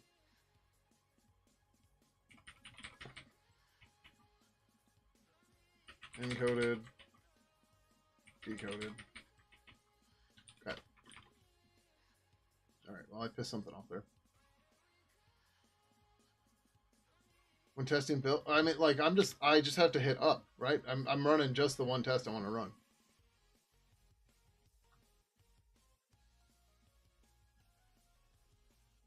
So, like, I can just hit up and enter, which is less than exclamation point nin.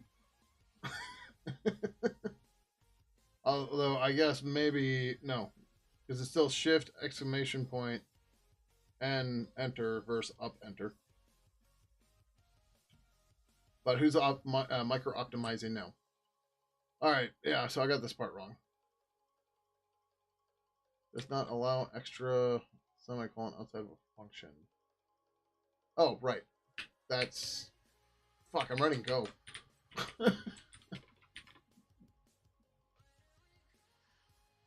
Data... Oh, right, it's supposed to be test data.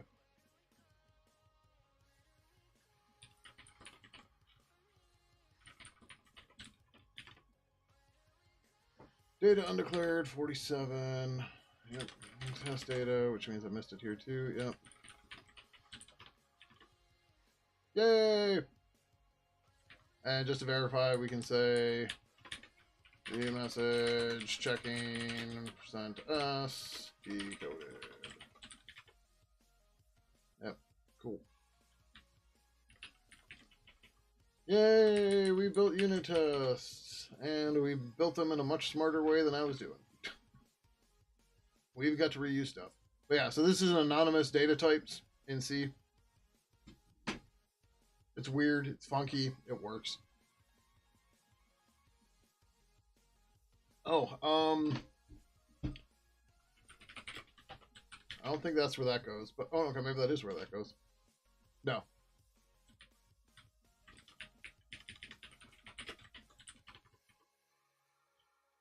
Okay, that's where it goes. So now it won't be exported, right? So we have an anonymous struct. It has no type associated with it, but it has 2 character pointers, or constant character pointers. And yep, there you go. And then it's just stored in test data. And bloop, there we go.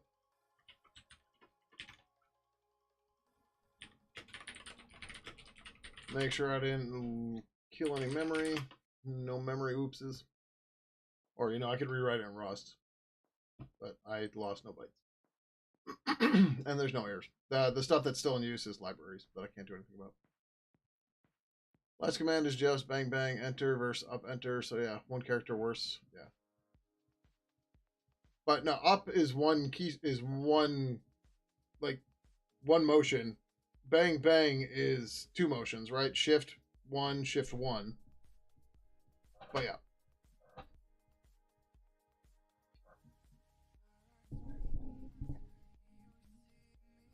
Running makes fine. I don't give a shit, right? Like it's not the tool for me anymore. But also, I'm not gonna write like I'll still use make occasionally because I'm not writing a Ninja build file by hand. Like I could, but I don't want to learn it because there's no point to it. But like if I need to,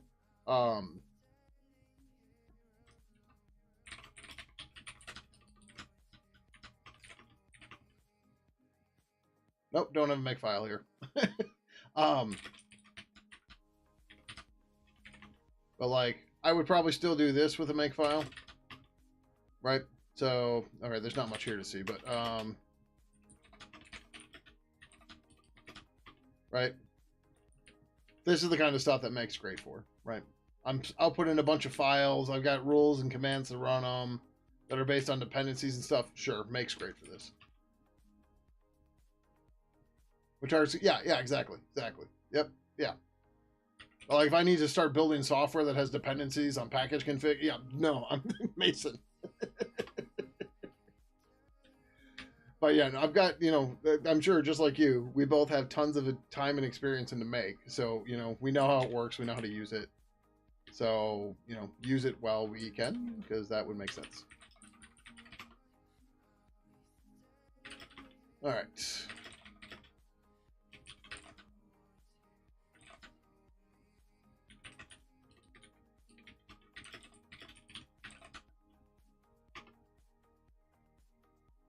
App inst. I'm guessing you accidentally hit enter. As one does. Make it just bash plus. Yeah, pretty much.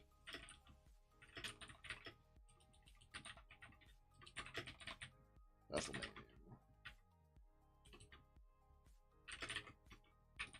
Add hassle, sassle, name, encode, and hassle, name, decode. These are used in both GS2 headers. Oh, we should update GS2 to use this right away too. And scram parameters. So it's and maybe more. But yeah, so we should update the GS2 headers to do this. We need to look at 5801. This is 5801.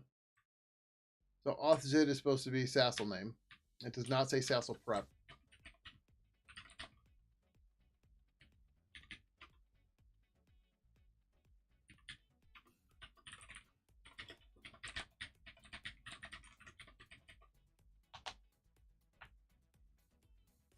Yeah, no worries, Ubuntu. I was just wondering if you were going to finish it. You make deb often?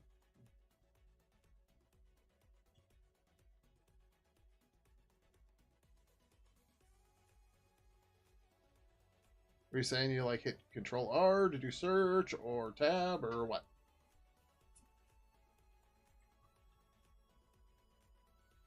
Okay, so I don't think we need the string prep header here.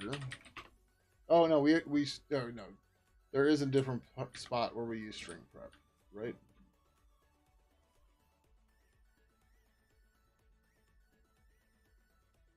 No, there's no mention of string prep here. That's right.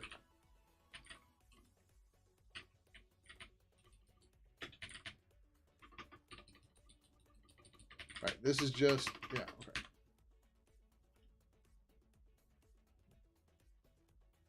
$39 or $379.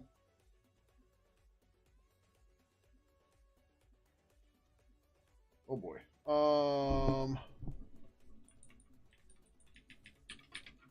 Var star encoded equals null. Encoded equals hassle.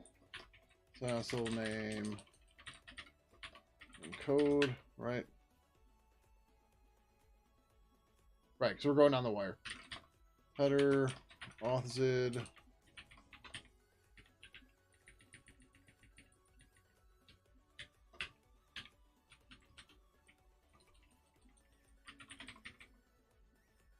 Right. What?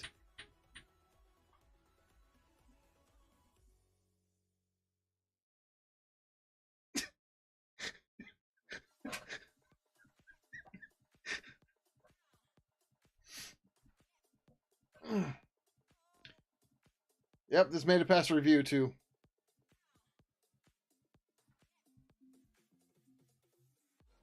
We string prepped it. So we take the authz header, we dump it into buffer. We call string prep on the buffer. If it wasn't okay, we error out. And then we completely throw away the buffer and just use the header authz again.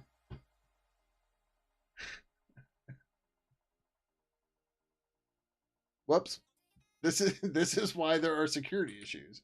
Because sometimes you make stupid mistakes like this. And it doesn't matter how memory safe your language is. It doesn't help against stupidity and accidents. Right? That's just a fact of programming right there.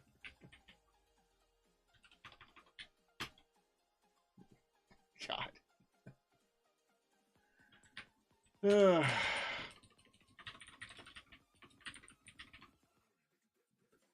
First rule, you don't use recursion in kernel code. Yes, that too. Does this get us rid of string prep then?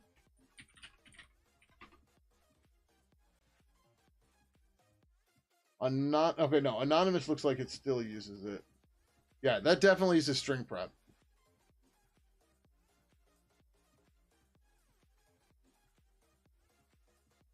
You want string prep for the fun of it? Yeah.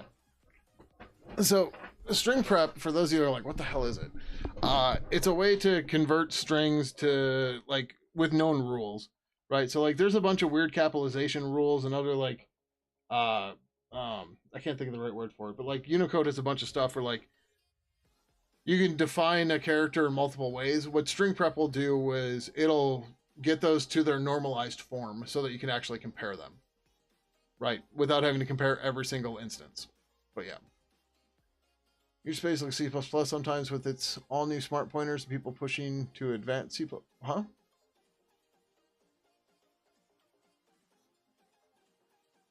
I don't know what you're referring to there, but okay. There are no mistakes, just happy little accidents, yes.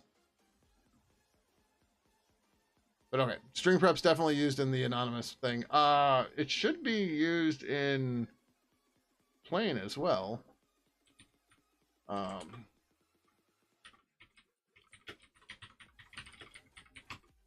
Happy little stack smashes. Happy little stack rioters, right?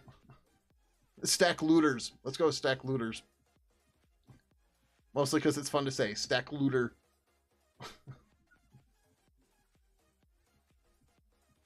So email token for anonymous to be prepared in accordance with section 3. The trace profile string prep. Okay, cool. Right. So then I spelled anonymous. Plain.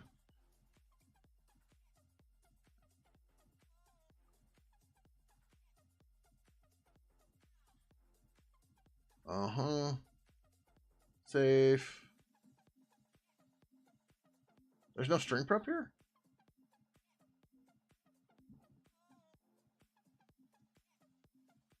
Oh, right. The server's supposed to do it. The form of authzid production is specific to the application level protocol. House profile, authzid. Servers must be capable of accepting authzid password.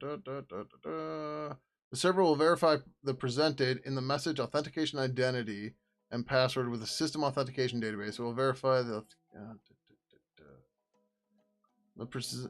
presented authentication identity and password strings, as well as the database authentication identity and password strings, are to be prepared before being used in verification process. Salsa prep profile of string prep algorithm is recommended preparation algorithm. Salsa prep is recommended to improve the likelihood that comparisons behave in an expected manner. So salsa prep preparation algorithm is not mandatory so as to allow the server to employ other preparation algorithms, including none when appropriate. For instance, use of a different preparation algorithm may be necessary for the server to interoperate with an external system.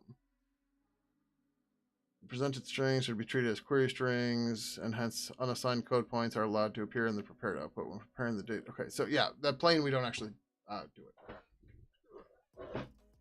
So it's just the anonymous that's pulling in libidn right now until we write our own salsa prep, which we need to do at some point. Because I don't want to depend on libidn, because libidn, while it's around everywhere, it's a pain in the ass. And really, it's just replacing strings and rebuilding strings. It shouldn't be hard. But again, there's no freaking unit test, so who knows? There's no... unit test isn't even the right word. Compliance testing? There should be compliance testing for it. And there's just not. There's none in the RFC. Like, even the RFCs for hashing algorithms have, like, cryptographic hashing. MD4, MD5, SHA-1, SHA-256, SHA-384, SHA-512. All of them have at least a small amount of unit tests to test against, and all this other stuff just nope. Just like, all right,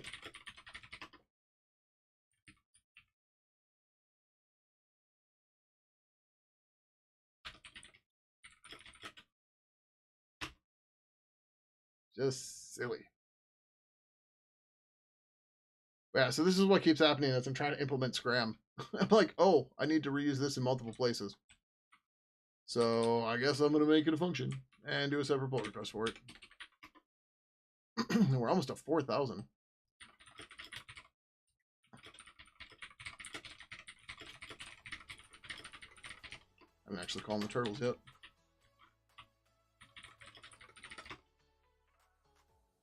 Okay.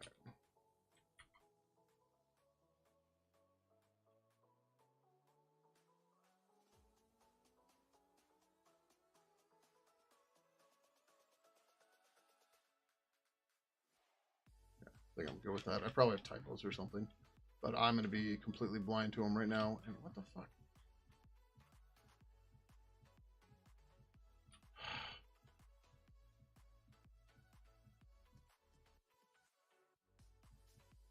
That's all Anubis messing with stuff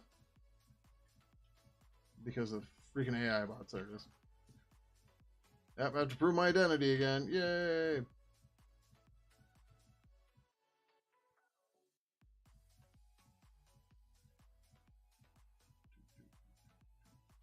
Oh, sweet. Aha! Thank you, Ivanhoe, for getting those reviews, and I appreciate it. So 3970 needs to go. Yep, that's blocking. Oop. CP Pidgin clean HE up default CD build Ninja 3970 3970.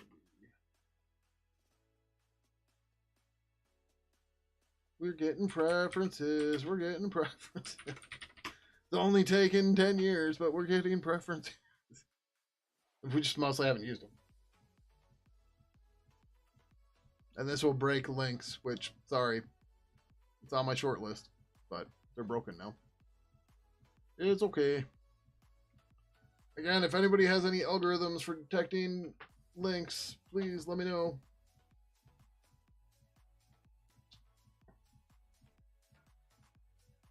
Like, I can write something, but I don't know how well it's going to be, and I definitely want to put fuzzers at it, point fuzzers at it.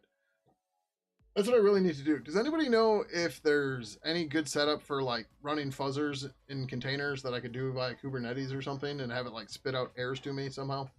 Sort of like Google OSS Fuzz, but something that I just control so I don't have to go through their nonsense. Like, I have all the infrastructure to do it. I need the tool to run it. Like, I can BS run, make my own tool too, but like, I'd rather not.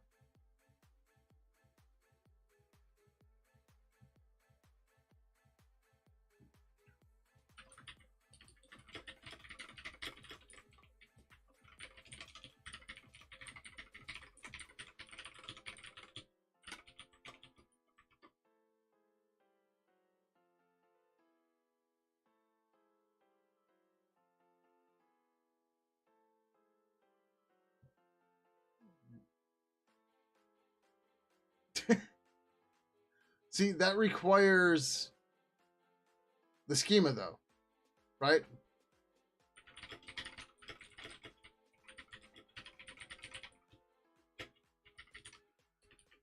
Whereas, see what Twitch just did there?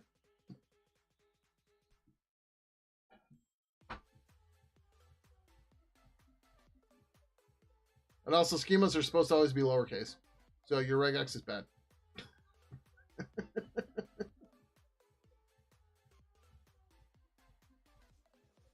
Yeah, I know. I know they're not looking for. I know they're not actually looking up a site. They're not looking for TLDs or anything because I can say foo.bar, right, and that works too. But like, oh, I guess it does all of it. Huh. Well, shit. How's it going, Tetrafoodle? Welcome, welcome. You hear me talking to others because I'm multi-streaming on Twitch as well. But I always enjoy having YouTubers around too.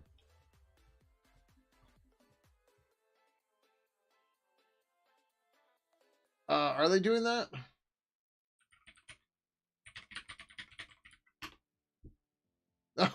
Okay, that's how many characters they do it for. How many is that? 5, 6, 7, 8, 9, 10. So yeah, they max out at 10 characters after the dot, but then they still do the link anyways.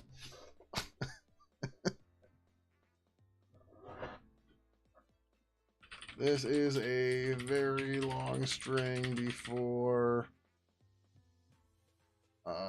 it was provided by a .cloud provider. Huh.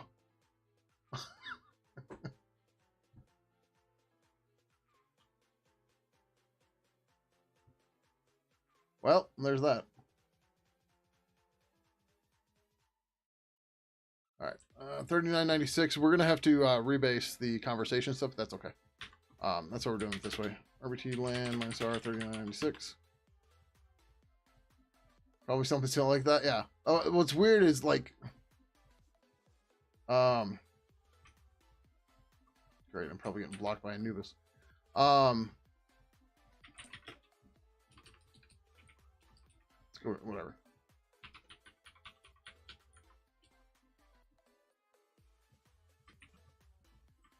Two, 3, 4, 5, 6, 7, 8, 9, 10 dot. Ooh. Okay, so it does 100. I don't remember where it maxes out. What? Am I secure? Sure. But like, there's more to that than that. What's the message length limit? I thought for sure I was going to hit it there. Does Twitch stop me from... Okay, so Twitch stops me there. Okay, 500 characters is the limit, and it'll linkify the whole thing. Nice. Looks like someone vibe coded it, probably.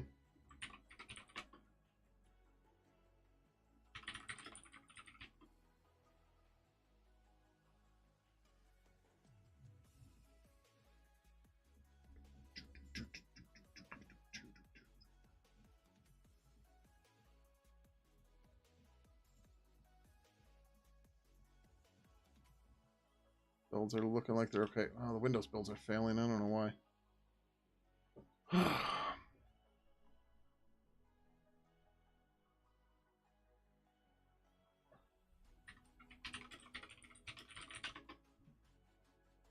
I'm still running. Oh, right.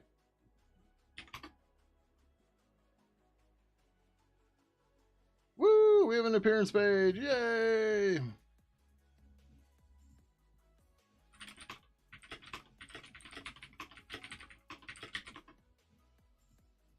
I don't think I made the last one public. But whatever. It's fine. It's done now. Completed. Go here.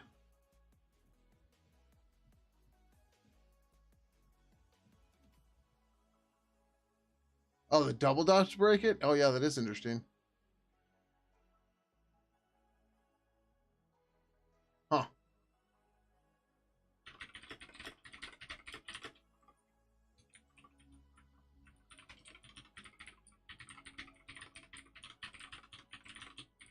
And welcome everyone. You've now become reverse engineers because we're throwing data at the Twitch stuff to see what it does to figure out how it works. That's reverse engineering 101.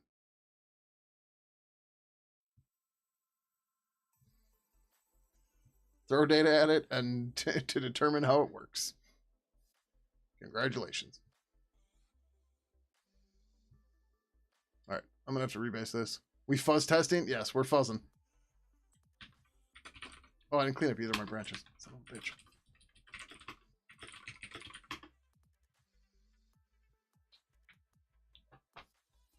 Oh.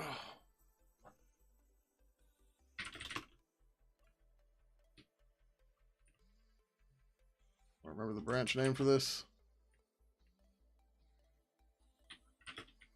Eraser, show formatting, link, and then appearance prefs.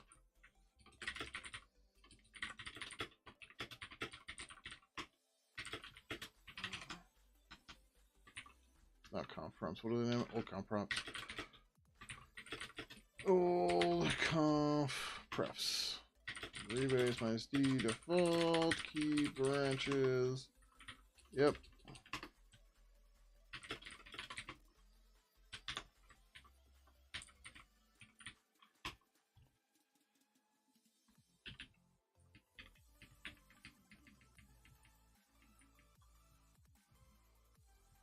And an extra child tag.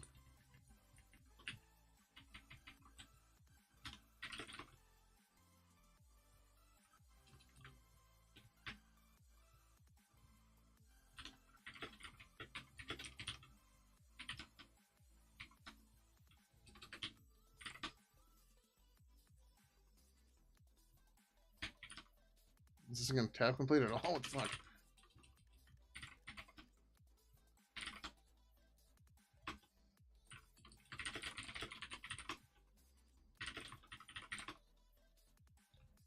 It's all fun and games to reverse engineer a protocol from hexdomes. Yeah. I try to avoid binary protocols as best I can because they suck.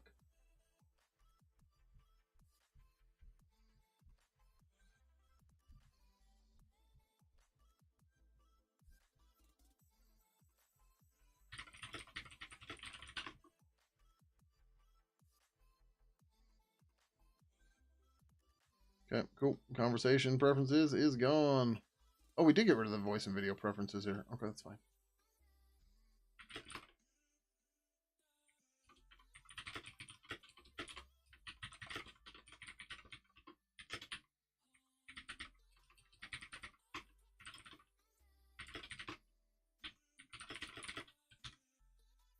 $39.95. Go to LZ compress JSON for custom protocols. That's not a bad idea. Maybe you should XZ it, and then it can be backdoored. All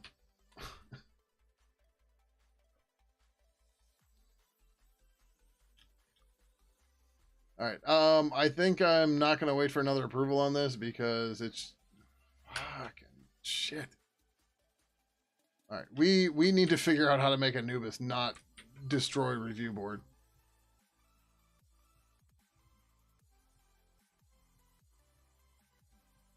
Right. So there's no changes. So we're not going to, yep. Okay. Rebase and fix conflict.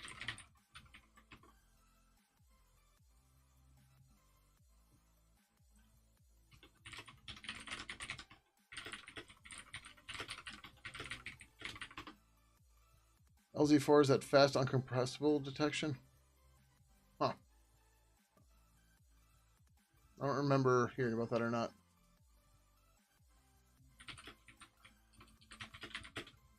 $39.95.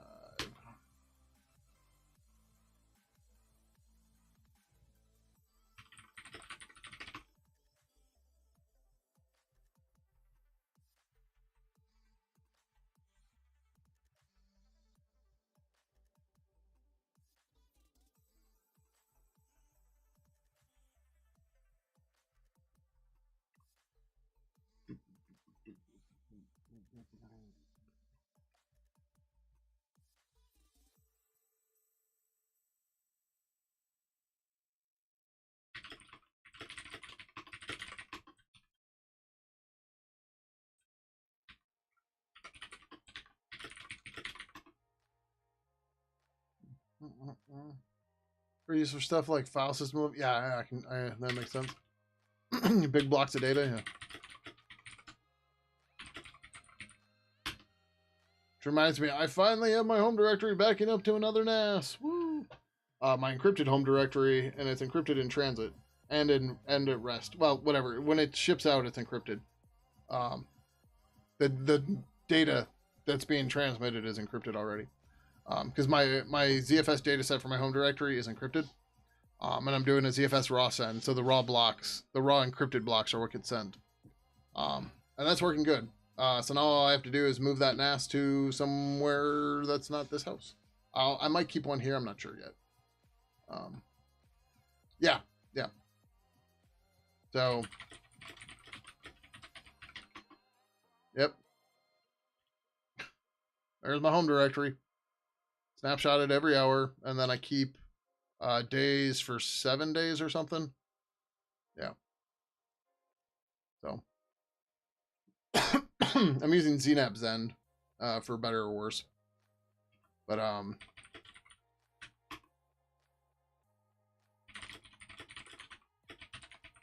oh yeah, so this is on the Redza board, the Rock 5 ITX. I'm just realizing I shouldn't have shown that. But yeah, that's where it's going. So spell what? Redza? RADXA.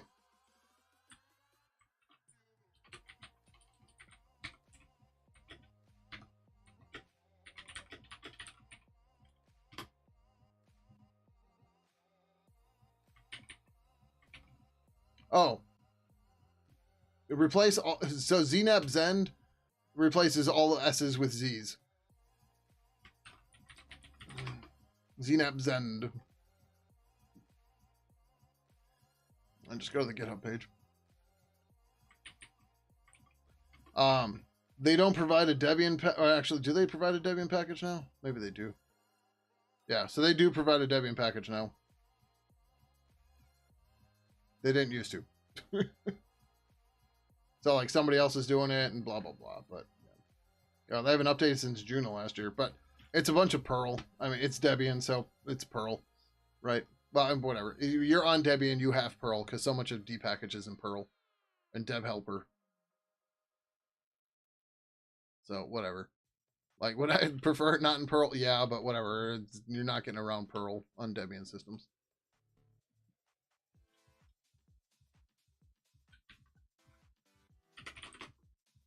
Okay.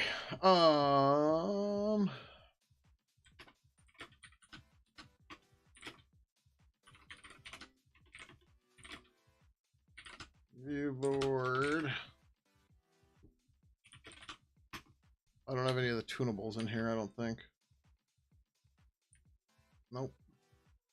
Okay, so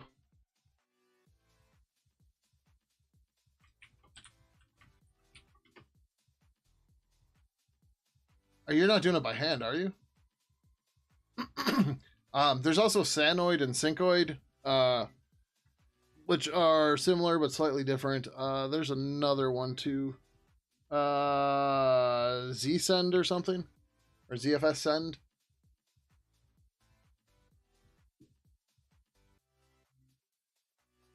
But yeah. I don't know. ZFS makes everything so easy. Right? So here, right. So anybody who doesn't believe in the hype of ZFS. Right? So in every ZFS data set, you get a .zfs directory at the root of it. And in there you have your snapshots. And then you have all your snapshots. So I don't know, what do the Pidgin codebase look like on this day? Oh, can I not see them because it's encrypted? Oh, I'm just dumb.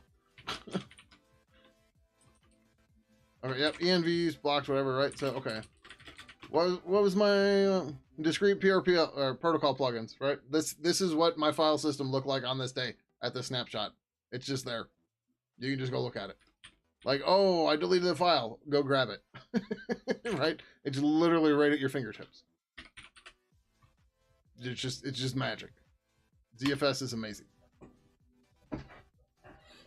We don't back up the entire arrays often, as the biggest arrays host SQL databases, so those get dumped off regularly, but restore times are slow as fuck. Yeah, I can see that. Yeah. Yeah, ZFS is great.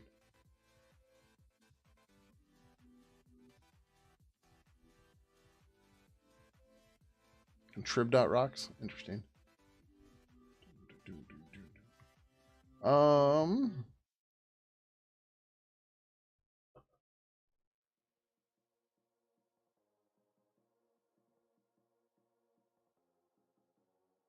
Was that news to you, Ivanhoe?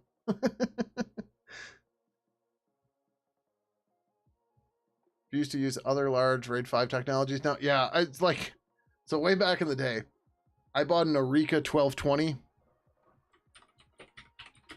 because I knew it worked under Linux. I think it's 1220. Yeah. So like in 2007 or 2008, I paid $500 for this fucking card.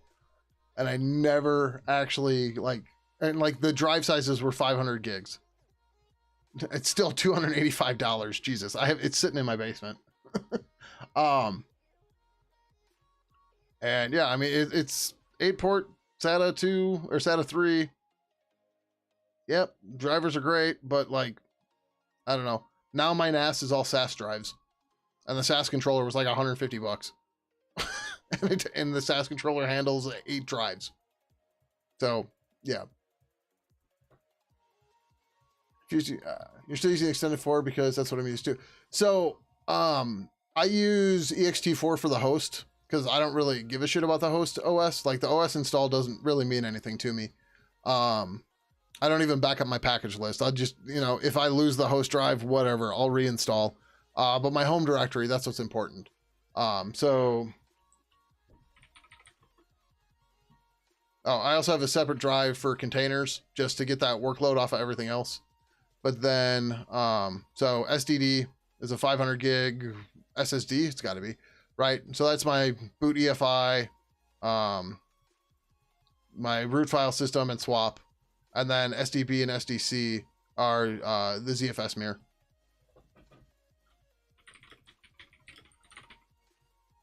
Right?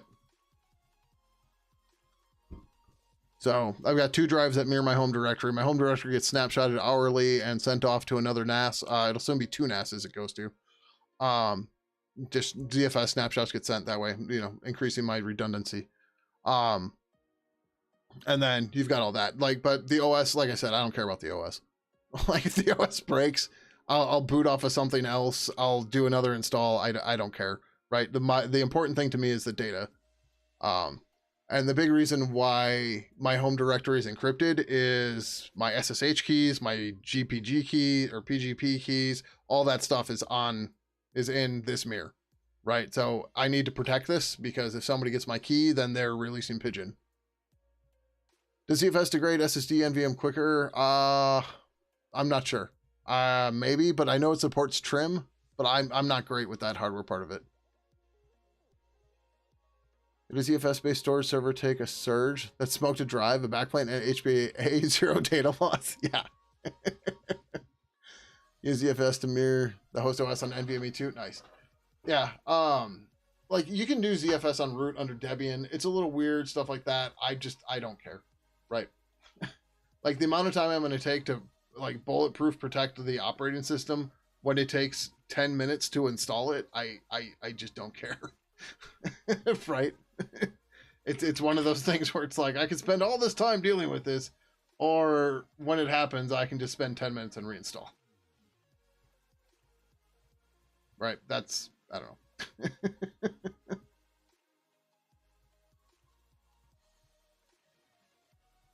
All right. I don't even know what we're using for a policy here.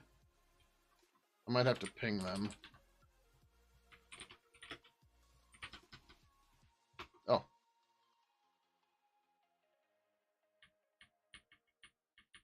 Okay, so we're just using their default bot.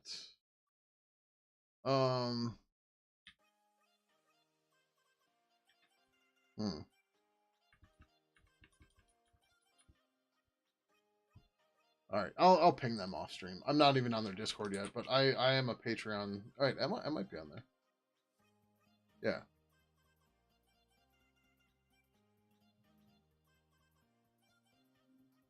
All right. We should do a little bit more looking before I just go, hey, how do I do this? I gave you money. Not the snapshot keeping mean additional rights. I'm not sure how it works, but maybe.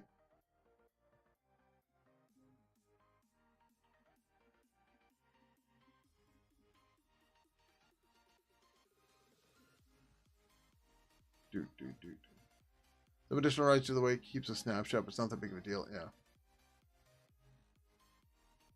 That LinkedIn made that identify the core of their algorithm seems to be here. Is it just running through the list? Did you give me a line number? No. Oh, it's in Java? Oh.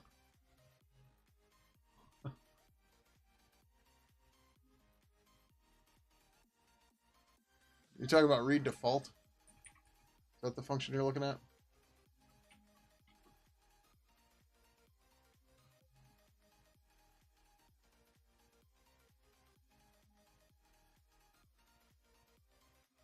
Space is found. Check if it's a valid single level domain.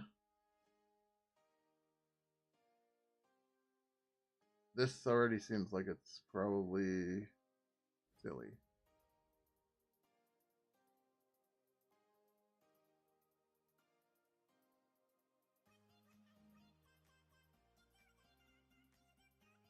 Dot was found. Read the domain name using the start from link.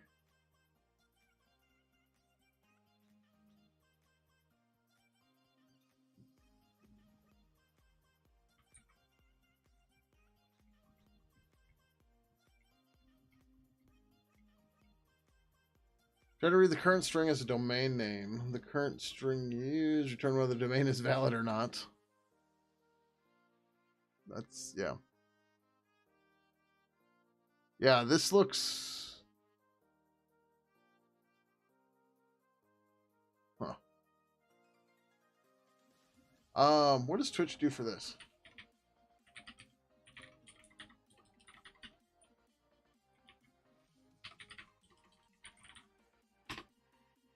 Okay.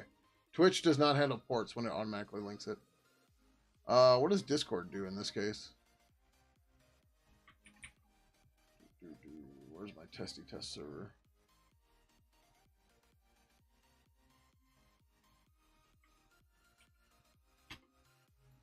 Discord does not link that at all. Does Discord not link? Oh. Discord doesn't link just google.com. Interesting. Okay.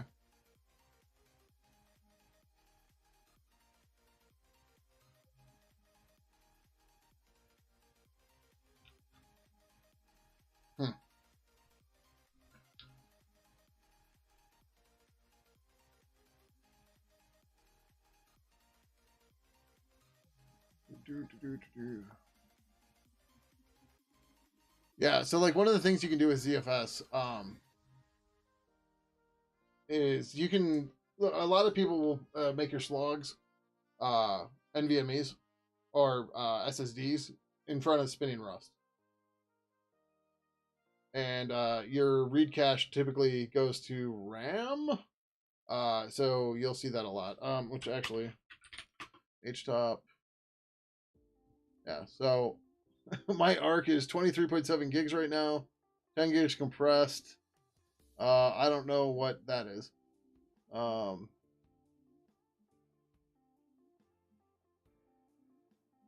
Yeah, so I'm using 11.1 gigs of my ARC cache.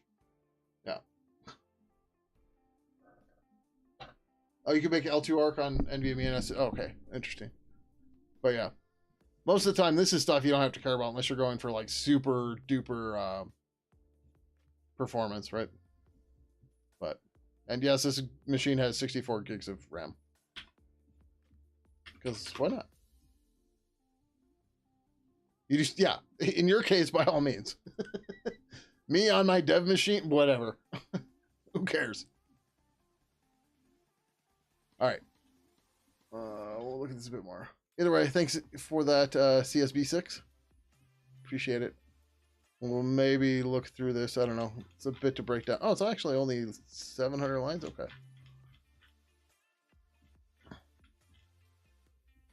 We'll see. The next question becomes, that's probably going to end up in Burb. Because, well, I don't know. The problem we have it with the links in particular is, I suppose the protocols wouldn't have to find it. When we flip on when we just disable incoming formatting, you still will want links to work, right? So we need to disable the formatting, but then somehow add those back on. So it'll get a little funky, but I think I know how we're gonna do it. So, oh wait, I already know how we're doing it. Never mind. Yeah, we have that in place. Most people don't even get a speed boost from Slog and Zill on NVM. Anyways, you only get the speed boost when you sync rights. Gotcha. Oh, they have test cases? Honestly, I'm more interested in the test cases than the code. Right, because if these are test cases that work well for them, I can then, red green it using their tests. Why is it URL? Okay, whatever. This looks like it only. All right, they have a function called run test. Oh no, run test is. What the fuck is run test?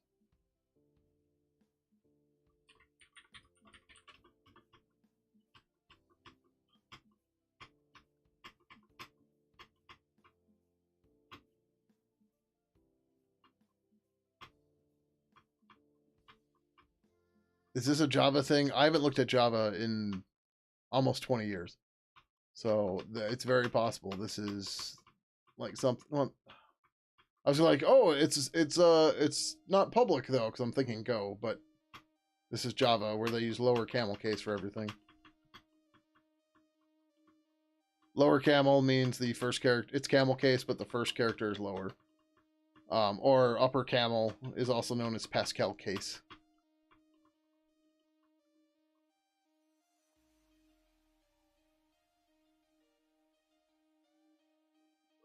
Single level domain, no. Okay, but no.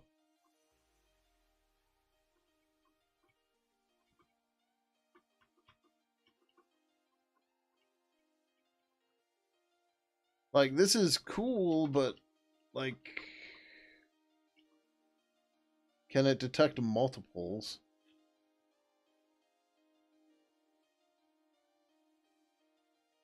Okay, I'm gonna guess if there is a okay, there's. Okay, so it does return a length. Okay. Interesting. Okay, cool. Yeah, I I finally realized, I'm like, wait, this is gonna be at the bottom, isn't it?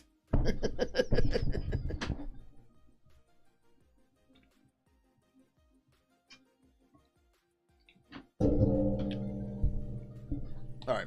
But yeah, like I said, the unit tests themselves are probably more valuable to me, but we'll see. But yeah, either way, good find. The obvious question, though, and this is another reason why I might just look at the unit test,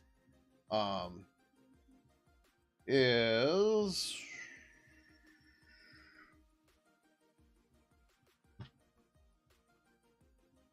there's no license.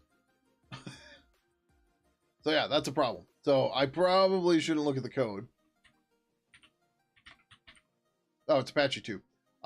Is Apache 2 GPL? Yeah, I think you can. Yeah, you can use Apache 2 and GPL. But either way, looking at the unit tests themselves is probably the better idea. It'd be nice if they had an idea of how the algorithm worked, but that's okay. So I was able to find and detect any URL such as HTML5 scheme. Oh, right. Usernames, email, IPv4, IPv6, and even did HTTP. Nice. IPv4 mapped IPv6 addresses. Jesus. Okay. So, it's better to over-detect URLs and check more against a blacklist than to not detect a URL that was submitted. There's some things that we might... Might not be URLs, but somewhat look like URLs. Also, instead of complying with RFC 3986, we try to detect based on browser behavior, optimizing detection for URLs that are visitable through the address bar of Chrome, Firefox, Internet Explorer, and Safari. No Edge! It's also able to identify the parts of the identified URLs. For example, the URL. Okay, that I'm not worried about. So we have the option to us URI parse something. So we can parse URIs and everything. And so this is one of the other shitty ideas I have. I'll probably get a ton of false negatives. If I iterate the string and then try to call this every time, that might work. Right? But yeah. The result is not a valid absolute URI. It will be discarded and error returned. So, like, in theory, this could work, but it's real gross. Or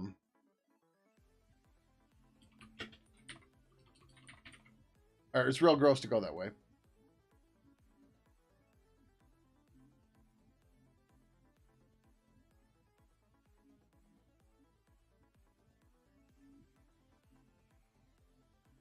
Yeah, so there's some ideas and backups and stuff, but we got a bit to go there anyways. All right. Oh, we were looking at Anubis stuff. That's right. Well, that seems wrong, but okay. Anubis is pretty heavy-handed. It will aggressively challenge everything that might be a browser, usually indicated by having Mozilla in its user agent. However, some bots are smart enough to get past the challenge. Some things that look like bots may actually be fine.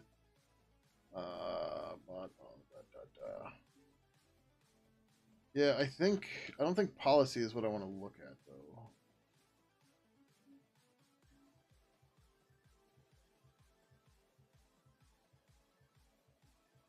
Well, let's just.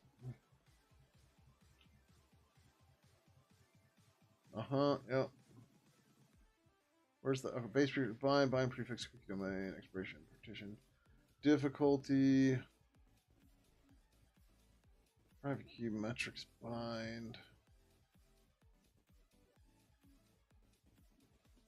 graph policy name redirect domain server robots socket mode. Yeah, I don't know if there's some way to make this. All right, whatever. I'll just ping them. Does my URL parse handle long int versions of IPv? I don't know. It is due to my SQL not actually having INET type. Yeah, I have no idea if it does that. I mean, we can test it real quick.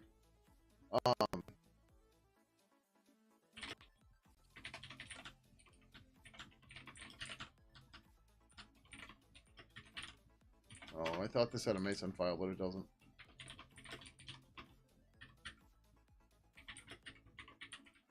GRI parse.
Oh no, it's not. Well, oh, you're saying if it is a string.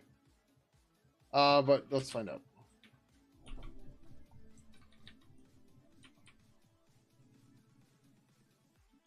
Or whatever. It would have to be a string. So, how's it going, Terminator? Welcome, welcome.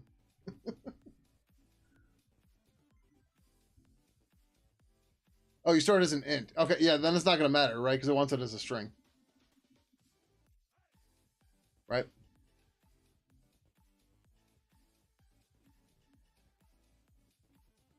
Yeah, I mean there is a way to do that though in glib. There's G network address pars. We just did this. Yeah, no, the not network address. We need, I think it's socket address.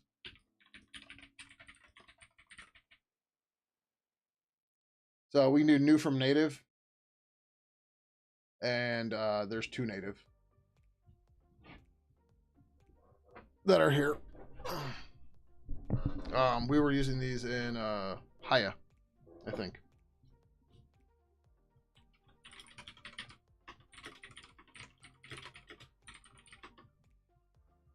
Or it was in Traversity.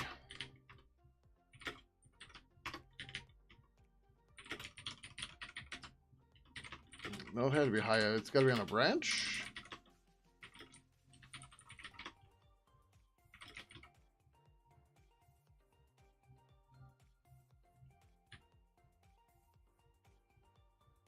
Yeah, I don't remember. But I was using it for something.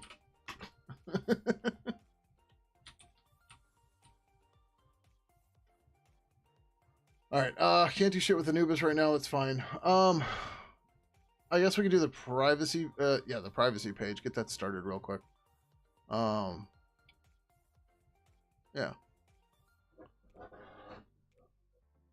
Yeah, we can probably make that work too real quick.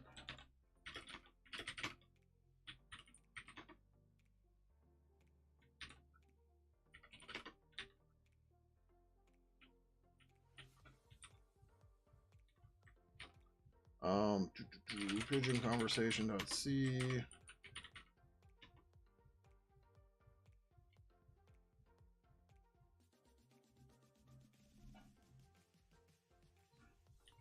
Okay. Yep.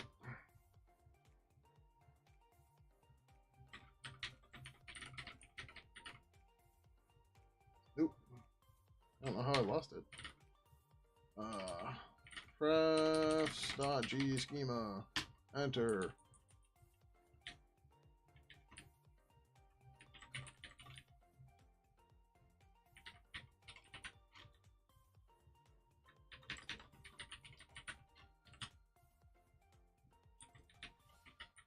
Then typing notifications.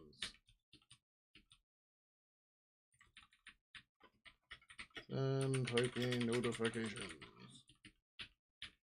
Whether or not typing notifications will be sent.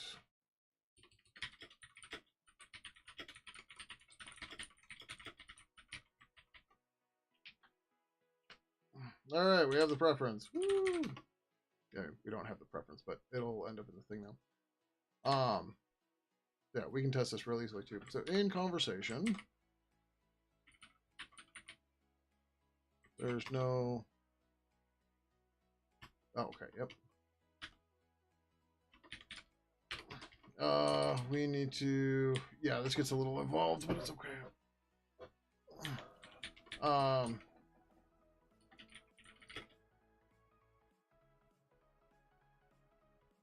No. Really? This is. Do we have to do this way? We should probably cache this, honestly. Um.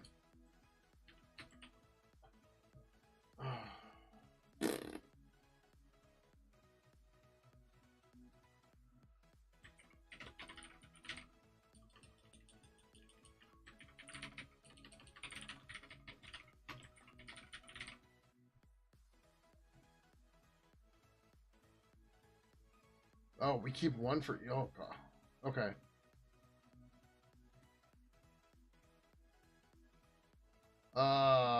Is this an error? Or is this a leak? This looks like a leak. This looks like a leak for sure.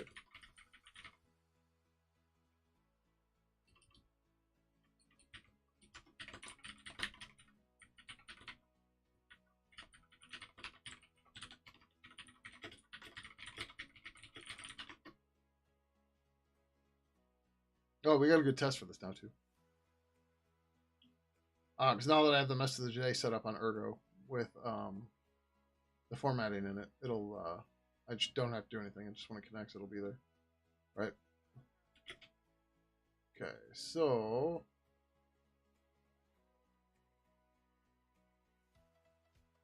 so we don't die. So yeah, that definitely looks like it was a leak. Whoops. But yeah, so the show formatting thing changes it for everything. We might eventually put something in on a per conversation basis. Um, but whatever, right? It it does it in a non-destructive fashion. So like Pidgin 2, it does it in a destructive fashion where like it doesn't show it, it doesn't keep track of it. Where here, we just say whether or not we're going to use the formatting, and then we turn it on or off. So that works very well. But okay, but that's a leak by the looks of it. To be sure, Valgrind wrapper. This is just easy to do it this way. This is gonna be a bummer, but it's okay.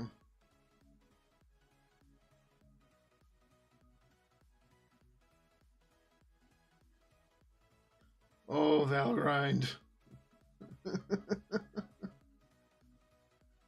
Come on. This is why we use Valgrind on the unit tests instead of using it on the program. Because, yeah. Like, it's doable, but yikes.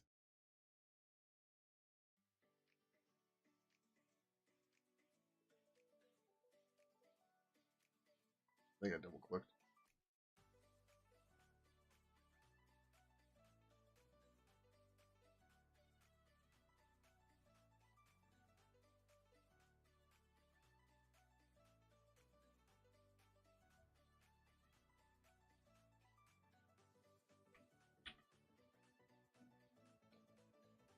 I probably should have redirected this to a file.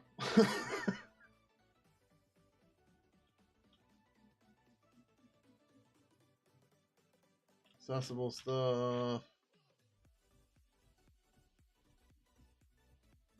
A lot of accessibility stuff. Yeah.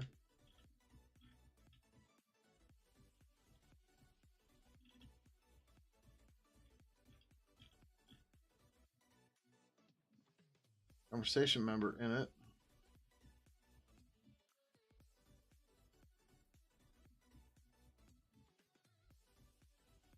Okay, well, we should. What is that?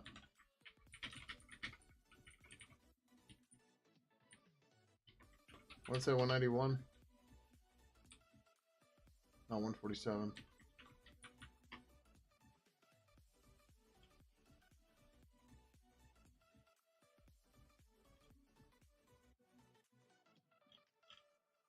What are we not freeing?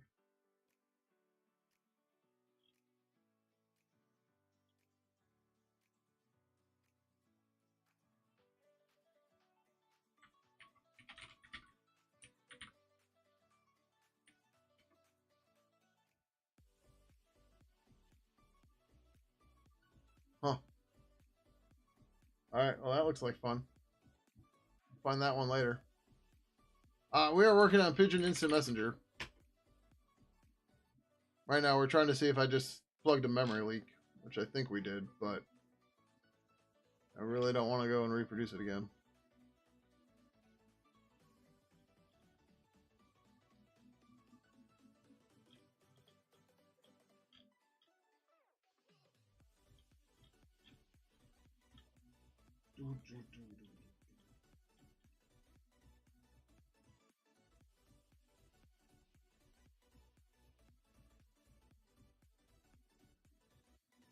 This API context stuff is a little concerning.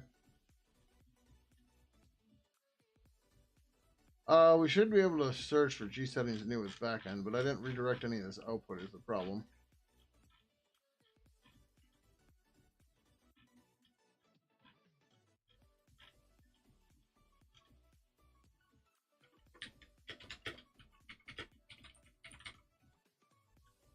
We are looking for G settings. All right, well, I suppose we can grab this first. So I was born 40 some odd years ago, and I just haven't stopped since. um, I don't know. I learned C in the 90s, in the 1990s, and then you just keep learning, you keep practicing, you keep doing things.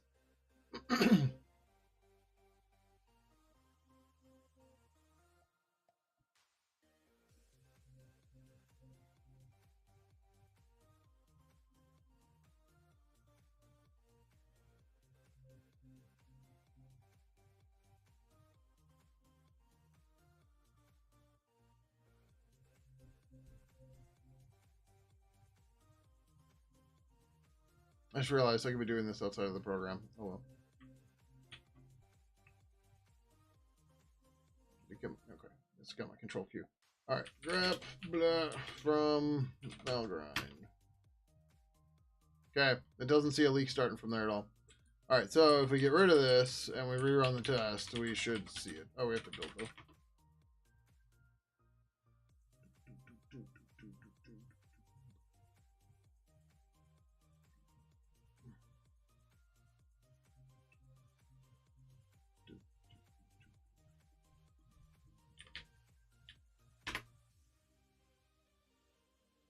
Come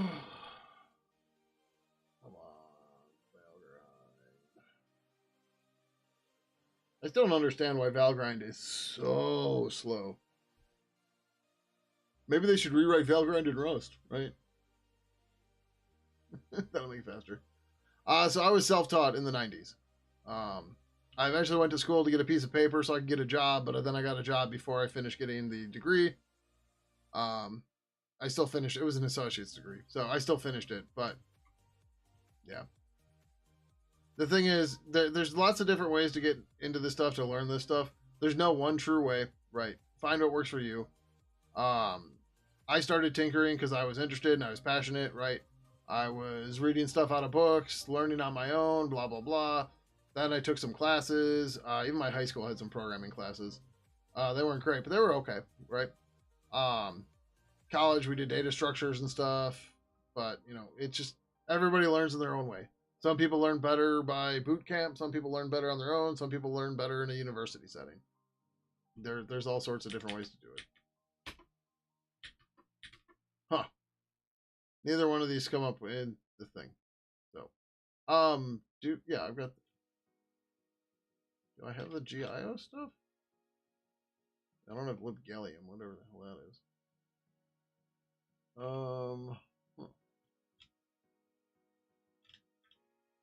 right. Well, we're gonna say. No, I haven't tried leak sanitizer. The thing I was joking about the Rust stuff, but the main thing with Valgrind is like I mentioned earlier, glib and some of the other libraries we use, they don't free memory when they're exiting because they don't need to, right? The program's dying, who cares? So Valgrind has what you call a suppression file, which you can mark those as okay, so it doesn't tell you about them because you know that they're supposed to be there. And when you start looking at other tools that don't have those suppression files, then you either have to start generating your own suppression files based on those, yeah. So the secret of getting good at anything is practice. Exactly, 1000%. It's a bit faster, but not much. That's yeah. So, this does create a new instance though, right? This isn't like it didn't crash anything. So like it's not like we got rid of it or something.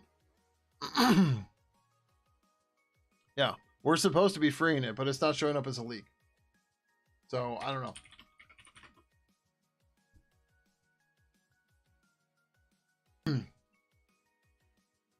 Suppress files, but the syntax is different. Yeah, right. That becomes a problem. Now you have to maintain multiples. It's just like, well, leak sanitizer probably should have a Valgrind compatibility mode, right?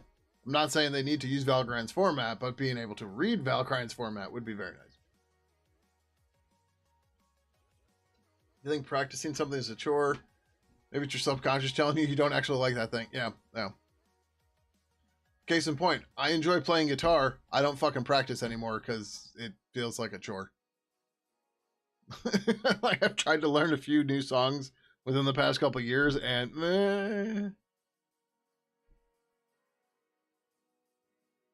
there are very few things that I will do iteratively now that don't just drive me nuts.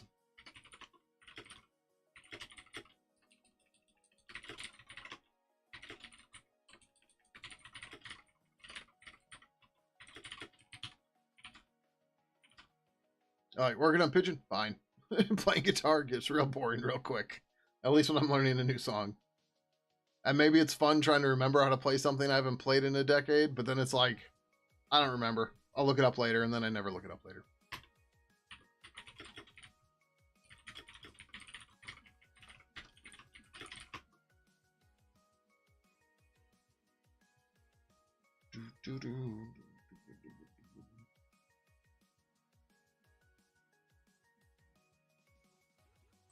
$39.98.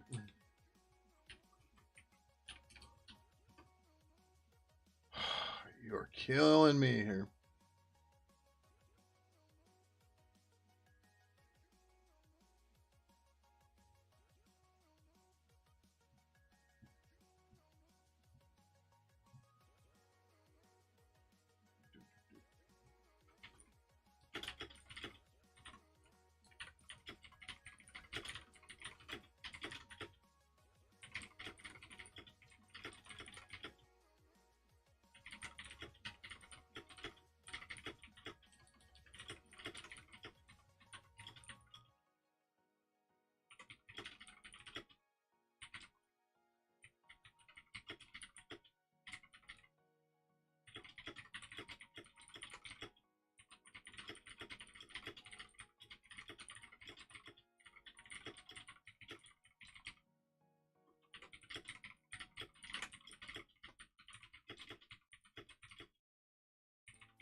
Alright, whatever. I finally just asked in the newest site. Our room, because I'm just like, this is getting ridiculous. Hold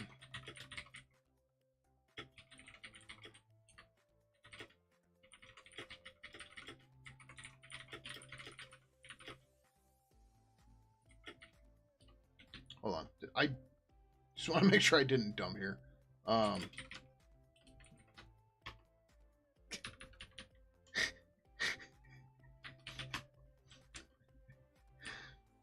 Let's try this again. So Valgrind writes to standard error. I did not redirect standard error. I have no idea if the tech market is oversaturated. Does anybody know if it is? It's hard to say, right?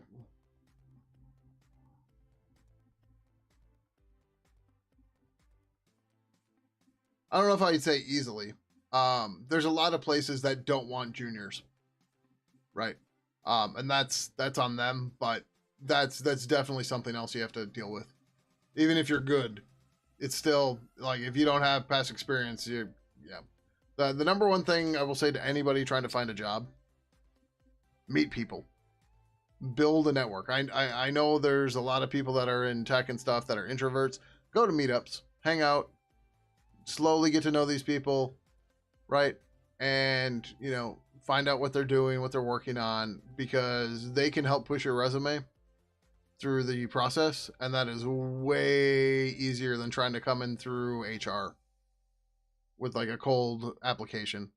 If they have somebody at their company going, hey, this person, I know this person, they're good, take a look at them.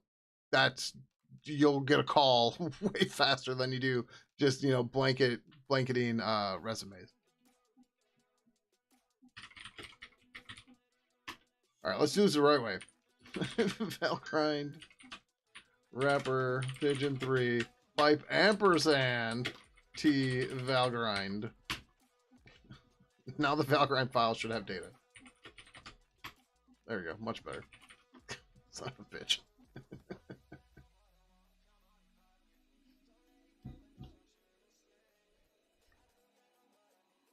Oh, also, I should say, trying to work at like a FANG company or whatever you want to call them, the big tech companies, that can be great for your resume, but they chew through people real fast, and they're gonna expect you to do a ton of work and stuff like that. And if you do okay in that scenario, cool, right? But there's other options out there, right? I myself prefer smaller companies, just because there tends to be less BS and less bureaucracy. I always have a hard time with that word. Um, and it just you got to find what your fit's gonna be. But a lot of people will use, oh well, I worked at Google, like the whole Zoogler thing, as people put in their profiles. It's just like, do you want a medal? Like what the hell? You like working for small tech? Yeah, same.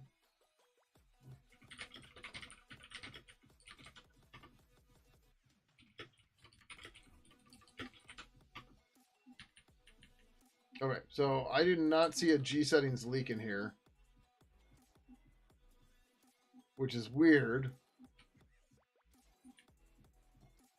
Because, like, I should, right?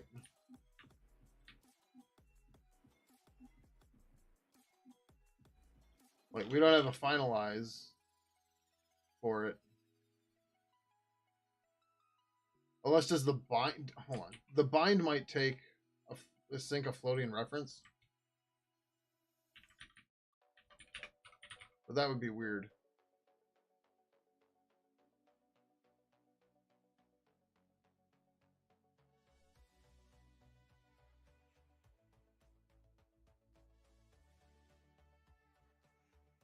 Life cycle of the binding is tied to object. And that you can only have one binding per object property if you bind the same property twice on the same object. The second binding overrides the first one. Okay, so this isn't a leak. Because it's tied to that. Okay.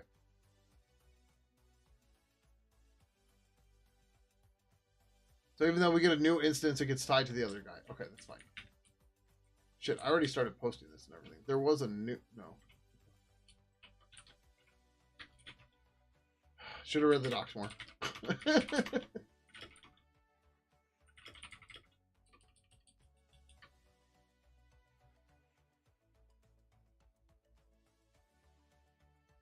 Yeah, I mean that depends on your goal, right? Are you trying to become a millionaire? Like I'm not. As I said earlier in the stream, I don't give a shit about money. As long as I'm okay, cool, right? Money doesn't mean shit to me. All right, so this is all garbage. We'll leave this as draft. That's fine.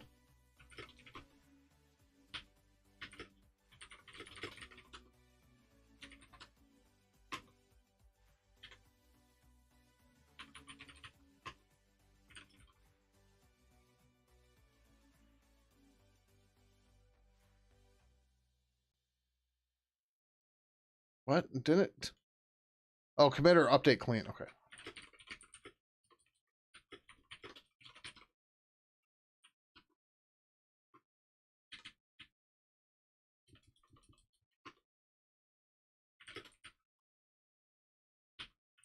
Okay. All right. So, yep, we can do the same thing here.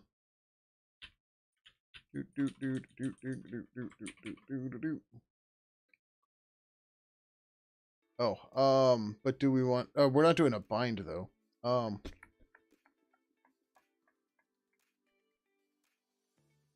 right, that's fine. So.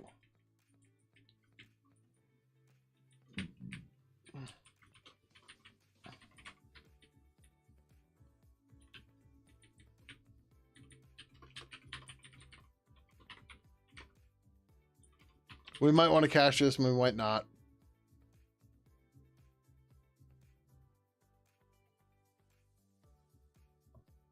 Yeah, you know what? There's no reason why we can't cache this.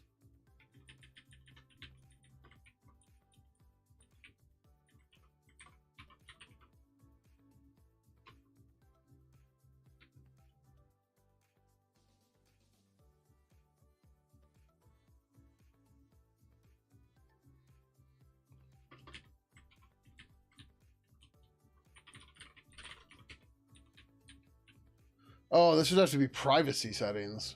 Ugh.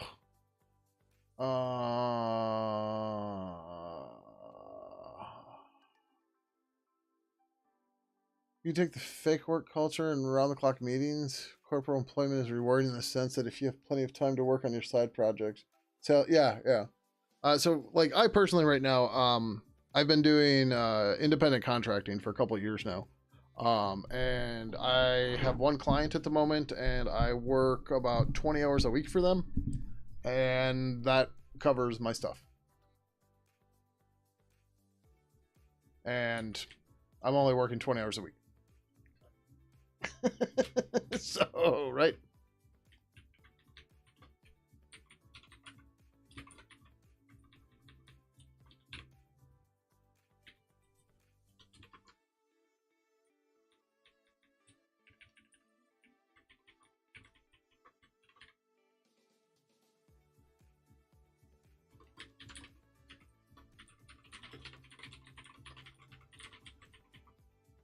It's amazing. Yes.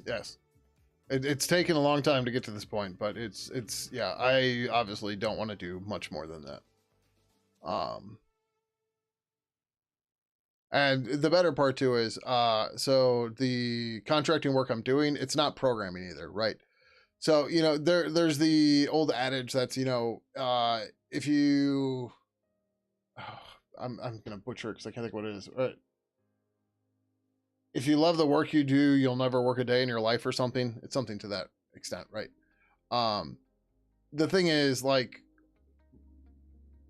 I like, I want to work on Pidgin stuff outside of work, or I have to because it's open source and no one's gonna pay for it anyways.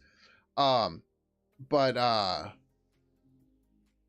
um, like I don't want to be programming all day and then be completely just brain rotted from it and then come home and do the same thing, right? So instead I do DevOps during the day and then I come home and program. So but that's multiple disciplines, learning how to do multiple different things, stuff like that, right? It's not for everybody.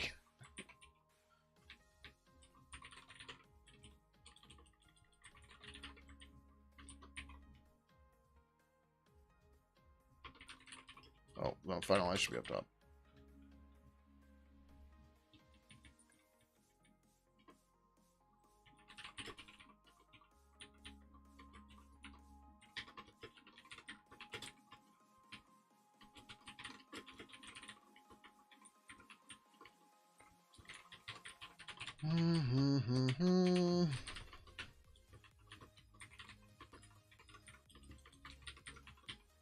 But yeah, to be clear too, I do also do DevOps stuff for Pidgin because I have to. Uh, I run all of our infrastructure and everything. That's all my responsibility as well. You think open source is like communism or something? But if, for example, Marx would find out people work for free for giant corporations, he'd be spinning in his grave. Yeah.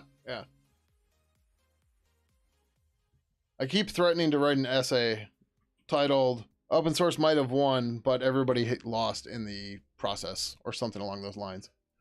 The basic premise is, since nobody's paying people to work on stuff anymore, everything's just bit rotting because nobody wants to work on some of the core stuff, right? It's literally the XKCD meme, but it's just all this other crap, right? Like I wrote a Sasso library because the existing ones fucking suck and I refuse to use it, right?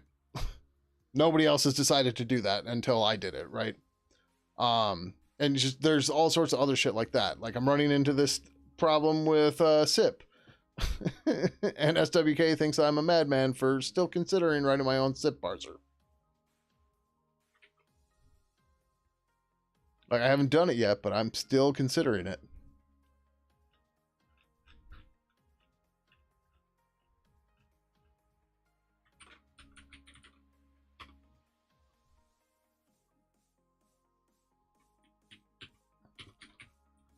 All right, how does this work again? G settings, get boolean.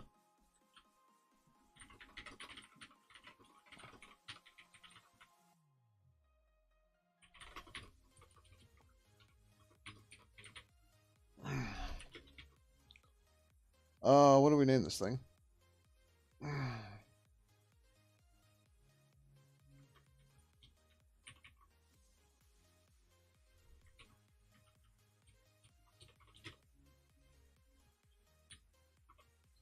I don't generally like multi-line ifs, but this is not a big deal. All right, so if we're sending typing notifications, then we'll send the typing state. Otherwise,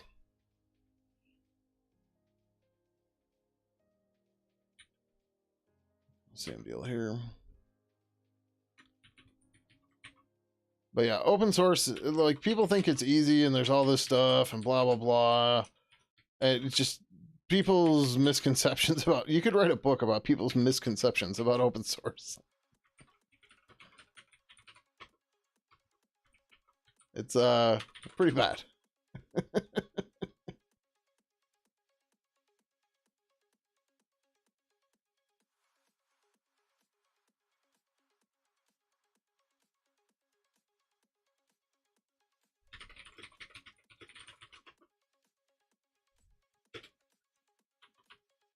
Oh no, we're gonna go 6. All right, so to test this, what we're going to do is we're going to join Pidgin. Okay, so you see my typing is active here. We're going to let that expire. Then what we need to do is, oh, let's do it here.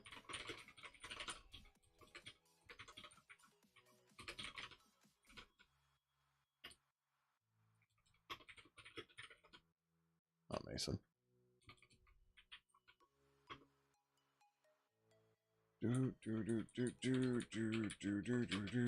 Pidgin 3/privacy. Send typing notifications equals false.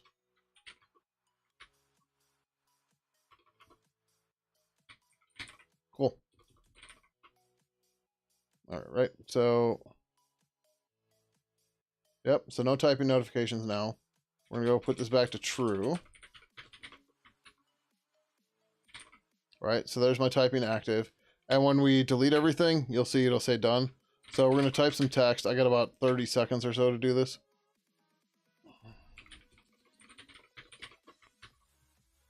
Typing's paused, but now we didn't send the delete.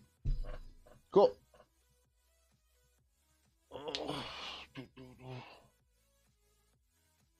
How can you have a home server that you can place GSM calls remotely through via XMPP? What hardware do I need? I looked up myself. It appears just buying a GSM modem and hooking it up to your computer isn't enough to place calls. I don't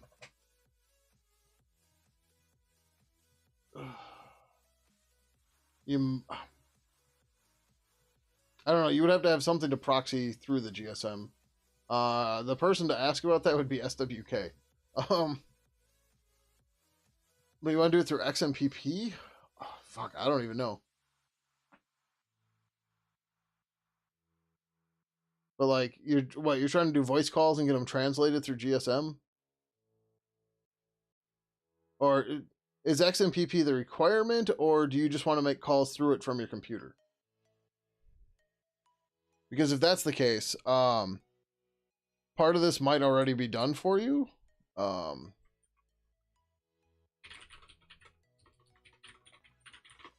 So I don't know how well this works because I haven't tested it, but so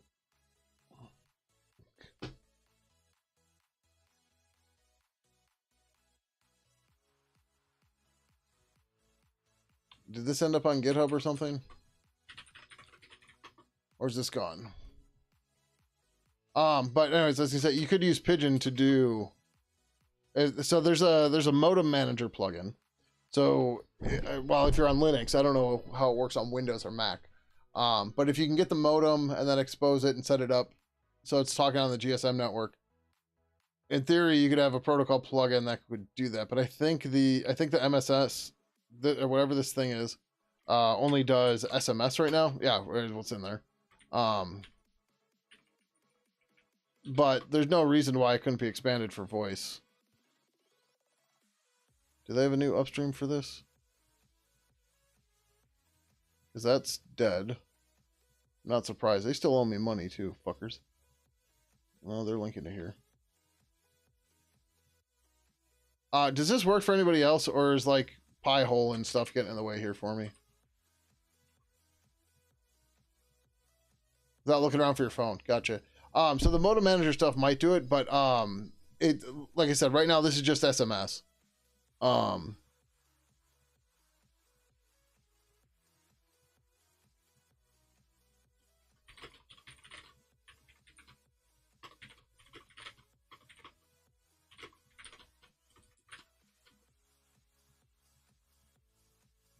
Okay, so I have an old clone of this. Last commit 2021, January 2021. I could put this somewhere if necessary. I have no idea if it works or how well it works. Doesn't work for you either? Okay. Not surprising, but no date on here or anything.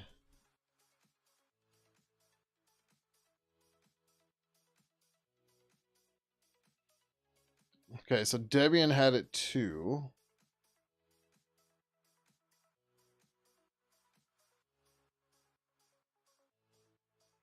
We won't know when this was updated, right? I'll go to the source package. That can take me to tracker or no. So Debian will at least have the old source and the original tarball. I don't know what commit this is going to be. 4 years ago, looks roughly the same.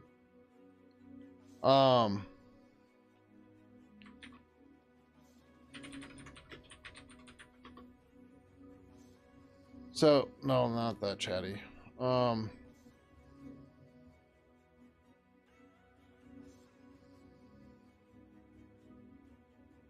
Isn't it chatty?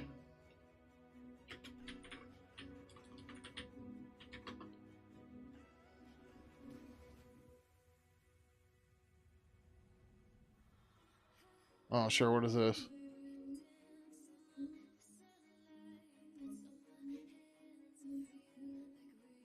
These fuckers, man. Given the past security issues.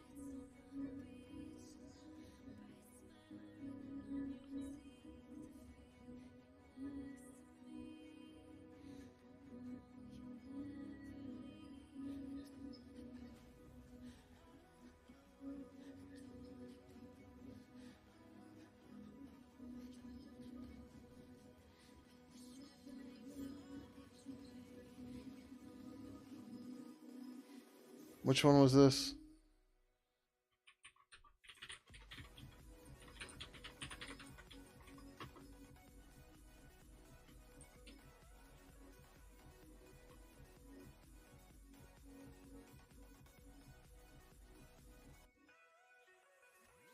Yeah, so number one, you have to be a malicious server. Oh, but there's a remote code execution, blah, blah, blah. Yeah, once you're in the trusted path.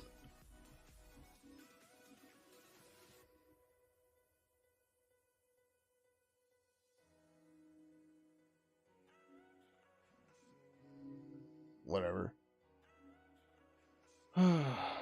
These people.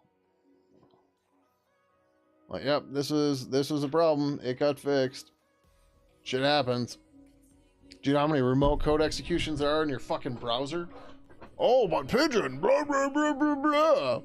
Let me install Discord using Chromium Embedded Framework, because there's never any issues there. So, whatever.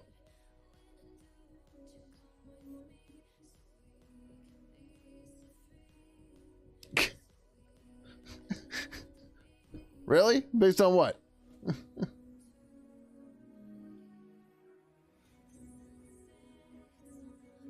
During an audit, and the last vulnerability was found to, yeah.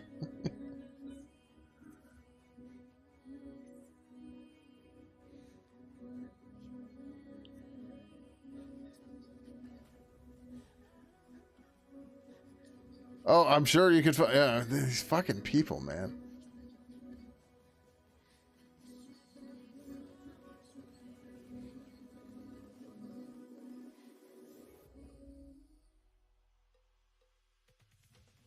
Whatever, people are dumb. But yeah, so I don't know of a good place to get this, because, yeah.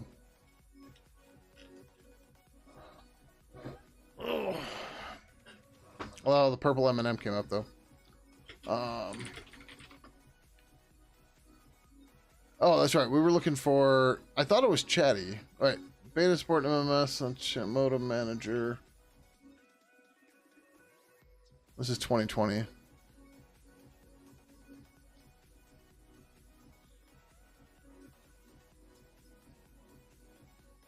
Yeah, well, whatever. This whole site's down. It is Chatty, right? Gnome. Oh, you know what? I think they moved to the Gnome GitHub. Because they're trying to become the new Gnome check client. SMS, MS, Matrix, optional XMPP messaging. I don't think they use our stuff, though. Well, you got under subprojects. libc matrix. So yeah, Chatty might be a way to go right now. Maybe they are more built on libpurple than I thought. But it sure didn't feel like it when I looked at the code last.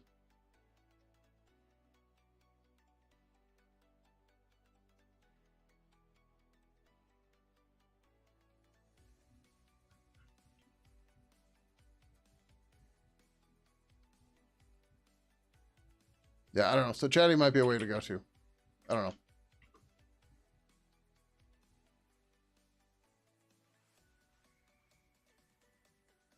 Oh, are they using MMSD?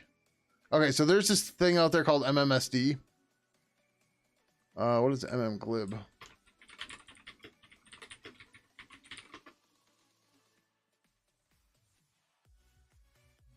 Okay, yeah, so you might be able to use modem manager directly to get some of this going. But yeah, this is all stuff I haven't looked in. So I don't have a like a GSM modem or anything to hook up directly to my machine.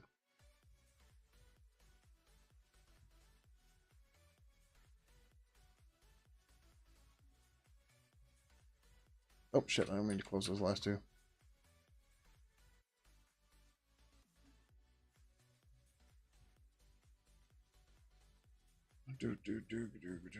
Oh, right. Okay, so, sorry. I'm totally sidetracked. That's okay. All right, so the preference works. We need to build the widget and go from there. Fuck. I forgot the icon name already.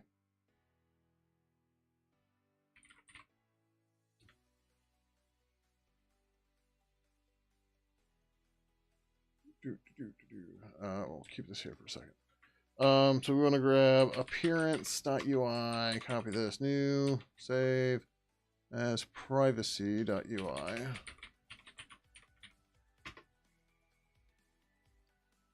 Copy this again. Okay, Pidgin, privacy, prefs.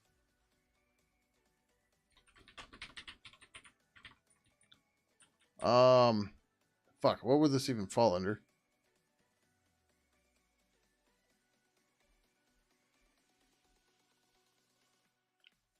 I guess activity?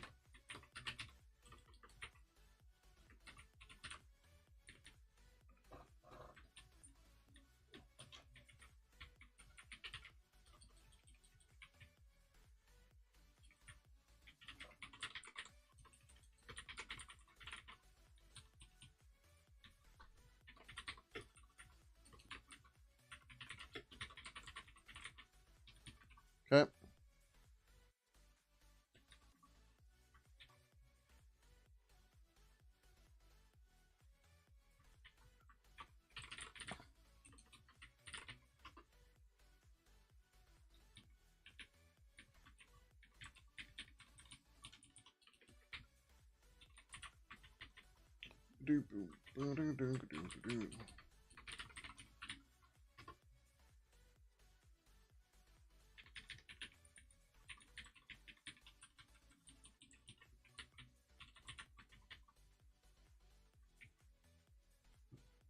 Okay.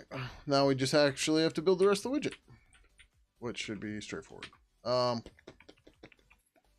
Appearance prefs dot h.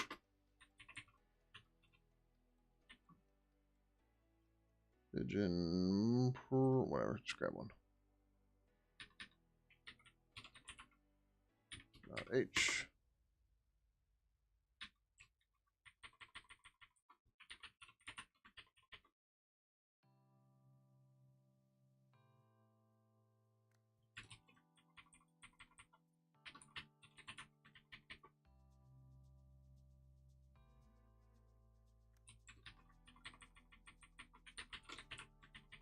Widget for the preferences window, let users choose and configure their privacy settings.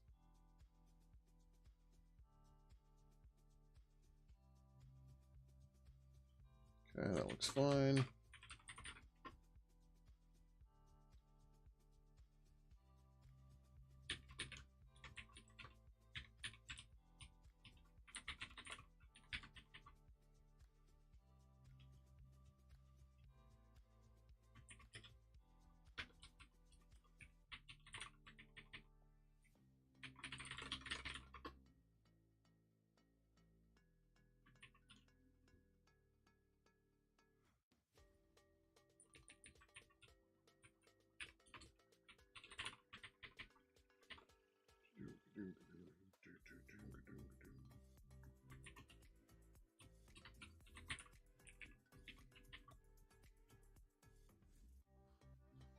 I put this one in the right spot? I did not. Okay. Prefs should be down. I guess we'll do that now. That's what was throwing me off. I'm like, what the hell? This is not the way the other ones were.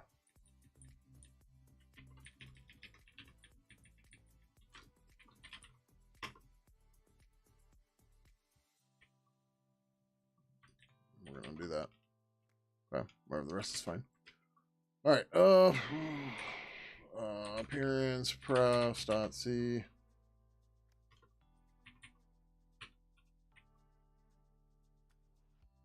Privacy prefs dot c.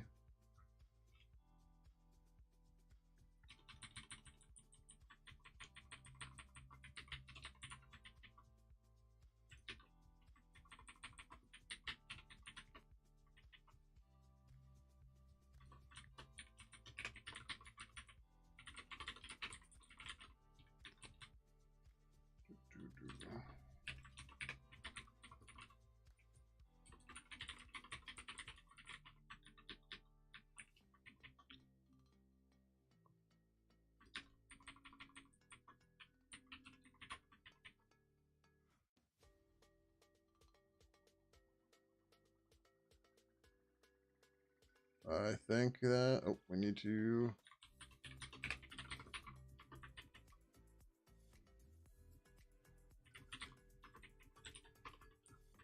Well, that doesn't matter yet. We didn't build.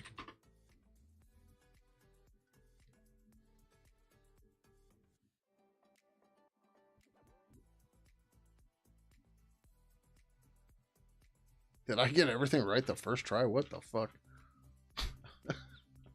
That does not happen.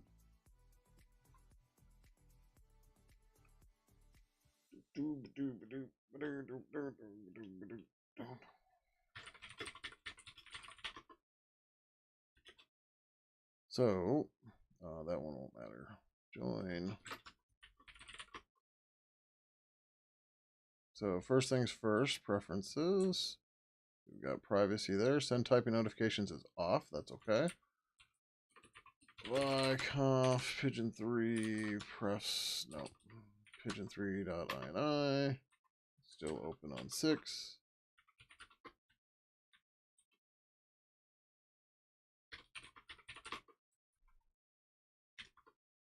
Okay, so we should see this change as I flip the setting here. Good.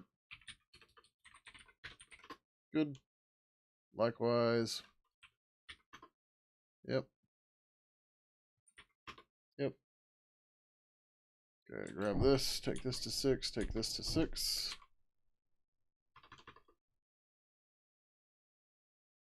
Oh, that's not what I meant to do, but okay. I don't know what happened to the music.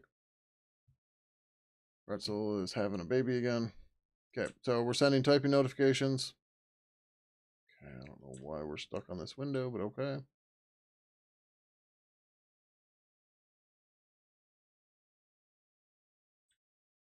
Whatever. What the fuck, man? Okay, hold on. Okay, so we're sending typing notifications. Good. Preferences, privacy. What is going on with this window?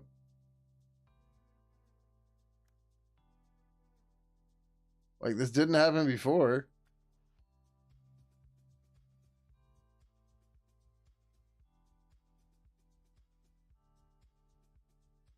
Okay, turn off the typing notifications. Dude, I don't think this is the new code at all, but we'll have to check. Actually, there's nothing here about it. All right, so we turned off typing notifications. We didn't get one sent here. Oh, we did get one here. Okay, there's a done. All right. Oh, a message form.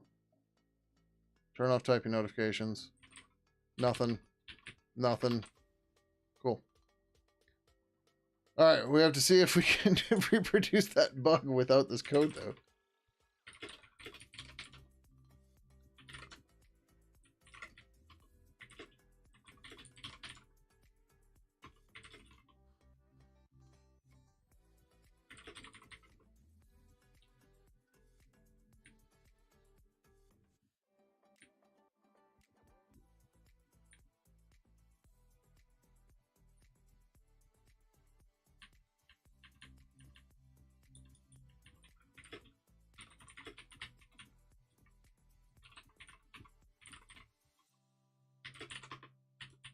Create a privacy preferences page with the send typing notification preference.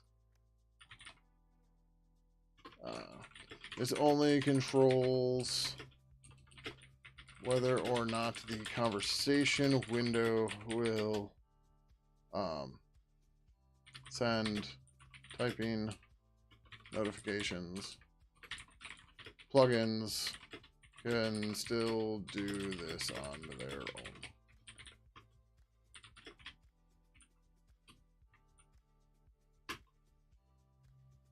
Do we have anything for private? I think we had something for privacy.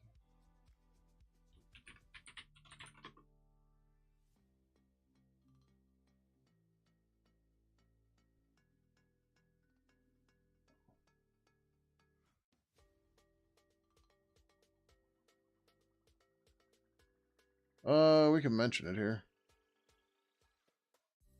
This should get broken out to other stuff, but we won't mention it here. But we'll put it as a comment. We're not gonna like change the state of this or anything. This is mostly just some thoughts and stuff. Whereas, oh damn it! I was supposed to overwrite the other one. This one.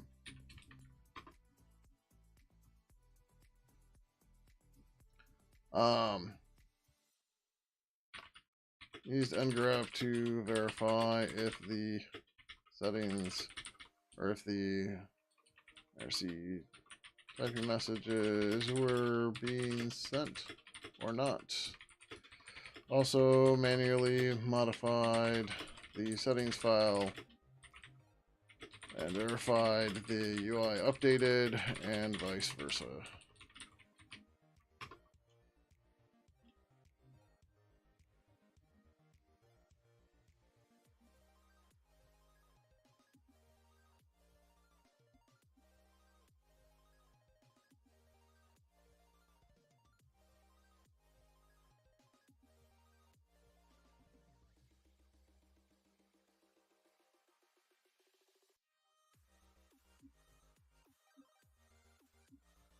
Cool.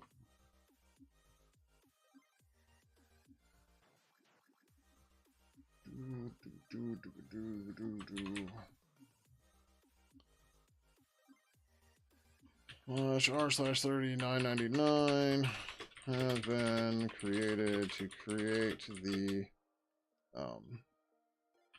privacy preference page and to add the typing notifications as a preference.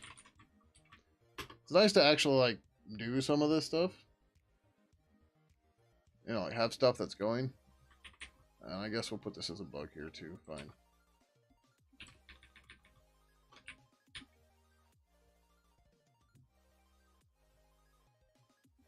Alright, I don't think I have anything quick to go to this other stuff either, which sucks, but it's alright. I'm going to forget to reuse it, is the problem. Alright, that said, it is 2:20 in the morning. I need to go the fuck to bed. And my neck is killing me. So, we need to figure out who we're going to go raid.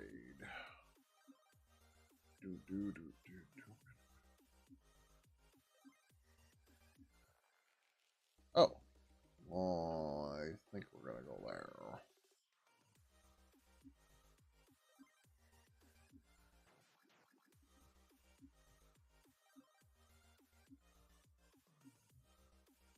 Yeah, that's where we're going to go.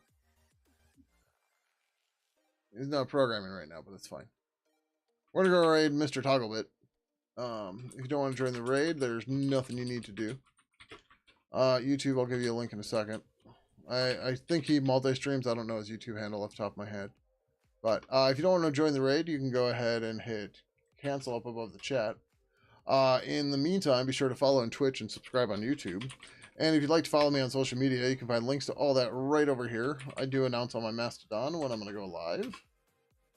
And if you'd like to join us on the officially unofficial Pidgin Discord as well, you can find a link to join that right over here. So, thank you everybody for coming by tonight. And until next time, adios.